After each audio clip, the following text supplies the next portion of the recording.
Hi, good morning, everybody. Sorry to rush you in like that, but I believe we have only 7 minutes of slack during the day, so I'm sure you all saw the agenda. So we were thinking about how to start the day, and I think there's no better way to start the day than really giving the floor to somebody who's in the middle of the war in Ukraine. So we were really privileged to get a pre-recorded message by the Deputy Prime Minister for Digital Information Transformation of Ukraine, Mr. Mikhailo Fedorov. So if you can please turn your attention to the screen and we can watch his message. Thank you.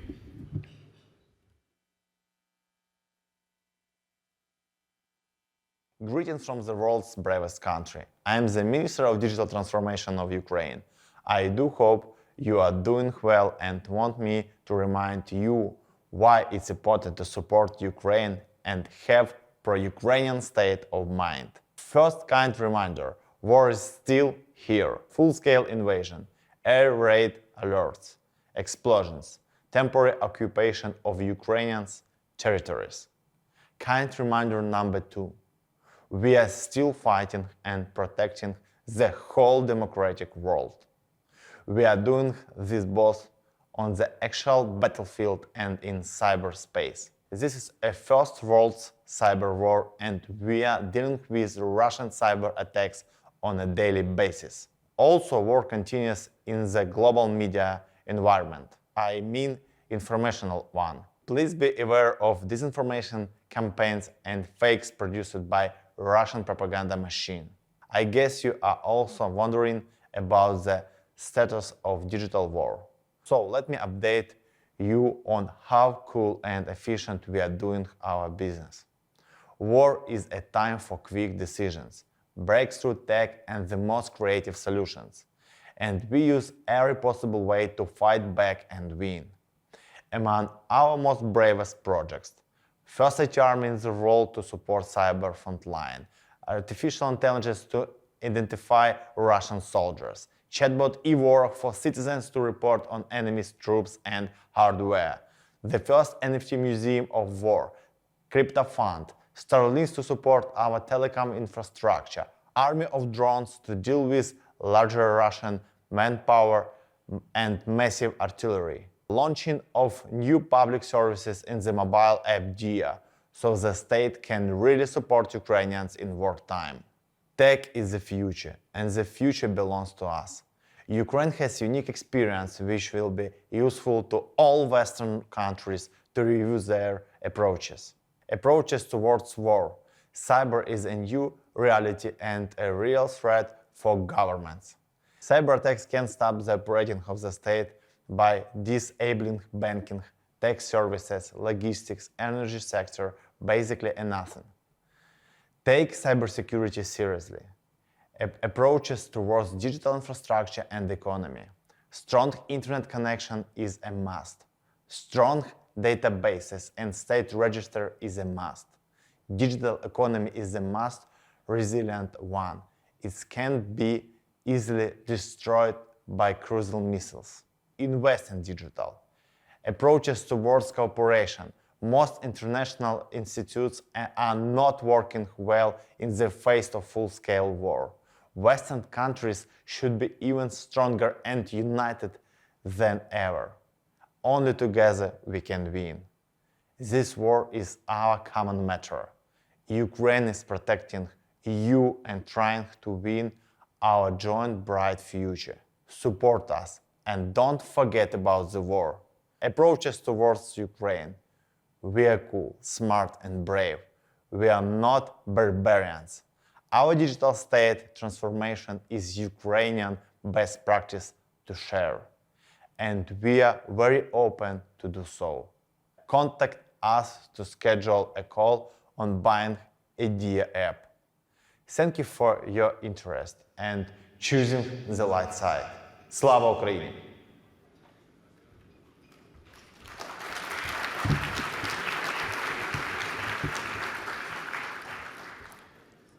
Thank you so much for being here with us today, and for those of you joining us virtually.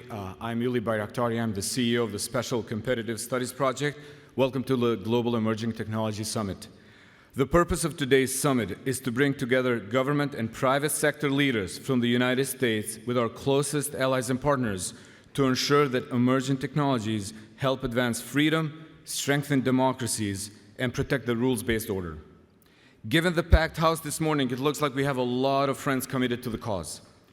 I do see a contest for the future of technology, geopolitics, and democracy playing out right now.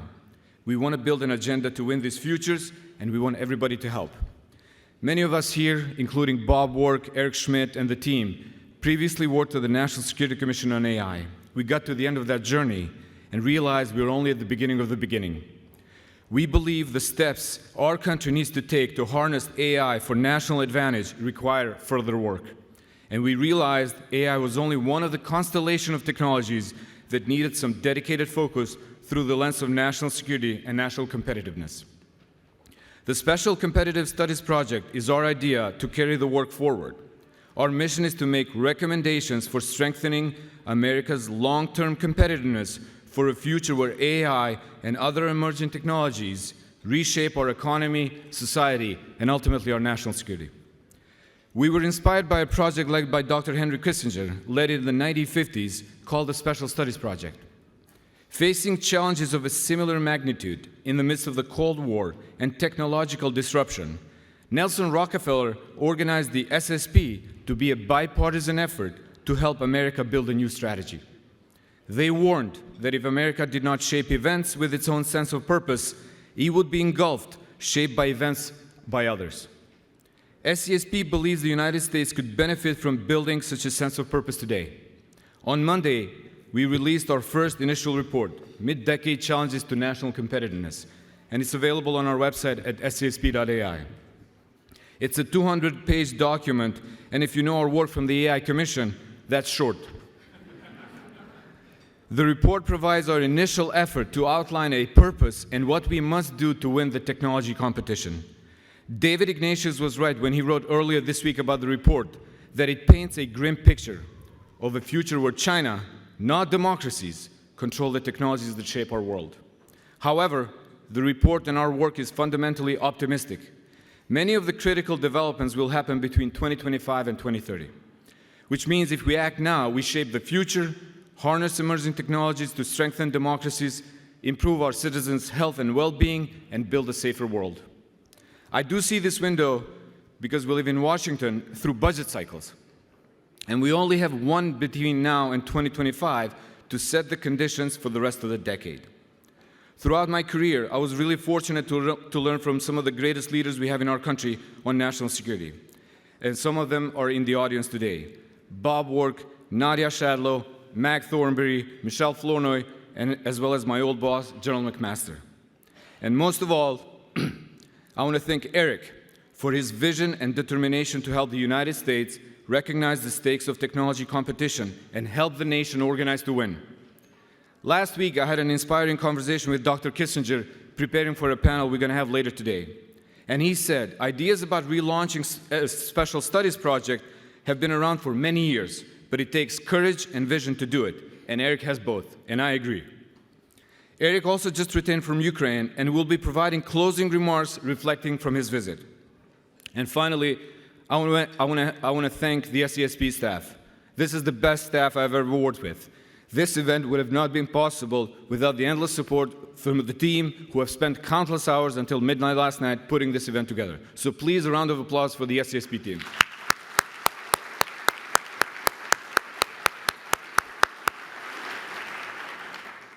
Today's agenda, as you noticed, it's packed with 7 minutes of slack, as I noticed earlier, and we have many, many speakers joining us in person, in virtual, and pre-recorded remarks.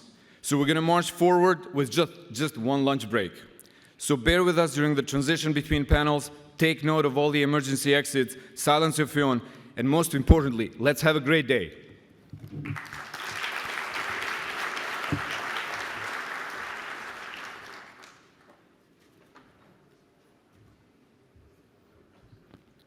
Good morning. I am honored to introduce the pre-recorded remarks of the Honorable Nancy Pelosi, U.S. Representative for the 12th District of California and the 52nd Speaker of the House of Representatives. Good morning. As Speaker, it is my privilege to bring greetings from Congress to this year's Global Emerging Technology Summit. Thank you to Dr. Eric Schmidt for being a force for progress and an endless intellectual resource to our nation.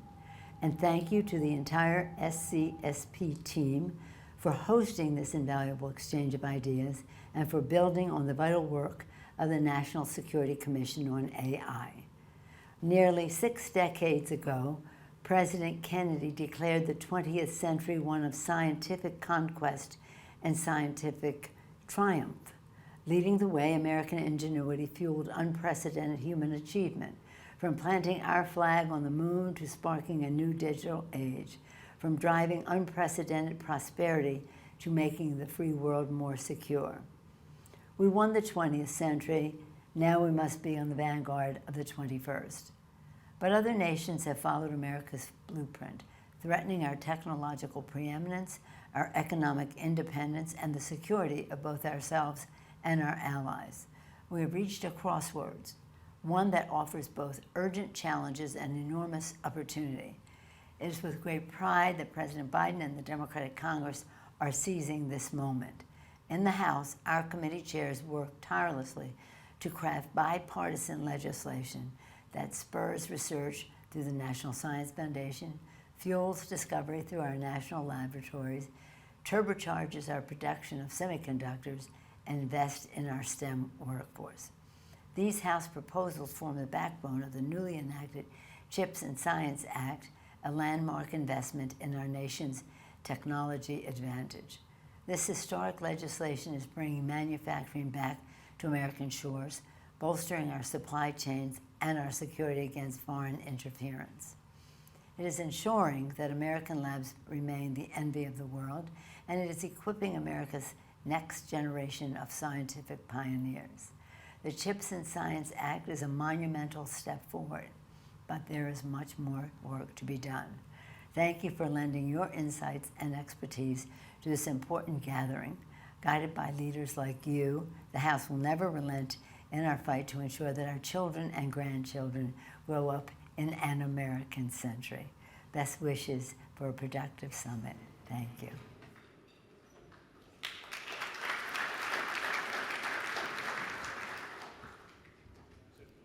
I am now pleased to introduce the pre-recorded remarks of the Honorable Chuck Schumer, U.S. Senator from the state of New York and the Senate Majority Leader.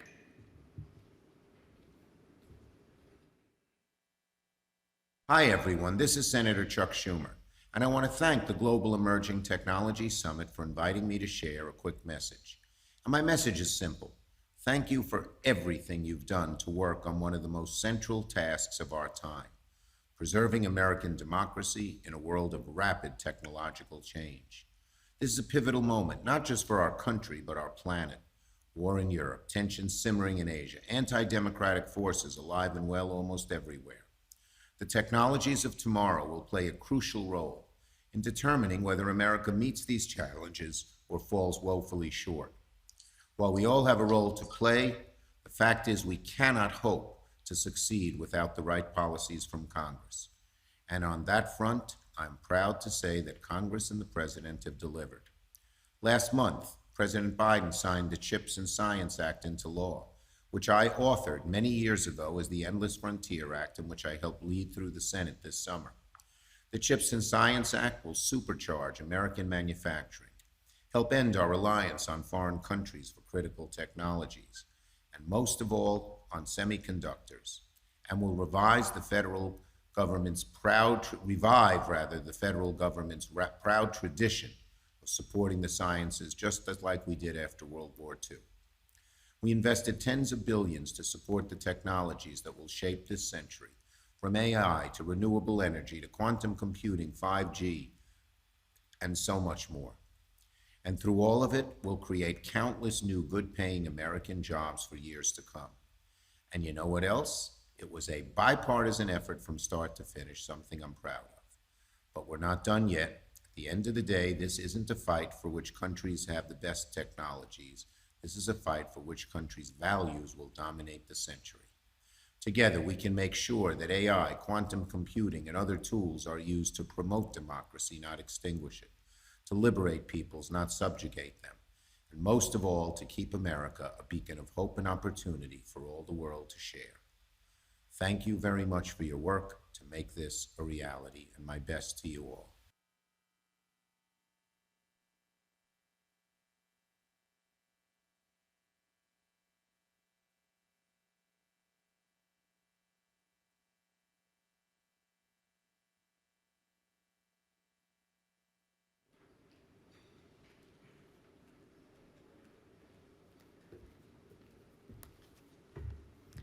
Good morning. I am honored to introduce Jake Sullivan, Assistant to the President for National Security Affairs.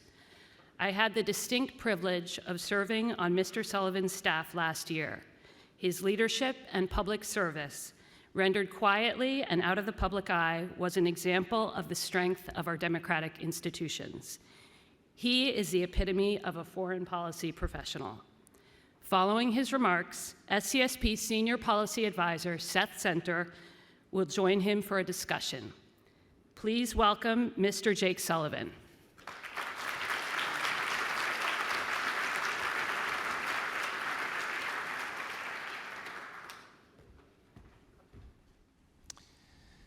Good morning. Good morning. Okay, all right, good.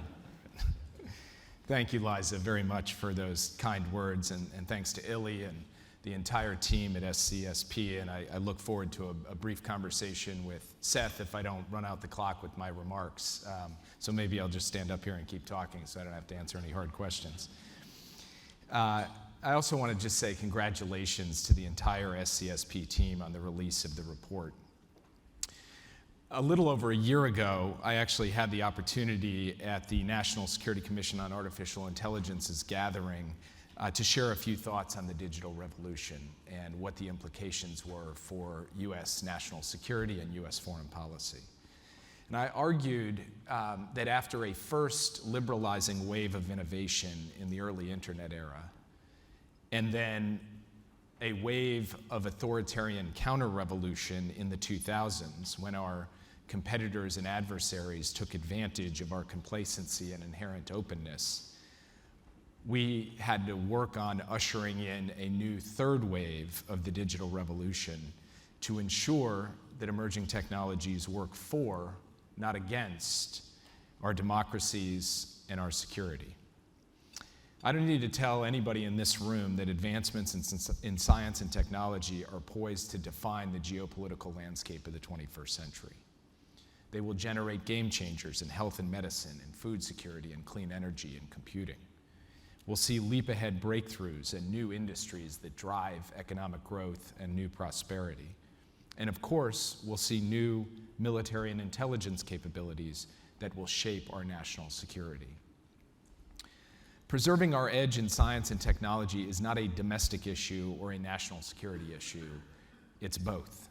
And under President Biden's leadership across the entirety of our national security enterprise, we've built into the foundation of our approach a deep integration of domestic policy and foreign policy. And in the National Security Council that I lead, we have really tried to focus in on issues that spill out of these two traditional silos that cannot be naturally confined to one or the other. As part of that, the Biden administration has been pursuing a modern industrial and innovation strategy to invest in the sources of strength at home, which also power our strength around the world.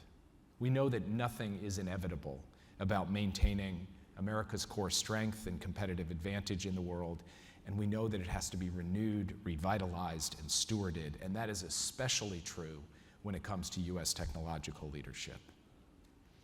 In line with the vision I laid out at the National Commission last year, we see four pillars at the heart of our strategy. First, investing in our science and technology ecosystem. Second, nurturing top STEM talent here in the United States. Third, protecting our technology advantages. And fourth, deepening and integrating our alliances and partnerships. Fundamentally, we believe that a few select technologies are set to play an outsized role over the coming decade. Much like the Pareto principle, we can imagine that 80% of our overall success will turn on what we do in 20% of the technologies. And we believe that three families of technologies in particular will be central and critical to the coming decade.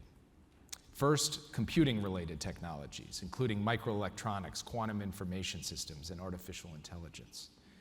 Advancements in computing hardware, in algorithmic design, in large-scale data sets are leading to new discoveries in virtually every scientific field. They're the new sources of economic growth, and they're also driving advanced military modernization efforts for ourselves, for our allies, and for our competitors and adversaries. Second, biotechnologies and biomanufacturing. We can now read, write, and edit genetic code, which has rendered biology programmable.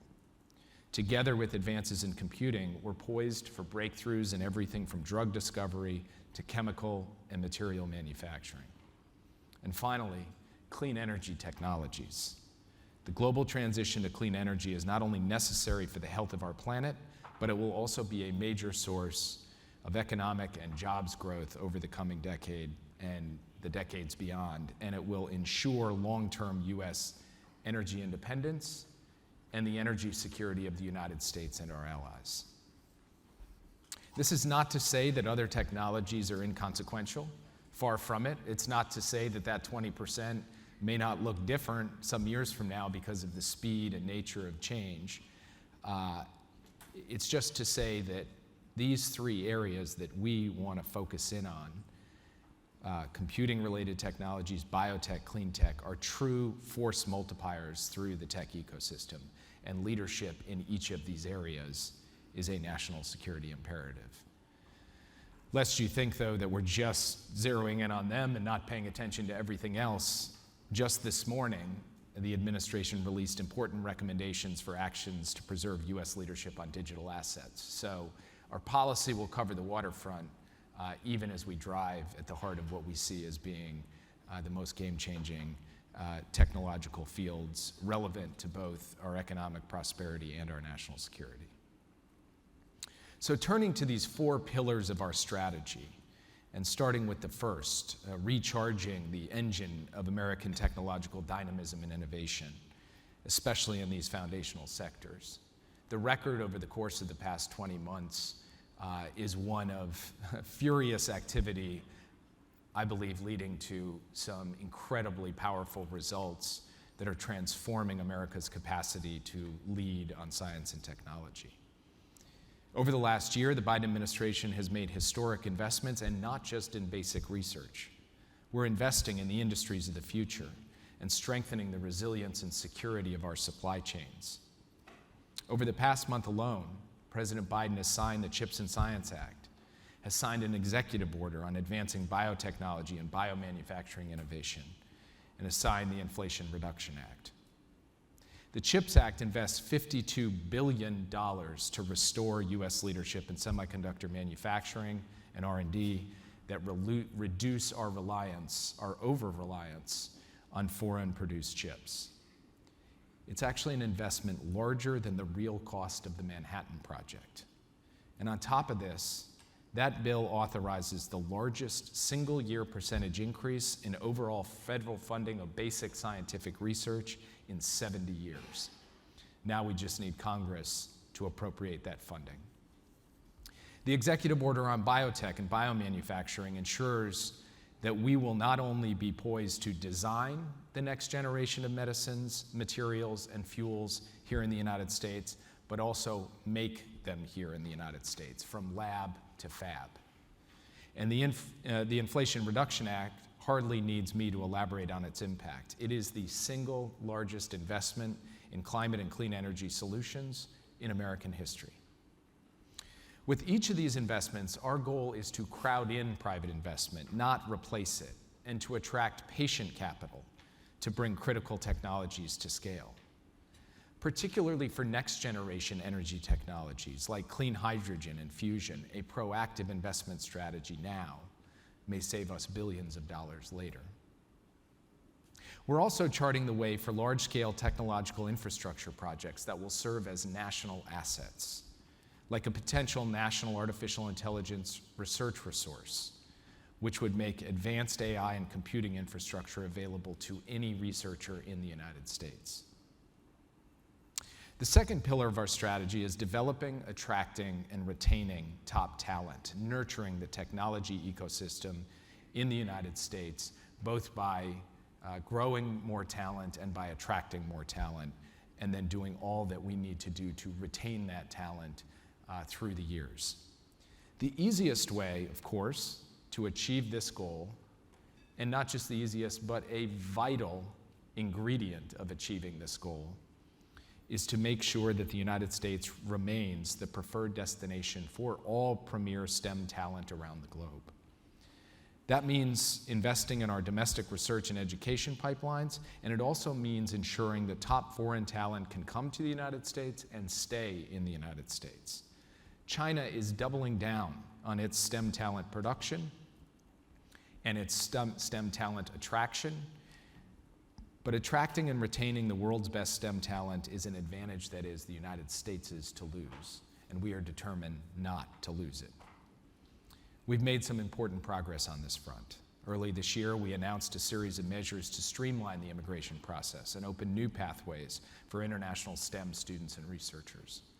We've also issued new guidance eliminating the need to have a sponsoring U.S. employer for highly accomplished individuals with an advanced degree in STEM, especially where it is critical to U.S. national security.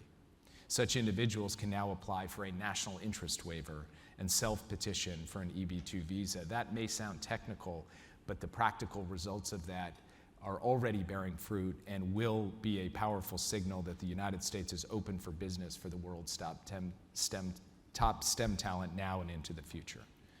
This is good, but we need to do more, and we're ready to work with industry and with Congress on a bipartisan basis to capitalize on what one of America's true superpowers is, the capacity to attract the best STEM talent from around the world. The third pillar is protecting our technology advantages and preventing our competitors from stealing America's intellectual property and using our technologies against us or our people or our allies. On export controls, we have to revisit the longstanding premise of maintaining relative advantages over competitors in certain key technologies. You see, we previously maintained a sliding scale approach that said we need to stay only a couple of generations ahead, but that is not the strategic environment we're in today. Given the foundational nature of certain technologies, such as advanced logic and memory chips, we have to maintain as large a lead as possible. Earlier this year, the United States and our allies and partners levied on Russia the most stringent technology restrictions ever imposed on a major economy.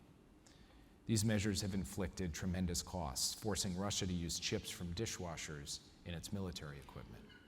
This has demonstrated that technology export controls can be more than just a preventative tool in crisis and in extremis. If implemented in narrow circumstances, when the certain bar is met in a way that is robust, durable, and comprehensive, they can be a new strategic asset in the U.S. and allied toolkit to impose costs on adversaries and even over time degrade their battlefield capabilities and their capacity to project power.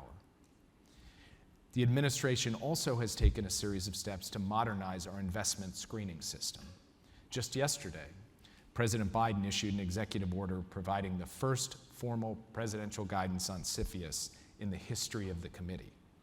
The first formal presidential guidance on CFIUS in the history of the CFIUS committee. I was struck when I learned that that gap existed, and we as a National Security Council and as a government were determined to run a process to fill it, and yesterday that is what the president did.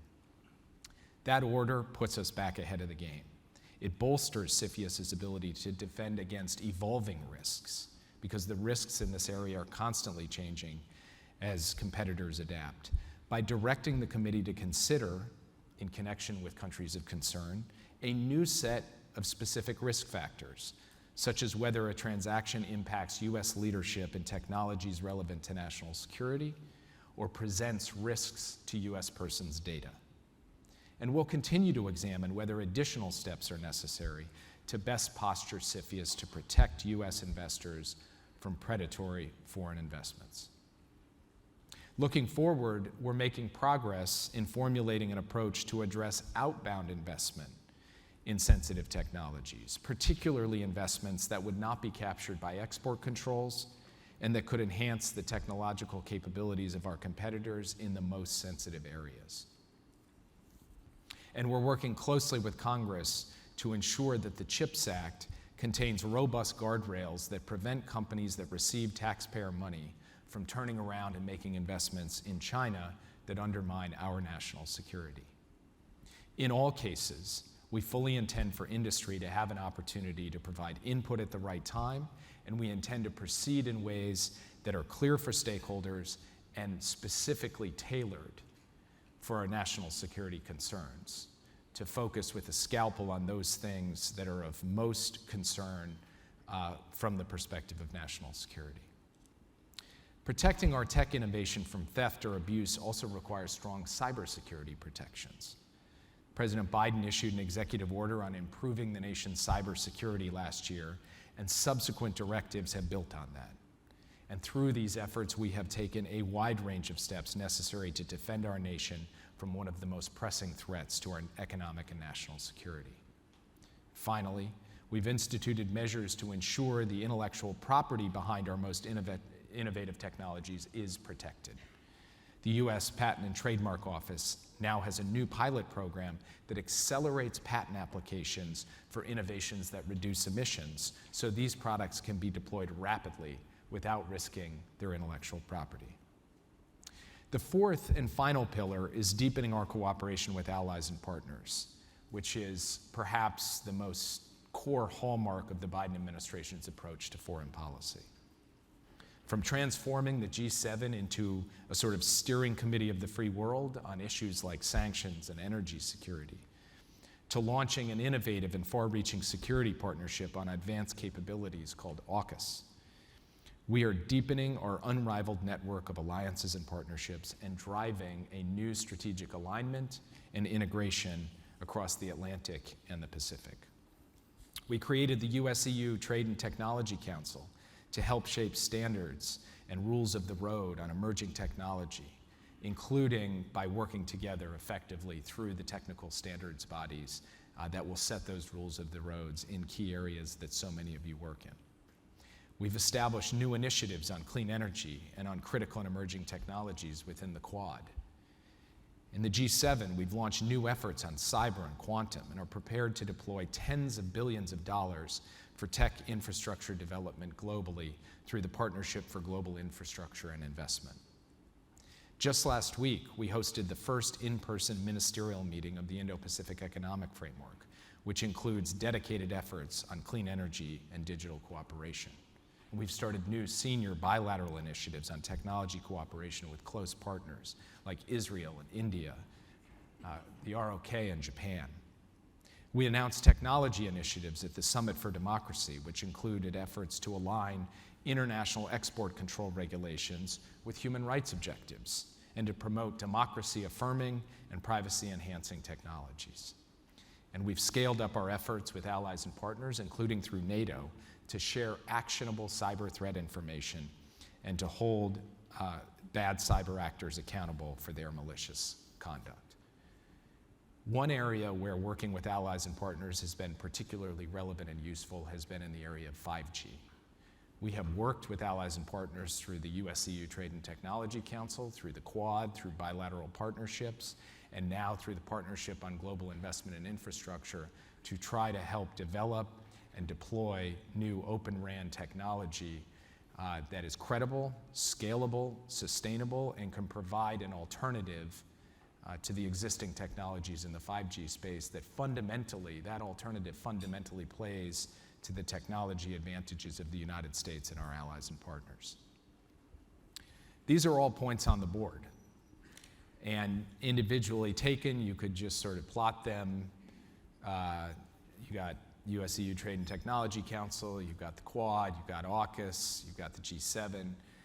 But the other thing that we've been doing over the course of the past 20 months is connecting the dots, linking all of our efforts with like-minded democracies, like-minded economies into an integrated strategy built on the premise that we are stronger when we leverage the capabilities and common purpose of friends and allies. And almost 2 years into the Biden administration, having integrated and linked these efforts, we believe that we have reinforced the fundamental foundation upon which American power, influence, and technological leadership sit. Last year, I noted the enormity of the task we faced in redesigning the field on which future technology competition would play out. And we're facing a competitor that is determined to overtake US technology leadership and willing to devote nearly limitless resources to do so. But the last 20 months, indeed, just the last several weeks, indeed, just the last several days, this week alone, we've done the Biotech EO, the CFIUS EO, the Digital Assets EO, and the President has welcomed members of Congress to the White House for the celebration of the Inflation Reduction Act. We have shown how powerfully and effectively we can lead when we simply put our nose to the grindstone and try to get things done. We're making historically unprecedented investments, putting us back on track to lead the industries of the future. We're doubling down on our efforts to be a magnet for the world's top technical talent. We've adapted our technology protection tools to new geopolitical realities, and most importantly, we've done this in a way that is inclusive, force multiplying, and consistent with our values. At home, many of our efforts, indeed I would say most of our efforts in this area have been bipartisan. And overseas, all of them have been in lockstep with our allies and partners. The work ahead of us remains significant, and we never sleep, as you may be able to tell. But taking stock of where we are today, I believe it is fair to say that America is rising to the moment. And that is not just about what the administration's doing. It's about what the Congress is contributing through historic legislation. It is about what the private sector and the academy and so many other stakeholders across the United States are doing to help build an ecosystem that fueled America's rise to the top of the heap in terms of technological competition and leadership, and that will keep us there in a proud, fierce, forward-looking way that is always keeping eyes on the future and always trying to do this in an affirmative method, not a defensive method, and that is what has made me among the most proud. This is among the most proud things that I feel like I've been engaged in as National Security Advisor over the course of the past 20 months. And many people in this room, I want to pay a debt of gratitude to, because this would not be possible without that kind of whole of society approach. So I thank you for everything you've done. I thank you for listening to me today, and we have a lot of work still left to do, so we can't by any means rest on our laurels. Thank you very much.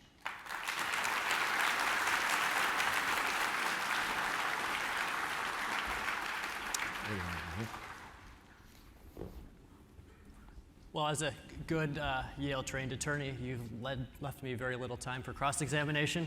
And given the success of you and your NatSec Tech teams led by Tarun, you've left me very little space to cross-examine you. So what I thought I'd do is build on a theme that the President has developed quite a bit, and you've talked about eloquently, which is the contest between autocracy and democracy. Last year when you spoke to the AI Commission, you talked about the fact that it was much harder to maintain neutrality than in the past, and it was going to get harder to in that contest. So I was wondering what progress you've seen, particularly from the private sector and academia, as they've thought about that contest between autocracy and democracy, and what you might want from them in the future, particularly in the tech competition. Well, I would sort of make two sets of observations in answer to that question. The first relates to a significant crisis. That's the not sleeping.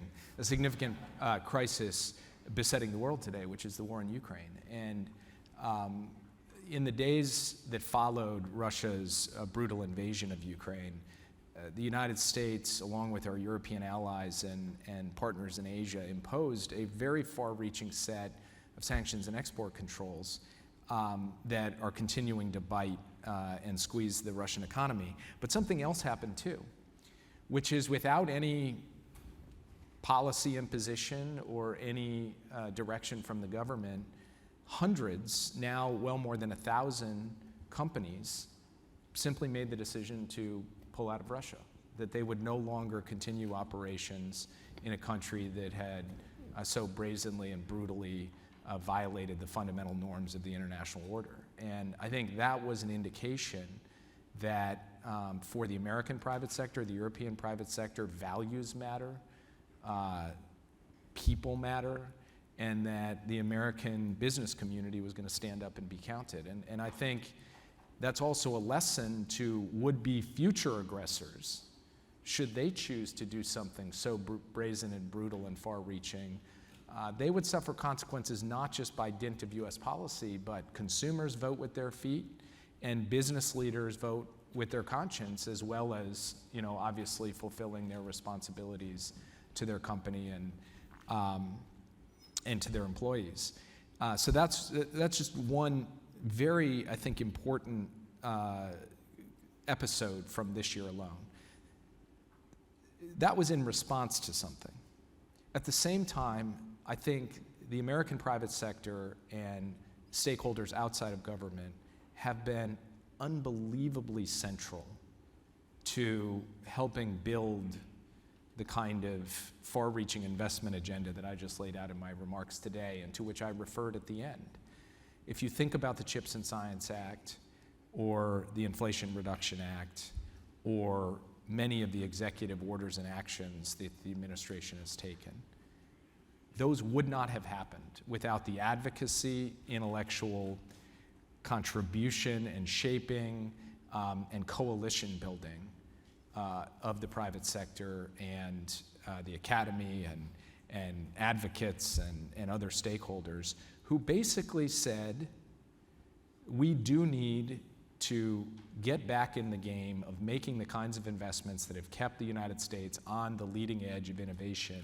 And we need to do so for economic reasons, for the welfare of our people. We need to do so for national security reasons. And we need to do so because, and this gets to the third wave point, and which I think is kind of implicit in a lot of the work we're all doing, we want emerging technologies to work for rather than against our vision of what a good and just world looks like. And that requires us to be in that leadership position to help be able to shape the global technology ecosystem. And so, both in response to the actions of competitors and adversaries and in playing a dynamic form of offense on the technologies of the future, I think what we have seen is not so much kind of a choosing sides theory as a choosing a certain vision of the world that we all care about and want to defend and protect, and that has made, I think, the partnership between government in these areas and those outside of government that much more effective. And following on this thread, it's been a long year and a half since the interim strategic guidance came out that you came in with. How has your own thinking about the role of America in the world, our broader strategic conception changed, or not, over the course of the past 18 months? I wouldn't say that any particular dynamic has fundamentally been paradigm altering for me, but it's the colors are brighter and the font is bigger on all the things I thought when we came in. It's whatever I thought and more so. And that's true with respect to geopolitical competition. When we came into office, I knew we were facing stiff challenges from autocratic competitors in Russia and China, but even more so with what Russia is doing to try to shatter the basic norms of the international system, and China on multiple dimensions moving out to advance its own vision and its own interests in the world. And then on the other side of the ledger, the need for the United States to play a central role in galvanizing cooperation in rallying countries to solve the great transnational challenges of our time, including climate change, pandemic disease, nuclear proliferation, and to protect against fundamental economic instability, the need for that cooperation has only become more acute as we see the acceleration of those various trends in problematic directions.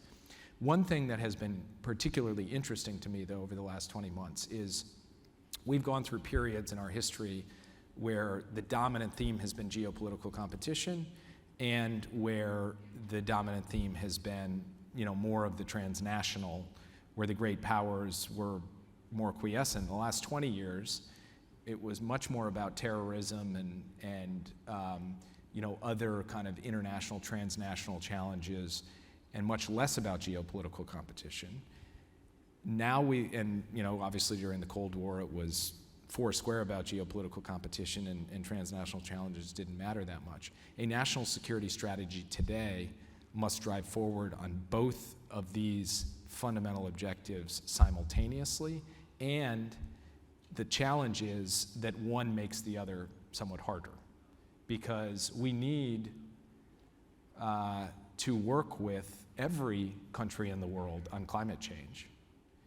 And we need to work with every country in the world on pandemic disease. And yet, the level of trust and the modes of cooperation are not there, and countries also seek advantage in ways that are deleterious to the effort to solve the transnational problems that we're dealing with. And just one example of that recently that brought this home to me in very stark terms, following the activity in the Taiwan Strait in August, the People's Republic of China came out with an announcement that said, "We are hereby suspending all cooperation with the United States on climate change." Well, that to me is like one of the biggest non sequiturs out there, because from our perspective, we can compete vigorously and still fulfill our responsibilities as a major emitter and a great power that has to work on this issue with everyone, including China. The fact that Beijing took that step, that they linked these two issues, is worrying. We can handle it, the US can handle it, but it should be worrying for the rest of the world, because it is punishing the rest of the world in doing that. And so that particular dynamic, the linkage between these two issues, geopolitical competition on the one hand and the core need to deal with transnational challenges on the other, that's something that as strategic thinkers and actors in the US government, we really need to figure out the most effective way forward on.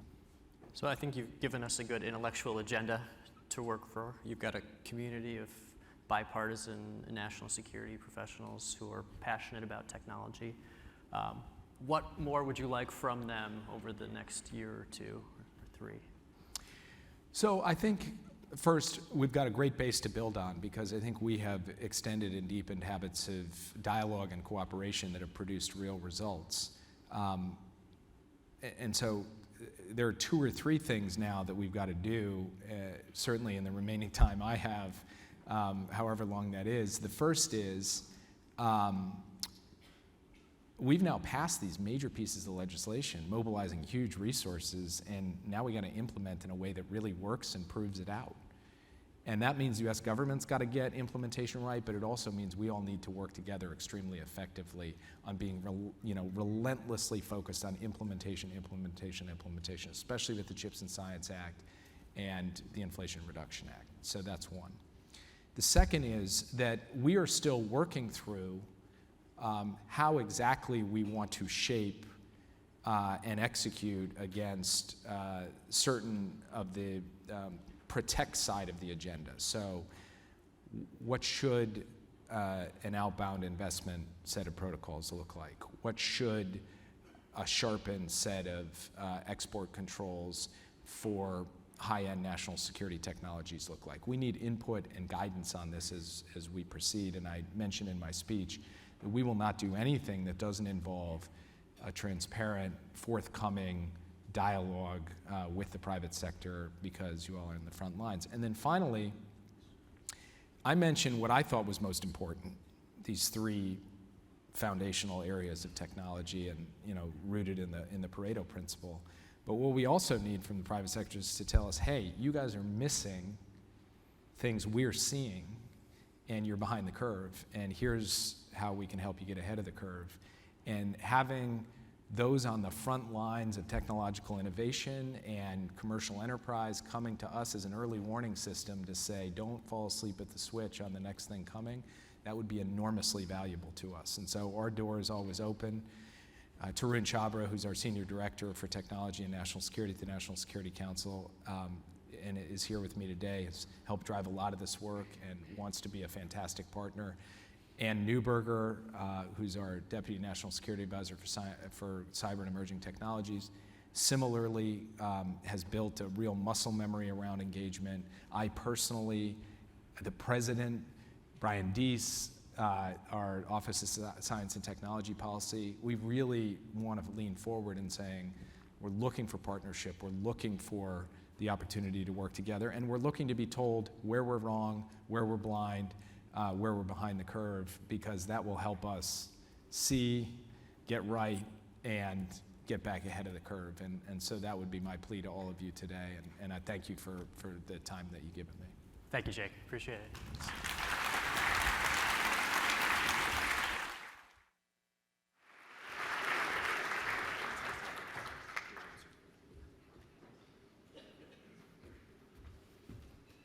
Good morning. It's my pleasure to introduce Israel's National Security Advisor, Dr. Eyal Hulata. Before his current appointment, Dr. Hulata served in Israel's Mossad for 23 years. And I would just ask that you turn your attention to the screen for remarks from Dr. Hulata. Thank you.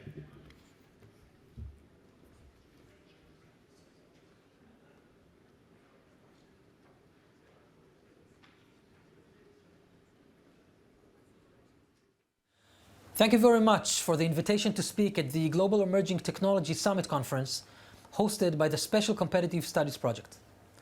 As Israel's National Security Advisor, I value the opportunity to discuss the role technology plays in our national security and also how technology can further strengthen the strategic partnership between like-minded nations, and particularly between Israel and the United States.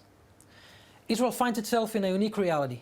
We're a liberal democracy in a region where, at any point in time, there are several actors operating against our very right to exist. From its first days, Israel has relied on innovation and technology for its survival and growth.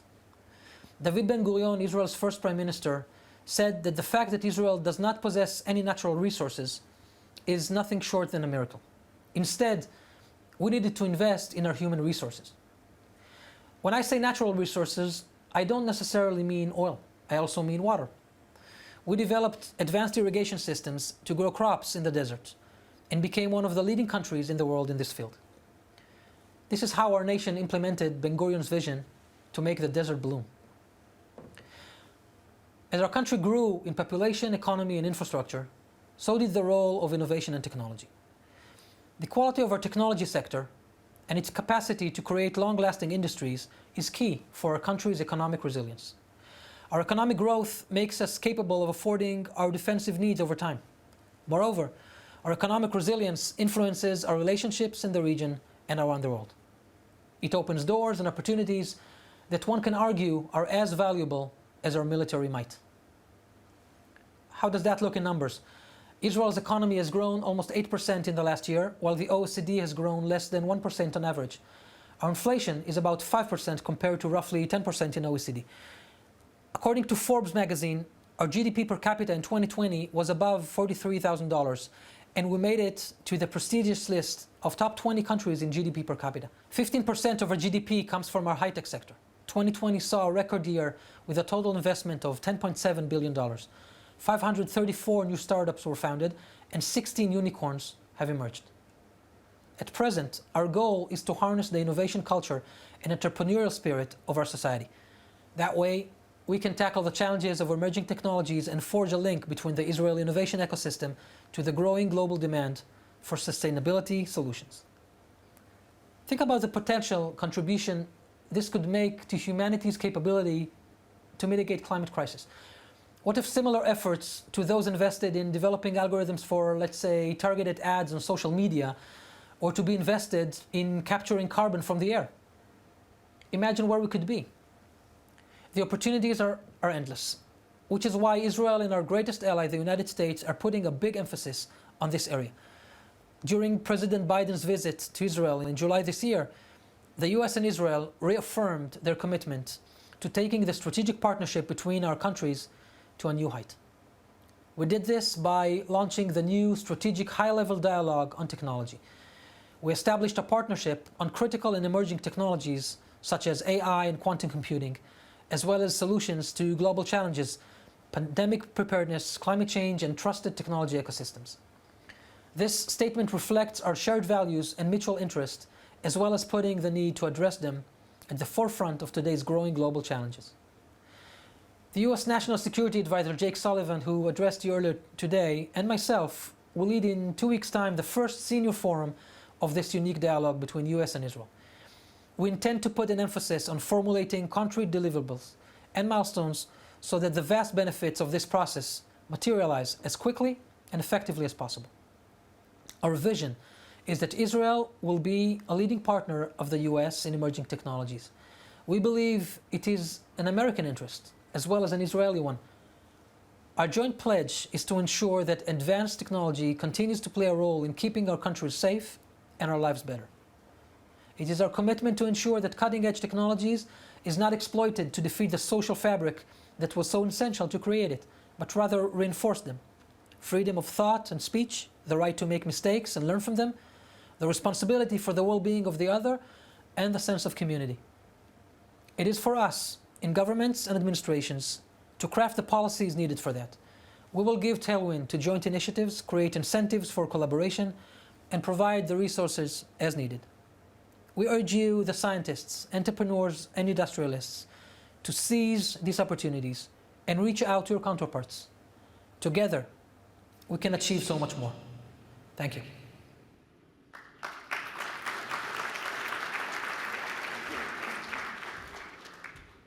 Good morning. I'm pleased to introduce to you the Honorable Mike Rounds, United States Senator from South Dakota, and the ranking member of the Senate Armed Services Subcommittee on Cybersecurity. Senator? Thank you. Well, good morning. As co-chair of the Senate's Artificial Intelligence Caucus in the next Congress, and in the context of strategic competition with the People's Republic of China, I would like to begin by sharing with you my experience visiting with the United Arab Emirates last week, where I led a bipartisan congressional delegation to focus on that country's transformative AI efforts. The UAE has a published whole-of-government AI strategy and has created an AI ministry to lead efforts across the country. Within the UAE, a local private sector company, G42, is leading an effort to rapidly implement AI across all sectors of their economy. The chairman of G42 just happens to be their national security advisor. As part of UAE's larger effort to move from a fossil fuels-based economy to a knowledge-based economy and eventually to a digital economy, they have developed a strategy and are quickly moving toward their goals. This includes the founding of the Mohammed bin Zayed University of Artificial Intelligence. This is a graduate-level, research-based institution formed as a part of their national AI strategy. This university is fully funded by the government. All students are on scholarship. It includes master's and PhD programs. They are forming partnerships with top academic institutions around the world. The university is a part of the UAE's vision to become a hub for the international AI community. While there are clearly differences between the UAE and the United States, their forward-thinking approach contrasts starkly with the approach our government has taken in regards to AI in this country. However, let me stress that the National Security Commission on Artificial Intelligence has performed its work brilliantly. Now it's time for us to pay attention. The recommendations offered by this commission provide the foundation for an integrated national AI effort. The final report includes a comprehensive blueprint of what our country needs to close the technology gap with China. It would also allow the United States to, and I quote, maintain its innovation leadership, to responsibly use AI to defend free people and free societies and to advance the frontiers of science for the benefit of all humanity, end quote. I am concerned that we lack a sense of urgency and a national framework to initiate and sustain this very important effort. Despite the strategy laid out by the Commission, little progress has been made to close the growing technology gap with China over the last few years. These issues are exemplified by the Department of Defense's approach to AI and other new technologies, an approach that risks the loss of our military technical advantage to the PRC and other nations. As highlighted by the Commission and noted in the National Defense Strategy, adoption of emerging technologies like AI and synthetic biology will change the future of war fighting. An example of this, again from a country much smaller than ours, is Azerbaijan. During the 2020 Nagorno-Karabakh War between Azerbaijan and Armenia, Azerbaijan used cutting-edge drone and loitering munitions technology to decisively defeat Armenia, destroying large quantities of tanks and other armored personnel vehicles and artillery with these top attack systems. These systems utilize artificial intelligence in selecting their targets. The application of these advanced systems by Azerbaijan is very well described and documented in the book 7 Seconds to Die by retired U.S. Army Colonel John Entell. I strongly encourage you to read it. Adapting to these changes will require the Department of Defense to change a culture that is ill-suited to quickly adopt the kind of advanced technology that will play a decisive role in current and future conflicts. In order to address this challenge, the department must transform as an institution and transform its workforce to rapidly integrate new technologies. It must also undertake organizational reform led by top leadership to truly incentivize innovation and speed within the acquisition and budget process. Additionally, the Department of Defense needs to focus on game-changing, innovative warfighting concepts, not incremental tweaks to legacy systems. Now, as a member of the Senate Armed Services Committee and the next co-chair of the AI caucus, I look forward to working with my colleagues to address these major issues. I appreciate the efforts of the Special Competitive Studies Project to continue to highlight these issues and the leadership of Dr. Schmidt in the formation and sustainment of this organization. I would like to highlight their recent report that concludes, and I quote, "Absent targeted action, the United States is unlikely to close the growing technology gaps with China," end quote. And finally, I can't leave this forum without noting the need for a coordinated effort to advance AI in multiple and diverse fields such as medicine, energy, and transportation. These areas require additional investments, but I firmly believe the results from these investments could be equal to or perhaps greater than those of the Manhattan Project. I believe that our ability to develop and apply artificial intelligence could result in safety and security for our country that is greater than that gained by the greatest generation through their investment in the Manhattan Project. This is critical and requires our immediate attention. The United States should be leading the world in AI, taking the necessary steps to advance or apply AI as we've seen in countries like the UAE, Azerbaijan, and China. We cannot let Communist China outpace the United States in AI. We cannot lose 2 more years, as we have since the recommendations of the National Security Commission on AI were published. We cannot let red tape, overclassification, and our inability to move quickly get in the way of the success that will provide us with security and opportunities for generations to come. We have the ability to be the leaders in AI. I thank you for this opportunity to share my concern and my interest in advancing as quickly as possible cutting-edge technologies essential to our successful competition with the People's Republic of China in order to help preserve our freedom and values at home and abroad. Thank you.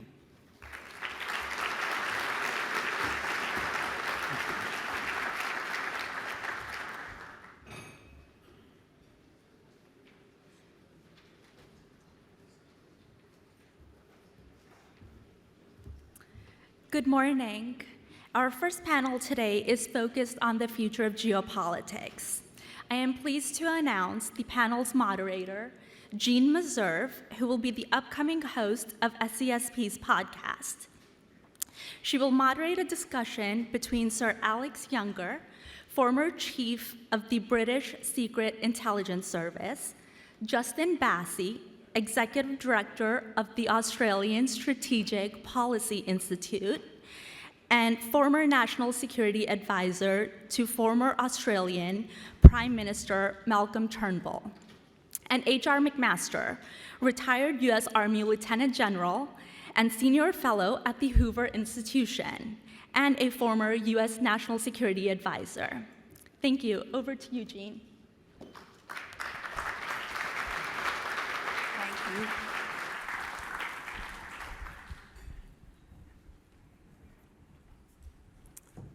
Gentlemen. Great to be with you. It isn't any surprise to anyone in this room, particularly after having listened to Jake Sullivan, that the US and its friends and allies are in a contest with China to develop and deploy and manufacture advanced technologies, and that these technologies will have a profound and perhaps decisive effect on the face-off between democracies and autocracies.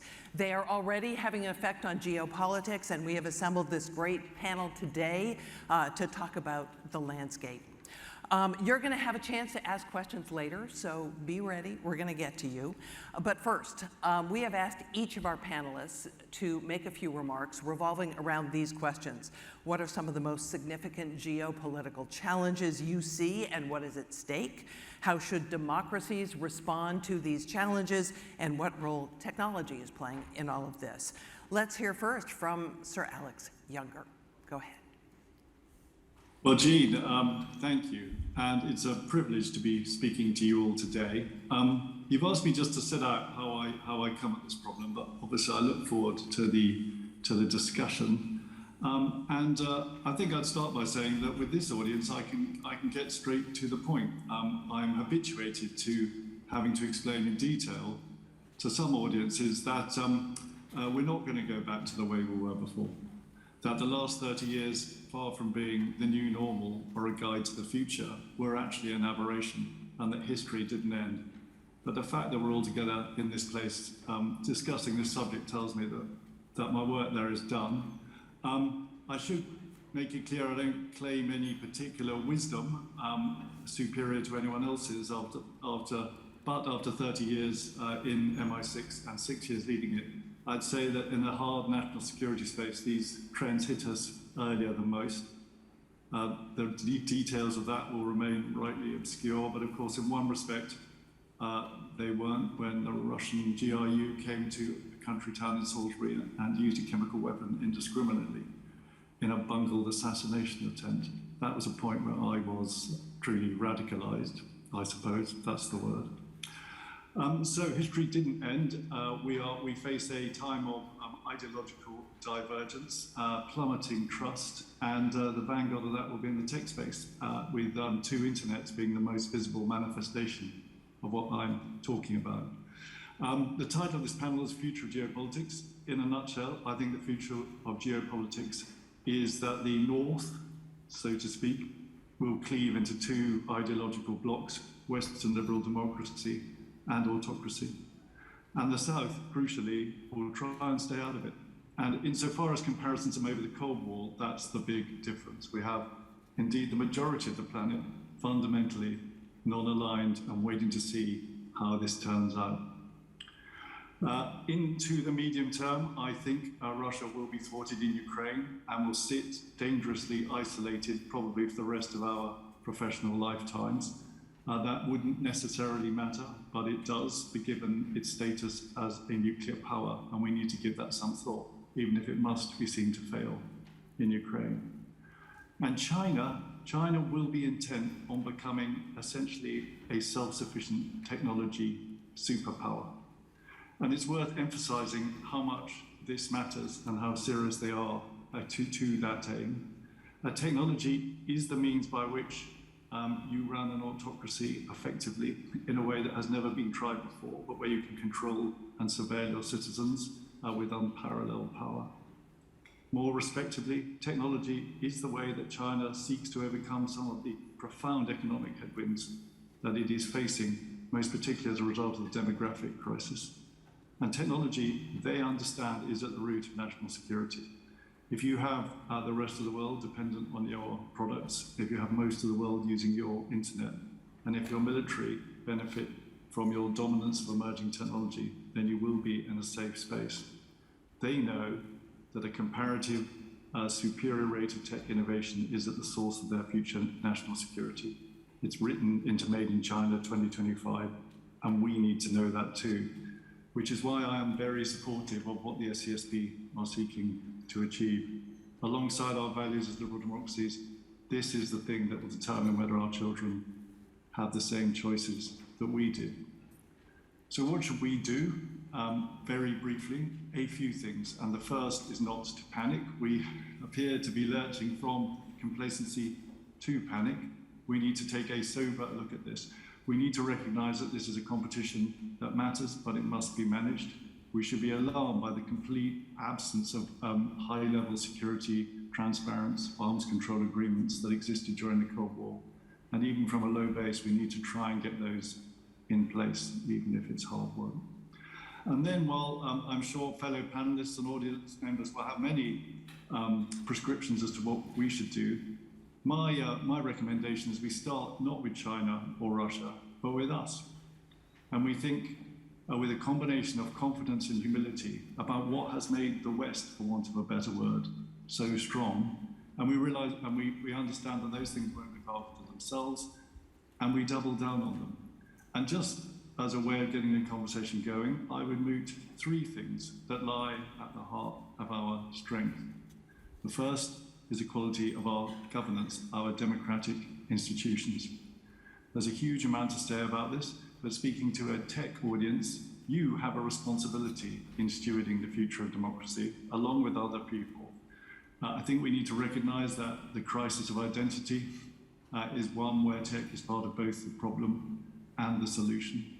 We need to recognize that the internet's been weaponized against us with a disinformation campaign. We need to recognize that social media is often optimized to heighten dissent and suppress empathy. What are our answers to those problems? Second, alliances. I speak as an affectionate foreigner when I say that the United States lies at the heart of the rules-based system and is the author of the alliance system that has made us all so prosperous and secure. Insofar as the US loses confidence in that, we all suffer. The US is right to criticize free riding, but I say, as an outsider, that the US has more to gain than anyone in a long-term, non-transactional, patient approach to alliance building. And if you want to constrain China, that is the way to do it. And if there's one thing I would like for Christmas, it's for us to get back into the trade space in the Pacific. Otherwise, we're leaving a hole wide open. I'd also be keen to talk about what a technology alliance looks like rather than a geographic alliance. Maybe AUKUS is a good example. And then finally, and most importantly, we must innovate faster than our opponents. I see that that is rightly the center of gravity of this conference. I took the liberty of asking a Chinese contact who he thought would win the tech competition as between autocracies and democracies. His answer was interesting. He said that autocracies would win every time centralization represented an advantage, and we would win every time decentralization represented an advantage. I think that's a self-serving analysis, but there's some truth. Fundamentally, China has the edge when it comes to alignment and strategy. But when it comes to raw innovation, their political system suppresses the creativity. That means that really it's very high-level iteration. How can we sustain our creativity and our innovation, but at the same time generate that long-term sense of purpose that China enjoys by dint of its system? That seems to me the core question. My answer, by the way, my starter, I suppose, would be to harness technology to the things that people care about, the biggest problems in the world. Health or climate or cybersecurity, many others. That's how you get your alignment. But I'm all ears as to how we bring that to life. And finally, what would success look like? It is very simple. Those 41 states that voted not to condemn Russia after the invasion, that told me a big part of the world is fundamentally ambivalent about our democracy and our rule-based system. That is the statistic that we need to move. Thank you. Thank you, Sir Alex. Justin Bassey, your turn. Thanks, Jane. Thanks, Sir Alex. I agree with what you said, in particular that we don't need to panic, but sometimes, many times, unfortunately, governments in particular do need to be shocked into action and often only move after we enter into a crisis. The subheading of this particular session to me says it all, that technology is at the heart of systemic competition between democracies and autocracies.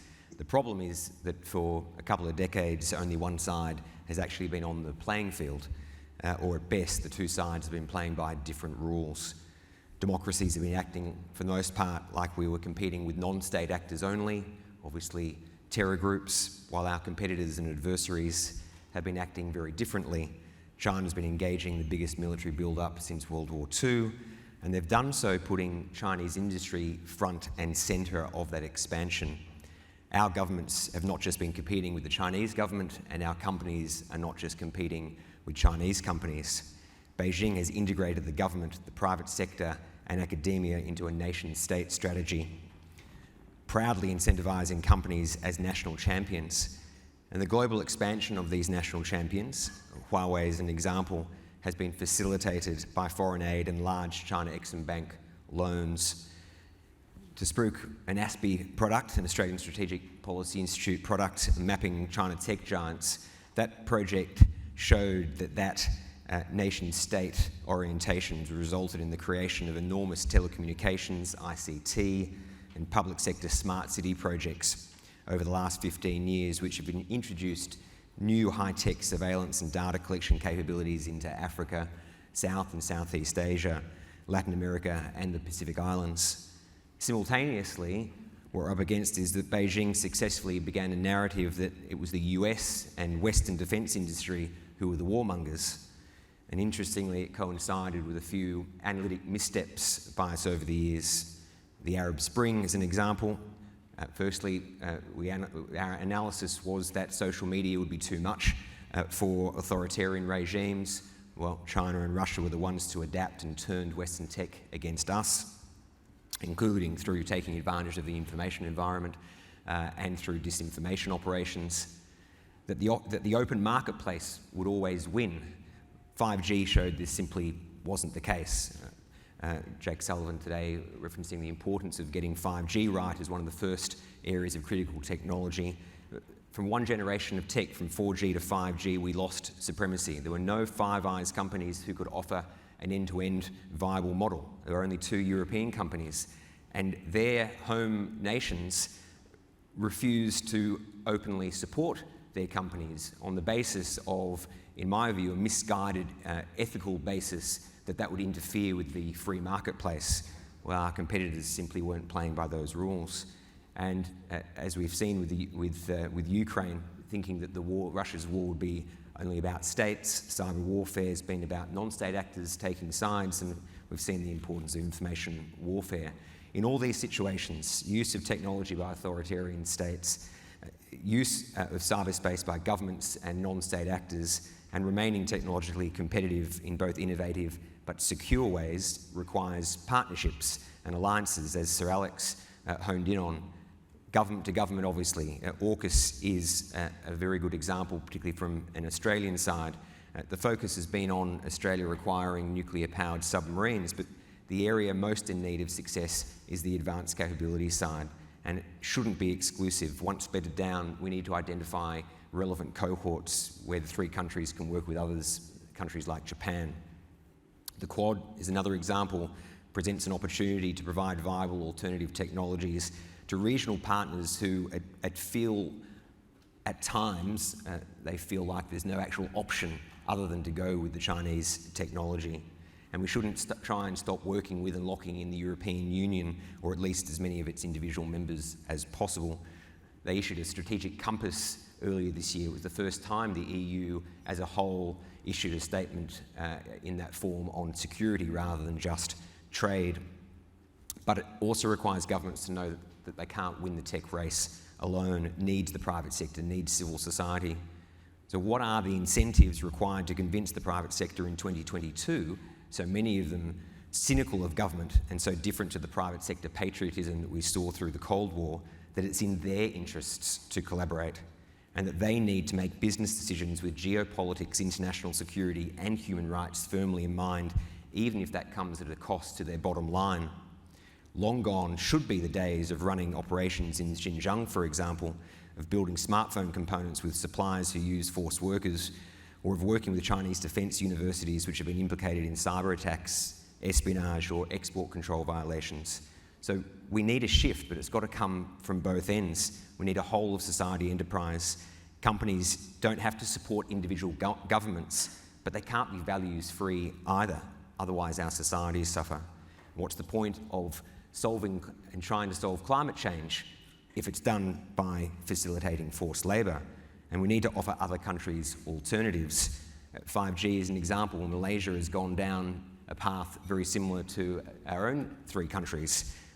We've got to help them. We can't go back into the mould of saying the free marketplace will help win that out. We've got to show Malaysia, a country like Malaysia, that we can help them and increase confidence. And while we do need to hold our own tech companies to account, of course, with appropriate regulation, if we only regulate Western tech, we're only exacerbating the unlevel playing field. And while all of this capability is vital, we can't forget the importance of narrative.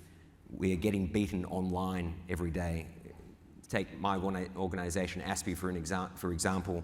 Every time we issue a piece of analysis, Beijing and its proxies will say it's because the organisation is anti-Chinese or being funded by defence industry. And our own media in Australia will use their exact lines and refer to ASPI as an anti-China think tank. And it ruins the credibility of much of the fact-finding that is done. So success requires collective action, alliances, as Sir Alex said. We've got to integrate and collaborate better across trusted industrial partners at all stages, raw materials, components, supply chains, and messaging. I was struck by something Nigel Inkster, who's well known to Sir Alex, said earlier this week, that we can't mobilise our whole of society like Beijing does, as it would undermine the very values we're fighting for. But we need to acknowledge the reality of what we're up against, pour sunlight on it and adapt with strategies that honour the ideals of freedom, openness and lawfulness that pose the greatest threat to the Chinese Party state. Western governments and tech companies can centre cooperation around their aligned interests of freedom, openness and lawfulness. It requires genuine investment in a common objective of a strong and competitive innovation and tech commercialisation ecosystem that doesn't ignore security, but bakes it in at the very foundation. Thanks very much. Justin Bassey, thanks. General McMaster, your turn. Hey, well, I agree with everything that Alex and Justin said, so I'll try to make just a few complementary remarks. One, a broad geostrategic, geopolitical observation, and I think three lessons, inescapable lessons of the war in Ukraine. You know, at the turn of the last century, the turn of the 20th century, the two geopolitical theorists who were dominant in that period of time, Spikeman and I'm thinking of can't think of the other guy's name. I'll think of it in a second.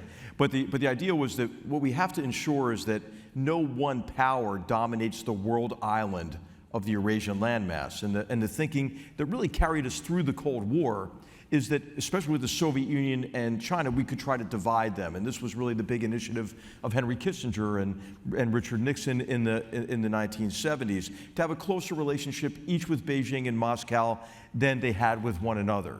But I think what we see today is that these authoritarian regimes have come together in a way that separation is no longer feasible. And you saw that, I think, with the announcement they made just prior to the Beijing Olympics, where they professed no limits to their friendship. You're going to see that solidified again in the meeting of the Shanghai Cooperation Organization. And so what does that leave for us? I think we have an opportunity now to tape them together and to hang their authoritarian behavior, the reinvasion of Ukraine on February 24th and the brutality since then, around their necks like a lodestone. And this is important, I think, to the competition in the Global South, as Alex mentioned as well. And I think what we have to recognize, the major maybe geostrategic observation that's relevant to us, is that we like to look at one thing at a time. And what we see now, I think, is the potential for cascading crises in which hostile states and adversaries will at least take advantage of a crisis in one area to advance their interests in another. And so in the coming years, I think we face the potential for multiple crises associated with a Putin who I think remained determined to drag everybody else down in his effort to restore Russia to national greatness, and China, which has a revanchist agenda as well and is more aggressively exporting its authoritarian mercantilist model, a North Korea, which China, I think, is using as a disruption for us, allowing them to disrupt us, and the Kim family regime getting maybe the most destructive weapons on earth and threatening the world, and Iran, which is increasingly active in helping these two authoritarian powers on the Eurasian landmass and creating other difficulties with the proxy wars across the Middle East and the threats that we see emanating from Yemen, for example, and centered on the Syrian civil war in Iraq, and I could go on. So what does that mean for us? Three quick big observations. If we can't do one thing at a time, there are major implications for defense. We need more capacity across our alliance in defense to restore deterrence by denial, to convince these hostile states and these adversaries they cannot accomplish their objectives through the use of force. We're behind because there is a bow wave of deferred modernization across our alliances and across our militaries. And we need the innovation of this community to now develop countermeasures to the countermeasures that we have seen Russia and especially China develop in recent years. The second big implication is we have to integrate our approach to energy security and national security and efforts to reduce man-made carbon emissions. That lack of integration, and we can do it in a way that's consistent across those three areas, but much of what we are doing to reflexively try to reduce man-made carbon emissions is actually exacerbating problems in national security and energy security. Germany's the canary in the coal mine, right? I mean, Germany decided to make a leap to renewables as it was increasing its dependence on Russia for energy. It's a bad idea, right, to give an authoritarian regime coercive power over your economy. And a leap to renewables is a leap off a cliff, and in this case, into Vladimir Putin's arms, right, for Germany. You know, we just have to recognize global energy demand is going to go up 50% between now and 2050. The most we're going to get out of renewables is probably about 28% growth. So what do? Let's figure it out and integrate what we're doing from an energy security perspective with national security and also with the effort to reduce carbon emissions. What is everybody doing right now? Burning more coal. You know, I mean, so it's exactly the wrong thing. The third and final area that I would highlight is just overall supply chain resilience. We have become overly dependent on single points of failure, mainly in China, for critical aspects of the global economy. We've already talked about microelectronics and semiconductors, but it applies to batteries, it applies to magnets, it applies to all sorts of equipment and hardware that are vital to keep the global economy going. We saw the rending of the world economic relationship with Russia. I think we are set up for a similar rending vis-a-vis China, which, as you know, would put the world into a depression. So we must act now to make our supply chains more resilient, and there's a huge technological innovation aspect of this. What are the points of failure that could be addressed through leap-ahead capabilities that reduce reliance on some of these very rare or difficult to get at upstream components or aspects of manufacturing processes? So I'll just stop there, and finally, I just want to agree with Alex and Justin. We should be confident, right? I mean, sometimes when we look at our societies today, the polarization, it looks ugly, but democracies are resilient. Authoritarian regimes, they put on a good show, right? I mean, hey, the Russian army looked great on parade, didn't it? I mean, so does the Chinese army. But authoritarian regimes, are brittle. So we should be confident, and I think we'll have a lot of positive energy coming out of this conference to work together with our friends and allies and like-minded partners internationally, but also across into the public and private sectors. Thanks. General, thank you. So this panel is about the future of geopolitics, but the now is going to impact the future, so I want to throw some now questions in. Sir Alex, let me start with you. Putin and Xi just had their meeting. Was this a defeat for Putin? He did not get the kind of full-throated support he was hoping for. Putin has been forced into being a price taker in his relationship with China, which of course is one that's been characterized by huge strategic rivalry. Xi, though, was always going to support him. Xi, because of his deeply ideological nature and conviction that we are in decline and that the system is rigged against China, was always going to support anything that was bad for America and bad for the international rules-based system. But I've been really struck underneath that. He hasn't done very much. He's, I think, extremely thoughtful about the way in which we've weaponized elements of the system, which in turn, of course, is driving his determination towards greater self-sufficiency. But I think he's been careful not to provoke any further than that. I think that's probably a profound disappointment to Vladimir Putin. And I think also Putin will be well aware that the Chinese government is not known for its sentimentality. And will be still fundamentally transactional in the contact of all of this. So if Putin had a hope that China was the solution to the quagmire in which he's voluntarily pushed his country, he's going to be disappointed. And I think equally, we may come onto this later, he's going to be disappointed if he thinks that the West fundamentally lacks the will and the cohesion to resist him. I think that's been his other huge downside surprise. We will get to that in a moment, but first let me ask you, Justin, do you think as Xi looks towards Taiwan, he's drawing lessons from what's happening to Russia in Ukraine? What are those lessons? The one thing you have to give the Chinese government is that they learn. They learn by stealing IP. They learn by watching and understanding us better than times we've understood them. So absolutely, they're learning lessons. I think it's not, though, a perfect analogy. There are several differences between the Russia-Ukraine situation and China-Taiwan.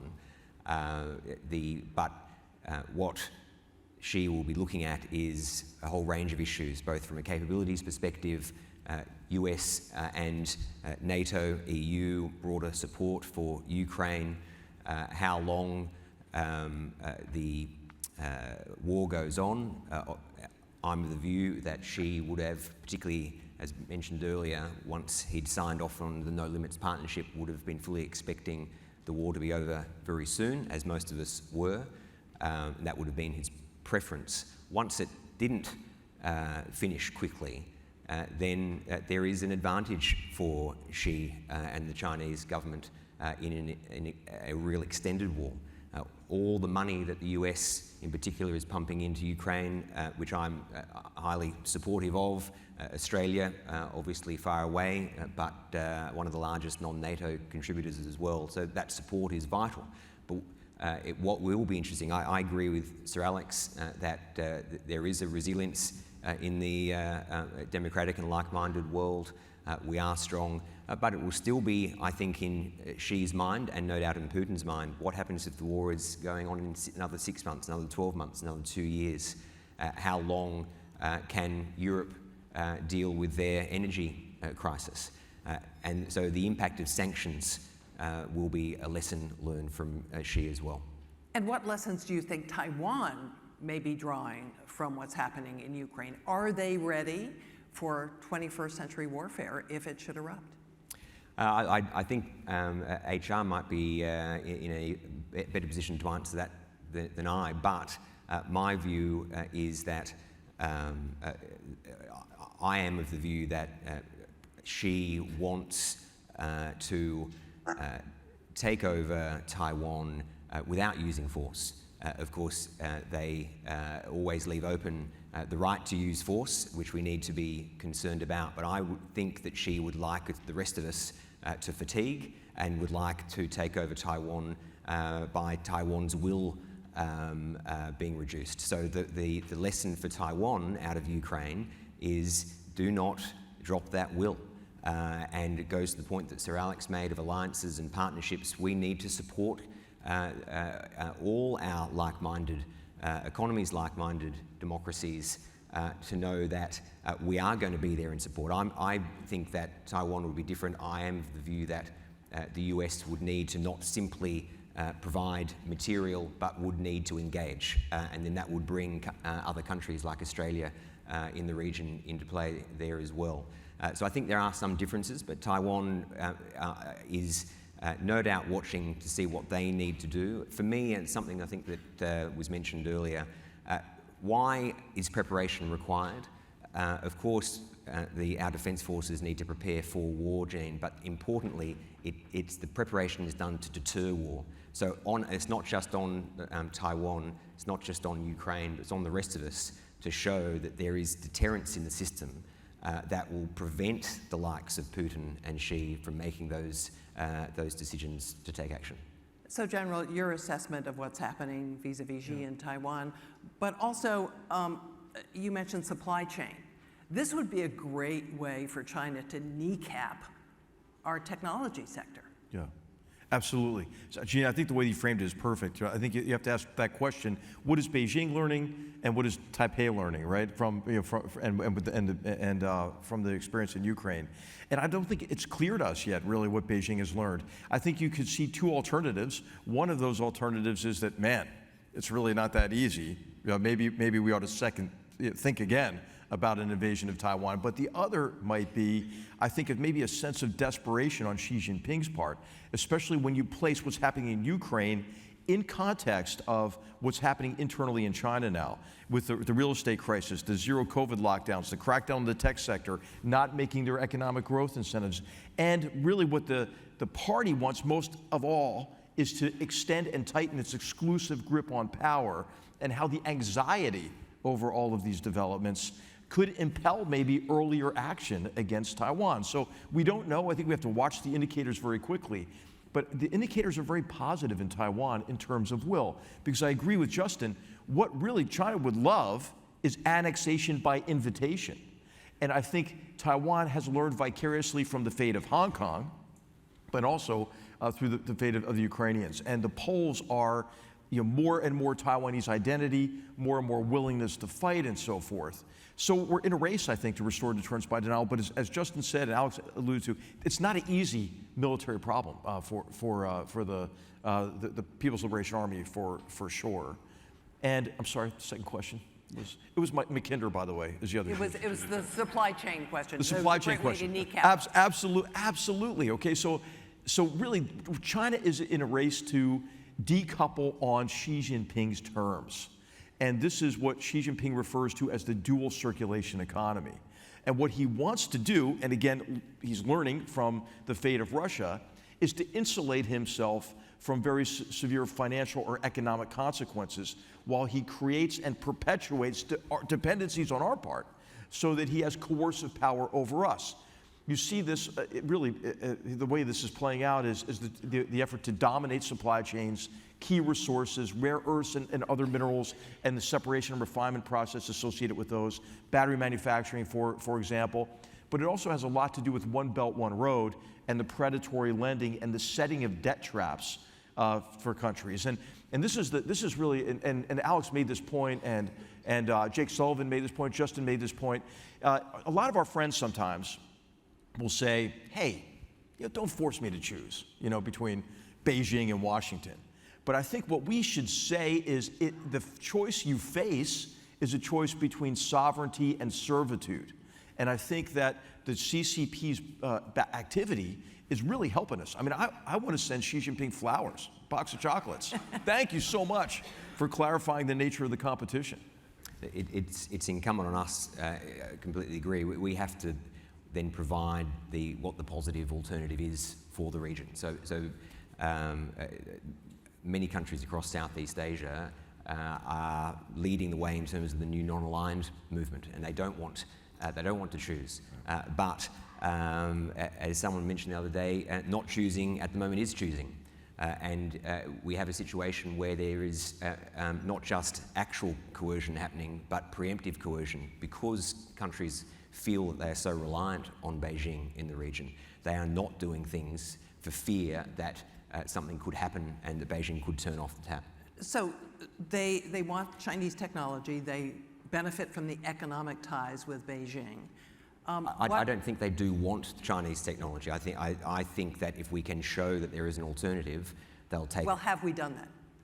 I think that's on us. I don't think we've. I think 5G is an example where Beijing's narrative around Huawei not just being cheaper because of the subsidization, but that they had gone past Western tech from a technological perspective was successful, and that we didn't do enough time to say that there are actual viable alternatives. Yeah, and I would just want to point out too, this is a competition that is global. What I meant to say earlier is that we can't focus just on the rimland, because we have a lot of Chinese predatory investments and malign influence in the Western Hemisphere, and it's actually growing in the Western Hemisphere. Yes. So just a quick note on that. And Africa. And Africa, obviously, yes. Yep. I want to turn for a moment to Ukraine. General, let me start with you. Your thoughts on the poor performance of the Russian military?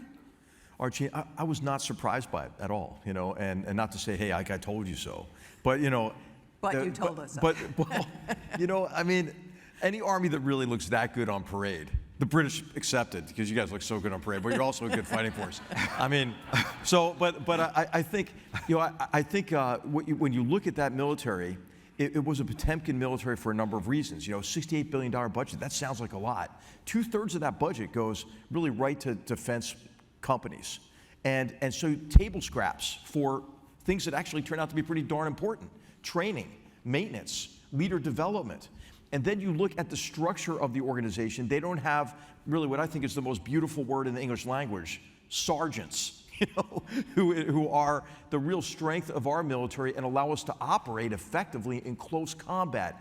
And then, if you look at the frailties within the military itself, right? It was poor leadership and lack of leadership. It was poor maintenance, low levels of training, all the things that you need to build confidence, because it's confidence in close combat that is required to overcome fear and close with and defeat a defending enemy. So the psychological dimension of combat readiness and effectiveness, I think, was neglected on the part of the Russians. Now, then take one step back and say, look at the campaign plan. Well, when you look at the map of Ukraine, it's really important to look at the scale on the map, right? I mean, I think you could argue, what Napoleon and Hitler forgot to do when they invaded Russia. They looked at the map, but not the scale on it. And when you saw the dispersion of these forces, a couple 100,000 even, but it was less than that. It was like 120,000, I think, initially. You divide that along these axes, and then you divide further by 4 or 5. That's your close combat forces. They couldn't do it from the beginning. It was infeasible unless Ukraine just collapsed. And that's what Putin was banking on. It didn't turn out that way. What about the state of Russian weaponry? As Jake Sullivan mentioned, we were finding dishwasher parts in some of their systems. Right. I mean, the worst, I'll tell you, I think the best place to be on a battlefield is in an American tank. A bad place to be on a battlefield is a Russian tank, and I mean, they're just not designed to survive in close combat. And the key thing is they couldn't conduct combined arms, right? Close combat is like rock, paper, scissors, the kids' game. You apply fires, skilled infantry, mobile protective firepower in close succession based on what you're facing. And then you have to integrate that into broader systems, surveillance capabilities, longer range precision fires. You have to sustain it logistically. All of those competencies, they were clearly lacking. And of course, we must give credit to the courage of the Ukrainians, and the tenacity and the skill that they applied in the defense. Sir Alec, let me bring you in here if I could. We're seeing public dissent in Russia, something that we didn't see a few months ago. Do you think Putin's safe in power? Look, I think if he ends up owning a war of the disaster that is unfolding, then his position is going to be weakened. And let's face it, that is how power changes in Russia. Arguably, it always has been. I would caution, though, we don't really know. Coups only succeed when they're unexpected, so intelligence services are notoriously bad at predicting them. And we need to face a reality that were he to go, he'd probably be replaced by someone even more hardline.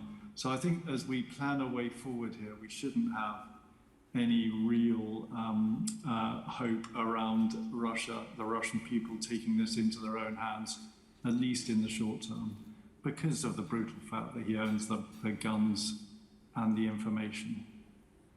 Sir Alex, Russia is renowned for its cyber capabilities. We have seen them displayed and seen their impact here in the United States many a time.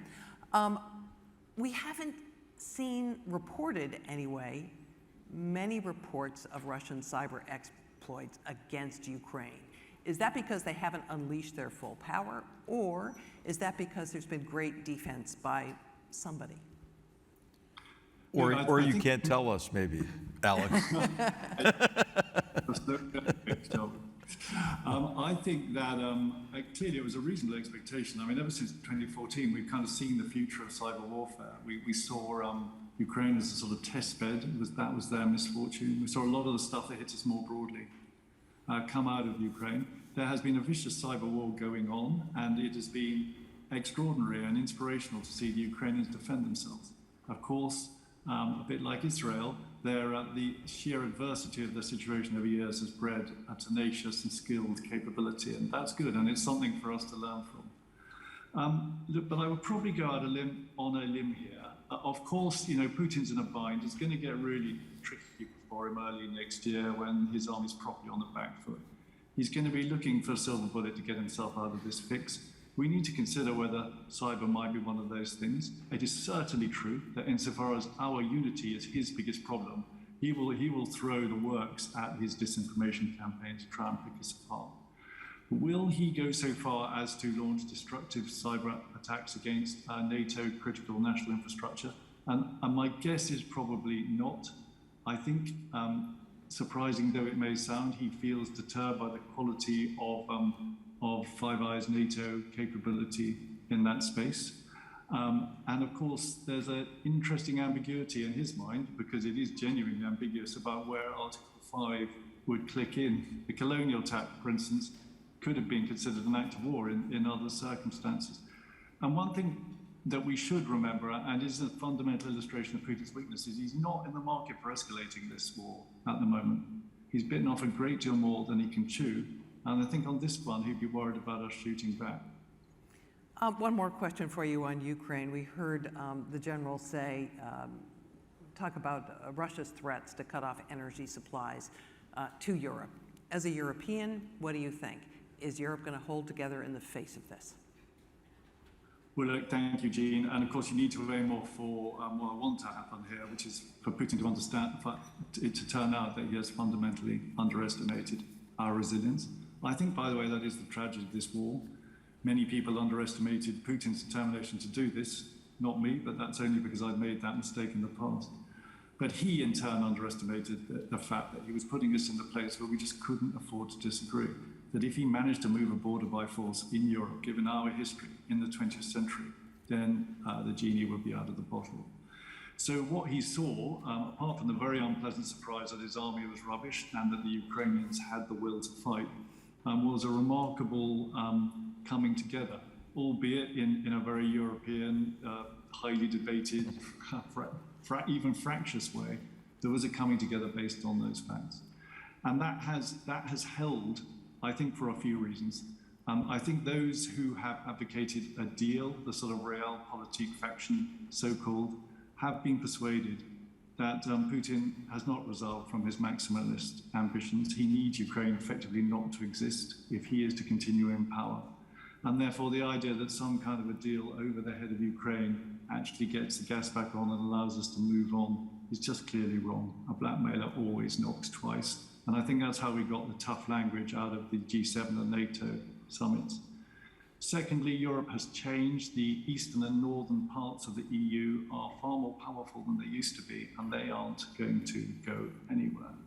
And then thirdly, of course, the US in particular have been, I think, skilled in the way they've managed this alliance and have got an eye on China. So there's a resilience there. I can't honestly say that there are no circumstances under which Europe wouldn't blink. We will see where the popular mood goes. And I know there were demonstrations, for instance, in Prague a couple of weeks ago. But it feels like he shot his bolt. It feels like he's fired his last weapon, really. That actually the gas is being refilled. Germany is being extraordinarily energetic in getting its way through the conundrum that HR so eloquently described. And the public isn't moving on this at the moment. And if you go to many places in Europe, and certainly in my country, you will see the Ukrainian flag flying from almost every building. So my prediction, which I can see the risk of wishful thinking, my prediction is that Europe isn't going to blink. And it's going to be interesting, therefore, as I say, early next year, what happens when Putin understands that, because that is his last best hope. General McMaster, your quick military analysis here. Can Ukraine win? Can I what, sorry? Can Ukraine win? Yes, absolutely. And I think it's going to not be easy because, of course, you know, the offensive that was quite successful in the north was in a certain type of terrain. The offensive in the south is complicated by much more difficult terrain that gives the defender some advantages. But I think what the Ukrainians have done is that they've adapted their tactics to those different problem sets. And what you're seeing around Kherson is the isolation of the Russian forces on the east side of the river in a way that I think could create a greater morale crisis. You know, armies collapse slowly but then quickly, right? And when I look at the moral duress that the Russian force has been put under, if you look at the numbers of casualties that they've taken, those are not combat effective units. And if you look at the poor leadership, if you look at now the constraints on logistics, I think that there is a high possibility of a moral collapse across the Russian force, especially in the territories that Russia has gained since February 24th. Justin Bassey, I want to return to your neighborhood. I saw a quote from the Prime Minister of Singapore. Around us, a storm is gathering. I have to believe that's how it feels in Australia. You have had an awakening in Australia in recent years about China, but you've recently had an election. Do you think we're going to see changes in the relationship between Australia and China politically, militarily, economically?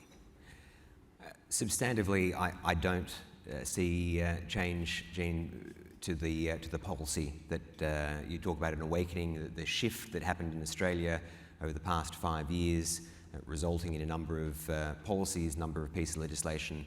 The change of government, in my view, has already shown that there are rhetoric changes.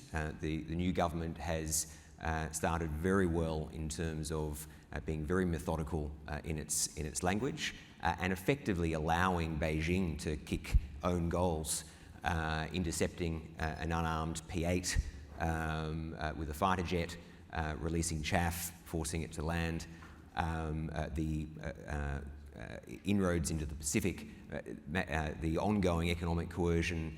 It speaks for itself. The policies that are substantive will remain. It has been an interesting shift, Jean, over a number of years. The economic relationship between Australia and China is not really that long-standing. The free trade agreement between the two countries was only signed in 2013, implemented 2014, 2015. The economic boom that happened post-2014, 2015 was significant. It goes to a lot of the points that have already been made, that the economic reliance that was so quickly becoming a dependency on Beijing meant that there was lobbying from a number of sectors, the academic sector, the business sector, to government to say, don't make any waves. But the security issues kept on piling up. Cyber intrusions, foreign interference, the South China Sea. So what the Australian government had to do was make a decision. Were they going to call out such behaviour, or were they going to listen to the lobbyists wanting to maintain the rivers of gold? In one sense, it was a very easy answer. It was about sovereignty. And so there was no other answer other than it needed to be called out. But it was a very difficult shift that needed to happen. It goes, in my view, to the benefits of transparency, two ends of transparency, identifying malicious behaviour, not just from Beijing, just any country, and also being transparent about your own policies. And the fact that Australia had to be transparent about its 5G policy, about the foreign investment regime, about foreign interference laws, meant that the public was brought along with us. And to me, Jean, that was the shift that's happened in Australia, the importance of bipartisanship across the political aisle, the public being brought along with why certain decisions needed to be taken. And so in the change of government, while there's lots of debates and partisanship across many issues, in my view, international affairs in this specific issue of the importance of being competitive is rock solid. We've heard a lot this morning already about the need for better cooperation in the technology space. Australia, the UK, and the US entered into their Trilateral Defense Technology Agreement, AUKUS. Is it enough? Is it working? What else can be done to strengthen that kind of partnership? You still don't have those submarines. True, but it is exactly 1 year on from the announcement of AUKUS, so 12 months on. Clearly, what has happened since in that 12 months, Russia's invasion of Ukraine, China's inroads into the Pacific, has shown, confirmed, reinforced even more so the need for partnerships like AUKUS. And of course, everyone focuses on submarines, but the advanced capabilities stream is where the action needs to happen quickly. Across a number of fields, and they are led, of course, by the respective departments of defence, but they are defence-led, but shouldn't be defence only. The areas of cyber and AI and quantum so important to us are whole of society issues. So that's where the AUKUS partnership needs to focus, and then be able to provide confidence that it is the resilience is there, the capabilities are there, and that we can bring in then a whole lot of other countries along with us. General McMaster, are these partnerships, are they moving fast enough? Are we getting this innovation that we so desperately need done? And how do we do it? You know, it's not going fast enough because we're so far behind because of too many years of complacency based on flawed assumptions about the nature of the post-Cold War world and so forth. And I was encouraged to hear Jake Sullivan's comments today because I saw all of the elements in there of a multilateral approach to economic statecraft, which is really what we need. And so we need a combination of investment screening, inbound and outbound. We need export controls now to prevent China from getting a differential advantage, maintaining our competitive advantages. We do need investments in technology and in particular sectors, especially where we're behind, but also for leap ahead, as I mentioned. We need to develop a talented workforce and bring in the scientists, and immigration policy is a big part of it. So I heard all these different elements. What has to happen is we have to take on these projects oriented on specific goals and objectives and work together. It can't, we always talk about, hey, better relationships with allies. That's more than, more fun cocktail parties, in Paris and London and Sydney. I mean, or Canberra. What that has to be focused on, I think, is how do we work together to achieve outcomes? Rather than a process of talking. It has to be about outcomes.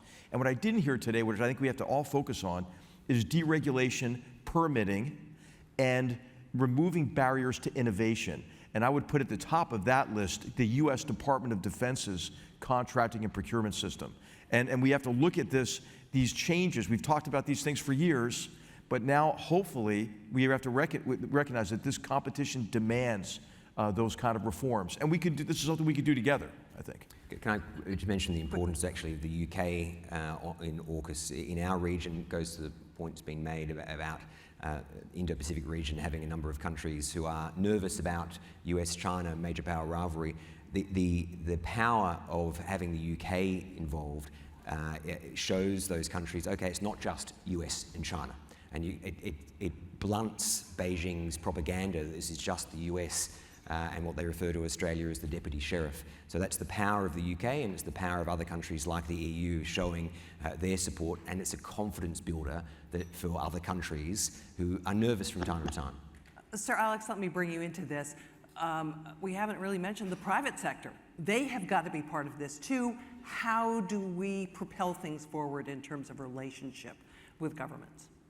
Well, this was my great positive surprise when I was chief of MI6. We understood, of course, that we had to get this technology on our side if we were to prevail over our adversaries. You know, we had learned that lesson the hard way. We understood, notwithstanding the sort of brilliance of the sort of Enigma development in the Second World War, that this isn't something governments could do on their own behind the barbed wire. And we enlisted the private sector, just as the US has done so brilliantly in the past. The results surprised me. It turns out that we are all on the same side, that the private sector has as acute a sense of a mission in the space as we do. It wants to know how it can help. And of course, from even just a strictly commercial perspective, it receives huge boosts to its administration by working on these, to its competitiveness by working on these really difficult problem sets. That was a delight. They need a framework. We need financing models. We need trust models. Those are all available. And then finally, and HR has said this, we just got to think about the bureaucracy. It's almost literally killing us. When I look at some of the legislation coming out of the EU at the moment, fetishizing the control of the risk, not understanding that the biggest risk is that we fall behind. When I look at the glacial speed of the US-European conversation about aligning on competition, when I look at our having gone to sleep on watch in Geneva and allowing China to take over the International Telecommunications Union and set the standards for AI, these are all unforced errors. They're also pretty dull, but the good news is they are absolutely within our power to support out, and we need to get on with it. We have time for just a couple of questions. I think there are some microphones deployed around the audience. We have one right here at the front. Can we get a microphone up here? Right over here where the hand is raised. And if you could tell us who you are, where you're from, and keep your question crisp, so hopefully we can get to a couple of. Hello. Yeah. Thank you all for being here. I'm Jason. I'm formerly a legislator in Taiwan and currently a senior fellow at the Harvard Kennedy School, researching semiconductor and geopolitics. It is deeply appreciative that Taiwan is being paid so much attention to, as our is facing a very critical juncture for our security concern and our risks, especially in the technology supply chain. So my question is related to China's invasion, especially the measures that they can use. Particularly after Pelosi's visits, China launched a blockade, and the blockade is very severe in terms of our energy blocks because we only have 14 days of energy reserve, reliant on 40% of import on natural liquid gas. So how would allies and countries such as Australia, UK, and the US help Taiwan in the event of energy blockade? And this will concern with the semiconductor industry's power supply and many other factors that will concern. Thank you very much. Who wants to grab that one? Well, I think the question is, would there be a multinational effort to block, to to break a blockade? And I think the answer to that is yes, and for a number of factors.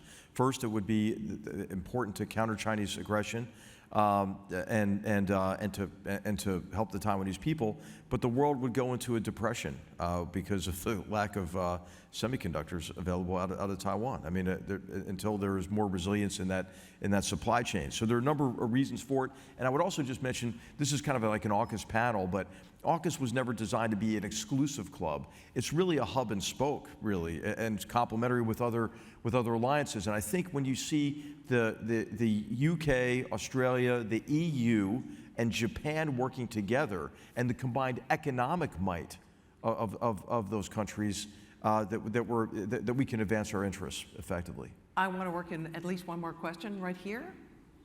Microphone. Right here, hand up.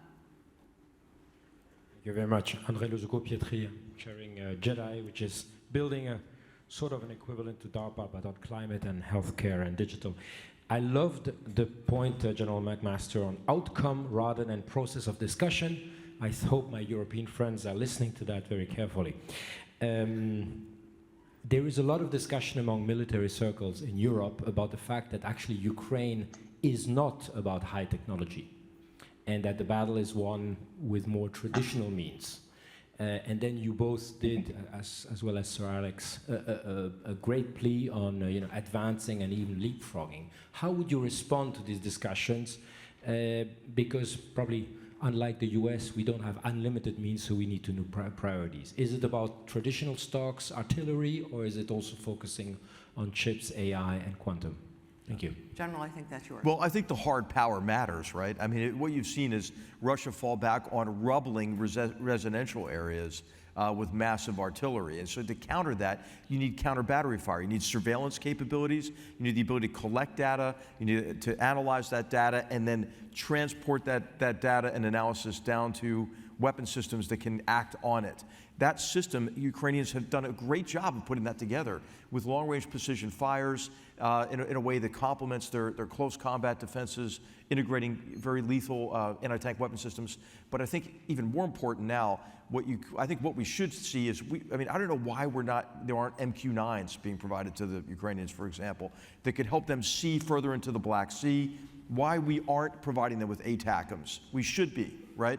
And I think that what you're going to see is the next phase in this war in which Russia's position, I think, in Crimea becomes untenable. And the Black Sea Fleet is pushed even further back. And I think that's a harbinger of things to come in terms of long-range precision fires and the impact that they can have on the ability for any country to sustain an offensive. And of course, this is quite relevant to Taiwan as well. And unfortunately, we're out of time. Thank you so much to my wonderful panel, General McMaster, Justin Bassey, and Sir Alex Younger. Thank you all. Appreciate it. Thanks, Dave.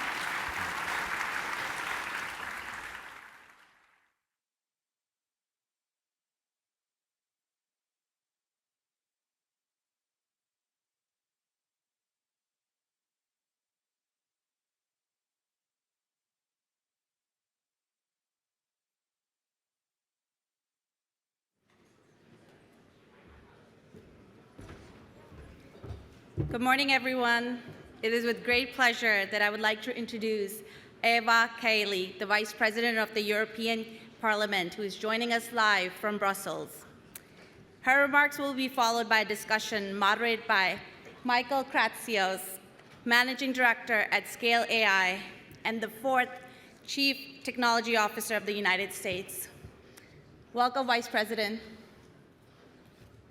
Thank you for having me. Congratulations for such an excellent event. And I really tried to make it there, but I'm very happy that I managed even virtually.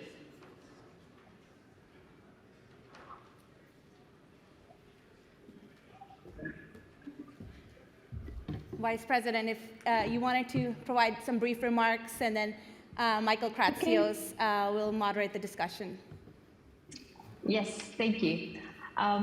So let me also thank Eric Schmidt and Mr. Baraktari for the invitation, and also for allowing me to discuss with a good friend, Michael Kratsios, who's been successful in politics and also and new technologies. I am currently working on several files that basically we try to be on the same page. We try to make sure we can be aligned between the European Union and our Transatlantic Alliance, but also to approach, let's say, more allies that we have in this world, the democratic alliance that we should build on, like Japan, Canada, Australia.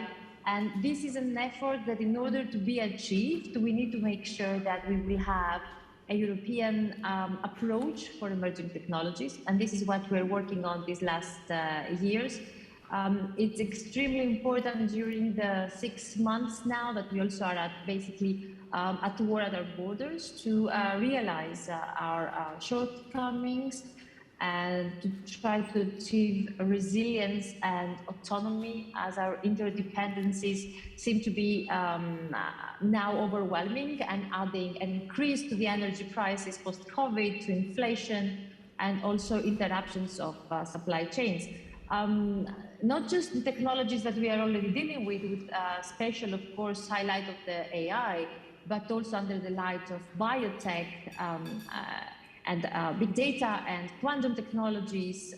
Societies and economies are in need of a legal certainty in order to use the benefits of such technologies for our citizens in a safe environment. Even nuclear fusion, we are working a lot now into achieving energy storage, better energy alternatives. I think it would be very interesting, because I understand that the perspective for EU is usually that we overdo regulation here. I would say we are trying to achieve smart regulation. We talk about AI as a technology that it's not really a commercial product. It's basically dynamically evolving systems with life cycles that they are completely different and more complex than any other technology we've dealt with. And where we're standing from, EU is struggling with different languages, different tax and legal systems. So we are trying to achieve a real single market to be able to also accelerate this market power that Europe is, and adding to that to be able to collaborate collectively with our democratic allies. There is this study, which is the cost of non-EU. It was updated after the pandemic, and it seems that without the European Union, we would talk about the GDP almost 20% lower. It would shrink, and we talk about collaboration at this point, not just economically, but also in peace, common values, democratic governance, international development, with the TTC, for example, with US, on human rights, on social health protection, and of course, research, innovation, now also energy and defense. I think it's really known and it's been discussed on several different platforms of dialogue that we have. The new regulations we are bringing as hopefully global blueprints that they can change, but I think it's the first time that we are succeeding into having rules for the internet, the DSA, the DMA, the Data Governance Act, now the Artificial Intelligence Act, and with more, of course, on the energy side of technologies. This effort is coming to make sure that not just we have a harmonized approach and not 27 different ones, but also that it will remove final frictions of the digital market, and it will allow us to have a better, let's say, a more political strategy on the emerging technologies, better strategic considerations and priorities, and of course, to be able to bring together with the support of funding, academia, the industry, and the government, with a special focus on deep tech and taking the burden of the private sector and the risk of the private sector to achieve that we can intervene in sectors where it's necessary, under the light again of the recent multiple crises, for us to be stronger. One example that I believe in US is also now at the top of the agenda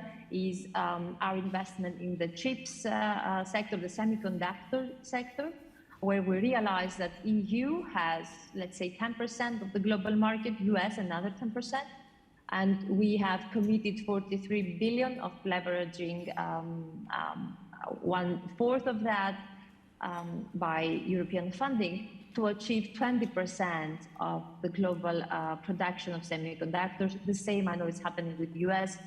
It could be achieved if we invest in cutting-edge technologies and if we collaborate and not overlap or duplicate with our partners. So this is just an example on our point of view, on our perspective at this point. And of course, we are moving very fast into investing more in the energy generation of alternative sources and also storage. So I think we can have a very interesting discussion with Michael Kratius, because I think the differences we have, if we join forces, is exactly what will make us stronger and would create a huge market superpower, but also a democratic superpower, super alliance.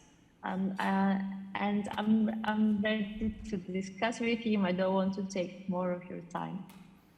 No, thank you so much. It's terrific to catch up with you again. And I know we've worked together for many years, so it's excited to have this conversation.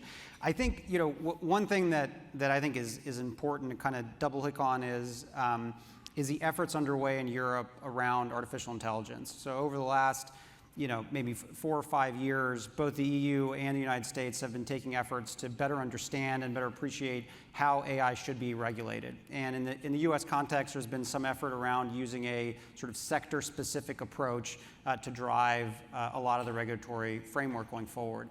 The EU has taken a slightly different approach, where they see it more from a single act, an AI act that will essentially sort of be the guidepost for a wide variety of industries. And kind of when that draft regulation kind of came out in Europe, there was a bit of a mixed response about how do you sort of balance innovation and kind of reconcile it with some of this some of these regulations. So I'd love to hear your thoughts a little bit on the strategy around the AI Act and kind of when and where do you see that becoming finalized? Well, let me first describe a bit this approach that you mentioned. So the approach that we had, and we are still working on it, is a risk-based approach, also per sector. This means that we have this pyramid of high risk or even applications that have unacceptable risks and should be banned.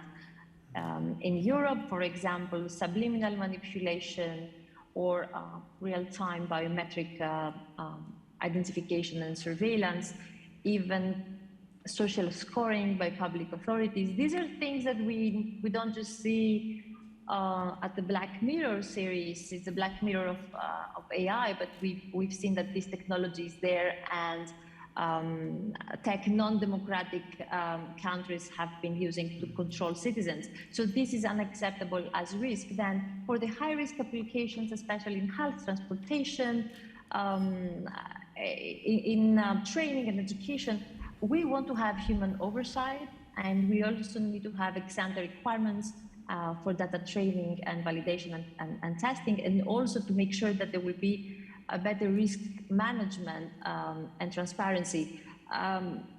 So, of course, the majority of the applications, they are of low risk or limited minimal risk. This means that the AI Act will have binding obligations, but also voluntary standards. And I think and I hope that it's going to be balanced in the end, in order to not stifle innovation, because we understand that we need to be globally competitive.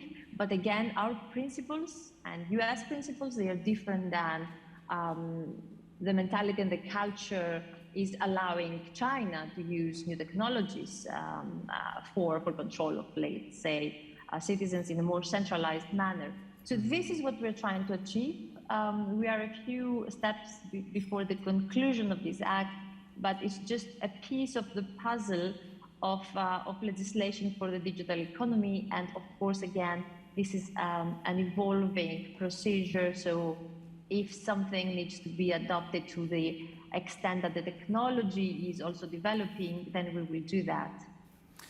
Absolutely. I think the next question I want to ask kind of revolves around some of the things you discussed about the necessity of reinforcing and building the Transatlantic Alliance. And sometimes here in the U.S. we see, oftentimes there's some in Europe that, at least in the technology space, that sort of view the United States as a competitor rather than a partner sometimes on tech and trade. So whether it's building domestic sort of cloud capabilities or other examples in certain European countries. So given that, how do you sort of view this in the light of, as you mentioned, this sort of geopolitical competition with China and the necessity of us trying to find a way to work together? Well, I think we cannot afford to compete in sectors that we can have shared interest and we can achieve more and better together. It's been estimated that AI could contribute up to 15 trillion to the global economy by 2030. And it seems that the economic gains of China would be basically a 25% boost to its GDP. So I think that actually, in terms of sharing common interests in and values, in freedom, in protecting democracy, but also in a rules-based order society, is only to our benefit to find ways to collaborate. I do believe that collectively we can achieve more. We can also make sure that we can keep talent, because there is lack of talent in emerging technologies. And I also feel that we can achieve interoperability between our systems and also common data standards. Even if we have different approaches, we can work together and align. In my opinion and understanding, for people it's extremely important to be able to remain safe in such an unstable environment. And to achieve that, we need to update together very fast also our cybersecurity and allow to have like a trusted environment for us to work together. So I feel we have more room to collaborate and a bit less to compete. Competition in good faith and in a good manner is always welcome. Absolutely. And kind of in closing, to kind of end, I would think on sort of a more a positive note, what inspires you that really our Transatlantic Alliance has the right vision for technology compared to some of our adversaries, if you will?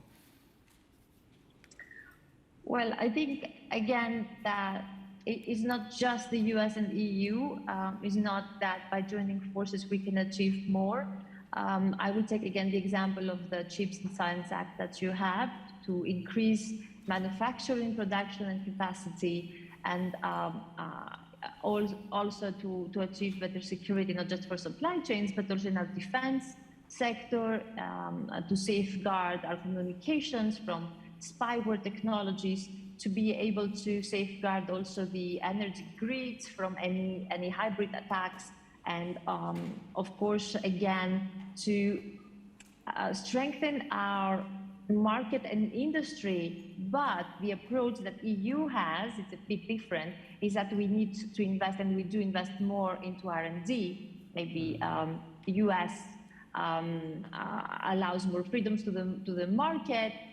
We do support the R&D, and I think if we join forces there, we can achieve more in the deep tech also, and we can, let's say, commit to specific purchases in the market so that we can drive also private investments in the direction that it would be strategically important for the future.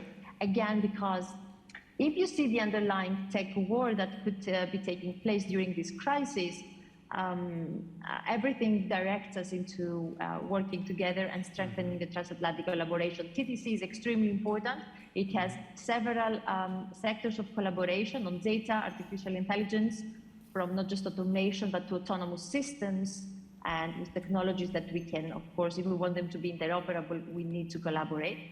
but we can enrich it besides the data standards exchange into also the energy sector. So I think we have a great platform of collaboration, and together we can be much stronger. And I hope also next time we will be able to have a physical meeting and discussion as things are developing quite fast.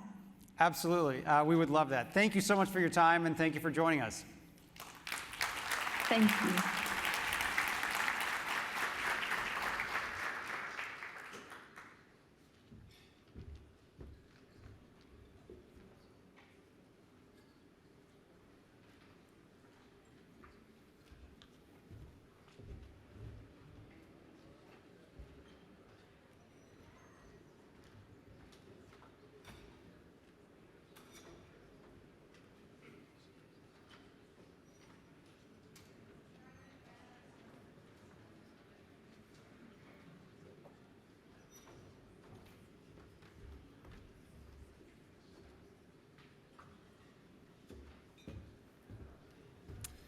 Good morning. It is now my pleasure to welcome our first technology demonstration of the day on AI-powered decision-making by Dr. Anshu Roy, founder and CEO of Rhombus, and Dr. Sarah Cohen, Vice President of Product and Operations at Rhombus. Sarah.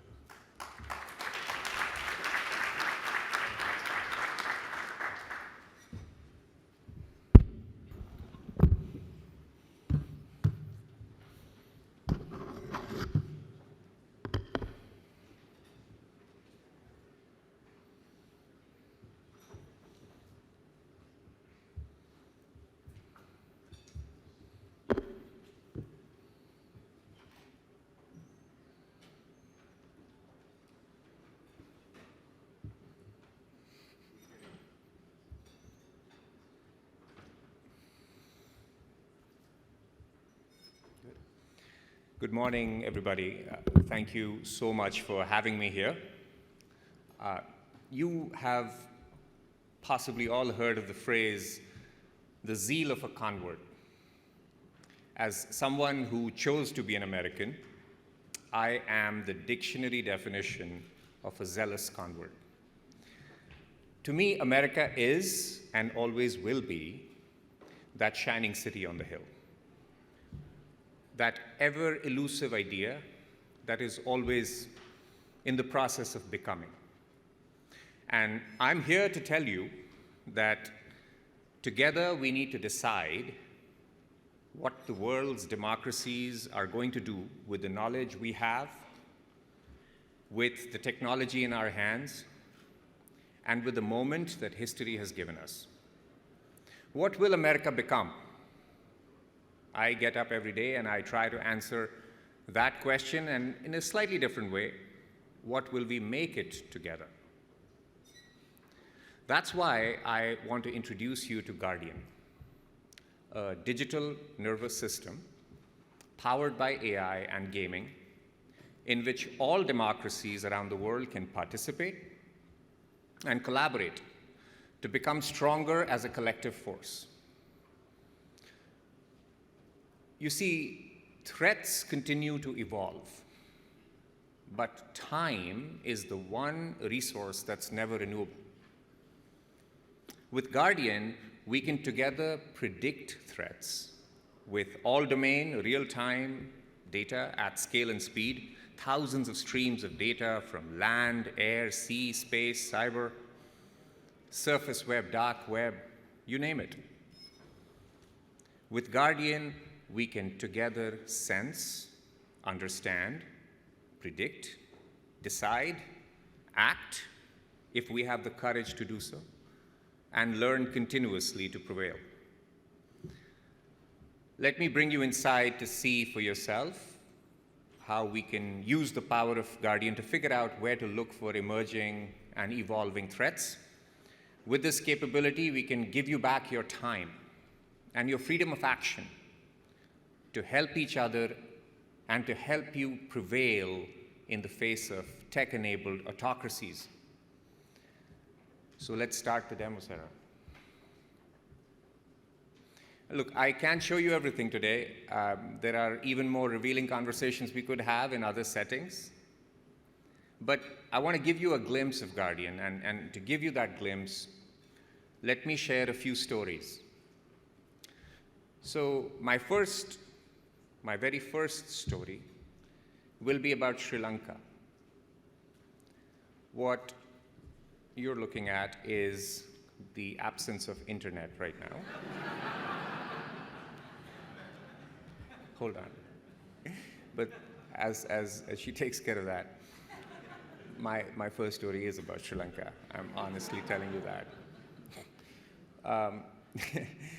So within the Guardian platform, there are many apps, okay? And one of these apps actually measures and predicts the level of instability around any country. So let me take you back to, say, January of 2022, this year. And as we zoom in to Sri Lanka, this is what it looked like. Blue represents the absence of much instability, relatively calm. And so while at the surface it looks very calm, all is not well. And in fact, Guardian is predicting an instability 5 months out. So what is driving these instabilities? Well, dramatic rise in unemployment, and these were things we were seeing in January, drop in GDP, debt to GDP ratio shooting up, foreign exchange reserves drop sharply, meaning that the country's ability to pay for imports is compromised. The country is just starved for money. Commodity inflation jumps from 15% to 60% in 4 months. Just think about that for a second. Staples such as rice, coconut oil, sunflower oil, bananas, they get painfully expensive. And on top of it all, cooking gas shortage happens because the country is unable to make payments to its petroleum and gas trade partners. I can tell you from my own experience growing up in India, nothing can be more painful for a middle-class family than shortage of cooking gas. I remember cooking gas shortages back when I was growing up, the pain my parents would have to go through, and we were relatively well off, for days just to arrange for a cylinder of gas so food could be cooked. But that's not it. Sri Lanka is forced to buy more liquefied natural gas from Russia in the midst of the Ukraine war. Why? Because Russia is selling it for cheap. So why is Indonesia not selling them gas anymore? Or selling less of it, or basically increasing the price? It's because Indonesia is diverting that gas internally to power its electric power plants, to produce cleaner power. Why? Because Indonesia is trying to reduce its reliance on coal-powered electricity. Makes sense. But you see, climate policies can have unintended higher-order consequences, which is why we must act in concert on climate, which is truly a globally shared gift. So imagine if you knew, if the world knew 6 months in advance that this country was going unstable. Now, we knew this through Guardian, but knowing is not enough. Knowing in time is also not enough. There must also be the will and courage to act in order to influence outcomes. Which brings me to my next story. This is about Burkina Faso. In the first week of December 2021, we were in a virtual meeting with the then president of Burkina Faso. We showed him that Burkina Faso was about to go unstable in 8 weeks. He was intrigued and he asked, really? What's driving it? We told him that the most important variable was Mali's military posture as measured from sentiments within Guardian. We also told him that the Wagner Group had equities in Mali. 6 weeks later, soldiers from Mali detained and deposed the president. With AI, we knew something before it happened. We could have changed the outcome. Instead, the president lived it. So let's talk about the next story, the news of the day, the tragic news of the day, which is Ukraine. In January of 2022, this year, my team and I were in a confidential meeting with an organization called SCSP. And one of you asked me, Anshu, it is beginning to look imminent that Russia will invade Ukraine. So when do you think that might happen? And I replied, 4 weeks. I was off by a day. Okay. Finally, let's talk about one last story, which is the Democratic Republic of Congo. Conditions in DRC right now are at the edge of an instability. Why? Many of you perhaps know, you are greater experts at this than I ever will be. Government mismanagement, long-term rebel conflict, lack of investment in infrastructure. All of this you perhaps know. What you may not know is how all these drivers are significantly exacerbated by climate-related variables. As you can see on your screen, those green bars represent environmental variables, and they are disproportionately affecting this country. There is a compounding effect in complex systems, and there are ways to mathematize that. It is hard to pinpoint one factor over another. It's always hard. But in this case, climate-related variables far outweigh the other drivers. Sometimes it is the interplay between variables where you have to look for intervention points, and that's not obvious. So the technology works. It is continuously improving, it is continuously getting smarter, it is learning from what's happening, what's not happening, because we've set it up in that way. We've built this over the last 5 years. This is merely the surface. And it has been validated in many ways by multiple government organizations. But that's not enough. Which brings me to the most unmathematical of equations I will ever write, which is technology times scale equals impact. That's to say that technology operationalized at scale creates true impact. But to create that impact, we need a whole-of-government approach. We are currently operationalizing the system in some government organizations, and that's going well. I couldn't complain. But we need the whole of government to be involved. And across all democratic governments in the world, we need involvement. To do this, I say this sincerely, we need you. And I mean all of you. I'm asked very often, what is the United States doing? What are you doing to counter China's investment in AI? I think it's the wrong question. The right question is, what will the United States do with AI to ensure information dominance? In the right hands, in your hands, AI is a solution for good, there's no doubt about it. And at Rhombus, our job is to put the right AI in the right hands to make good on the promise of the liberal order and collective global security. I don't need praise or platitudes or anything like that. You don't need it either, I'm sure. I'm quite saturated hearing that we live in the information age. I mean, so what? What good is information if it can't help us solve really complex problems at the speed of relevance? I mean, the Stone Age didn't end because we ran out of stones. The information age won't become the AI age until we use it to give all of you your freedom of action back, to give you your time back. The time to choose among good options, not bad ones, as the clock begins to tick down. So much of history we grew up studying is just full of case studies in unknowns. In 1962, we didn't know the Soviets would invade Afghanistan. The Soviet missiles would head for Cuba, and until the world was very much at the brink. In 1979, we didn't know the Soviets would invade Afghanistan until tanks rolled in. But now we know, now we can know, now you can know.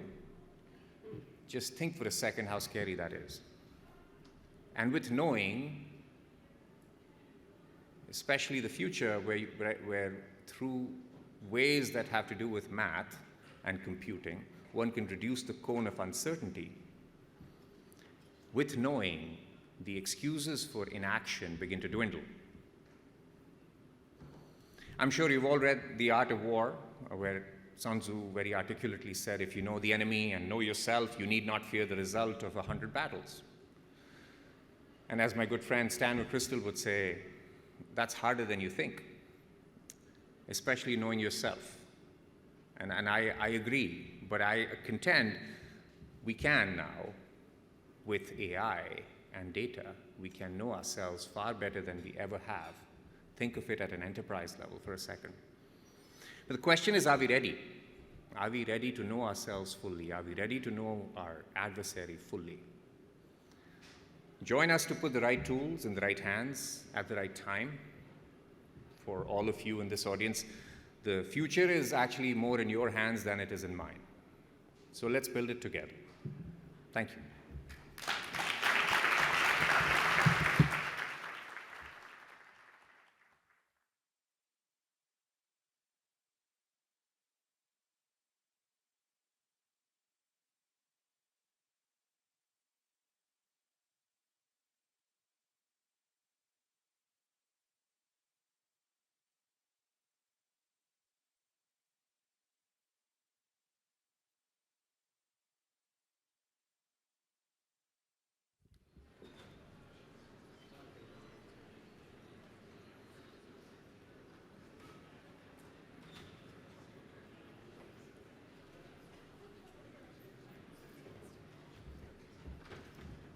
Our second panel today will focus on the future of democracy in the face of technological and geopolitical challenges. I'd like to welcome Dimitri Sevastopoulos, the U.S.-China correspondent for the Financial Times, who will moderate a conversation with Condoleezza Rice, director at the Hoover Institution and former U.S. Secretary of State and National Security Advisor. Eric Schmidt, chair of SESP's Board of Advisors. John Huntsman, former four-time U.S. Ambassador to Russia, China, and Singapore, Deputy U.S. Trade Representative and former Governor of Utah, and Sylvia Burwell, President of American University. All yours, Dimitri.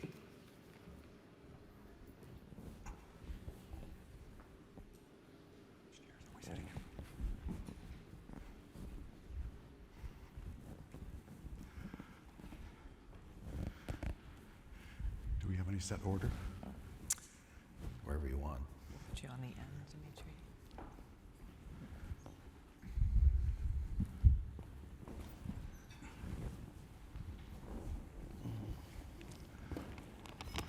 Dimitri. Good morning, everyone.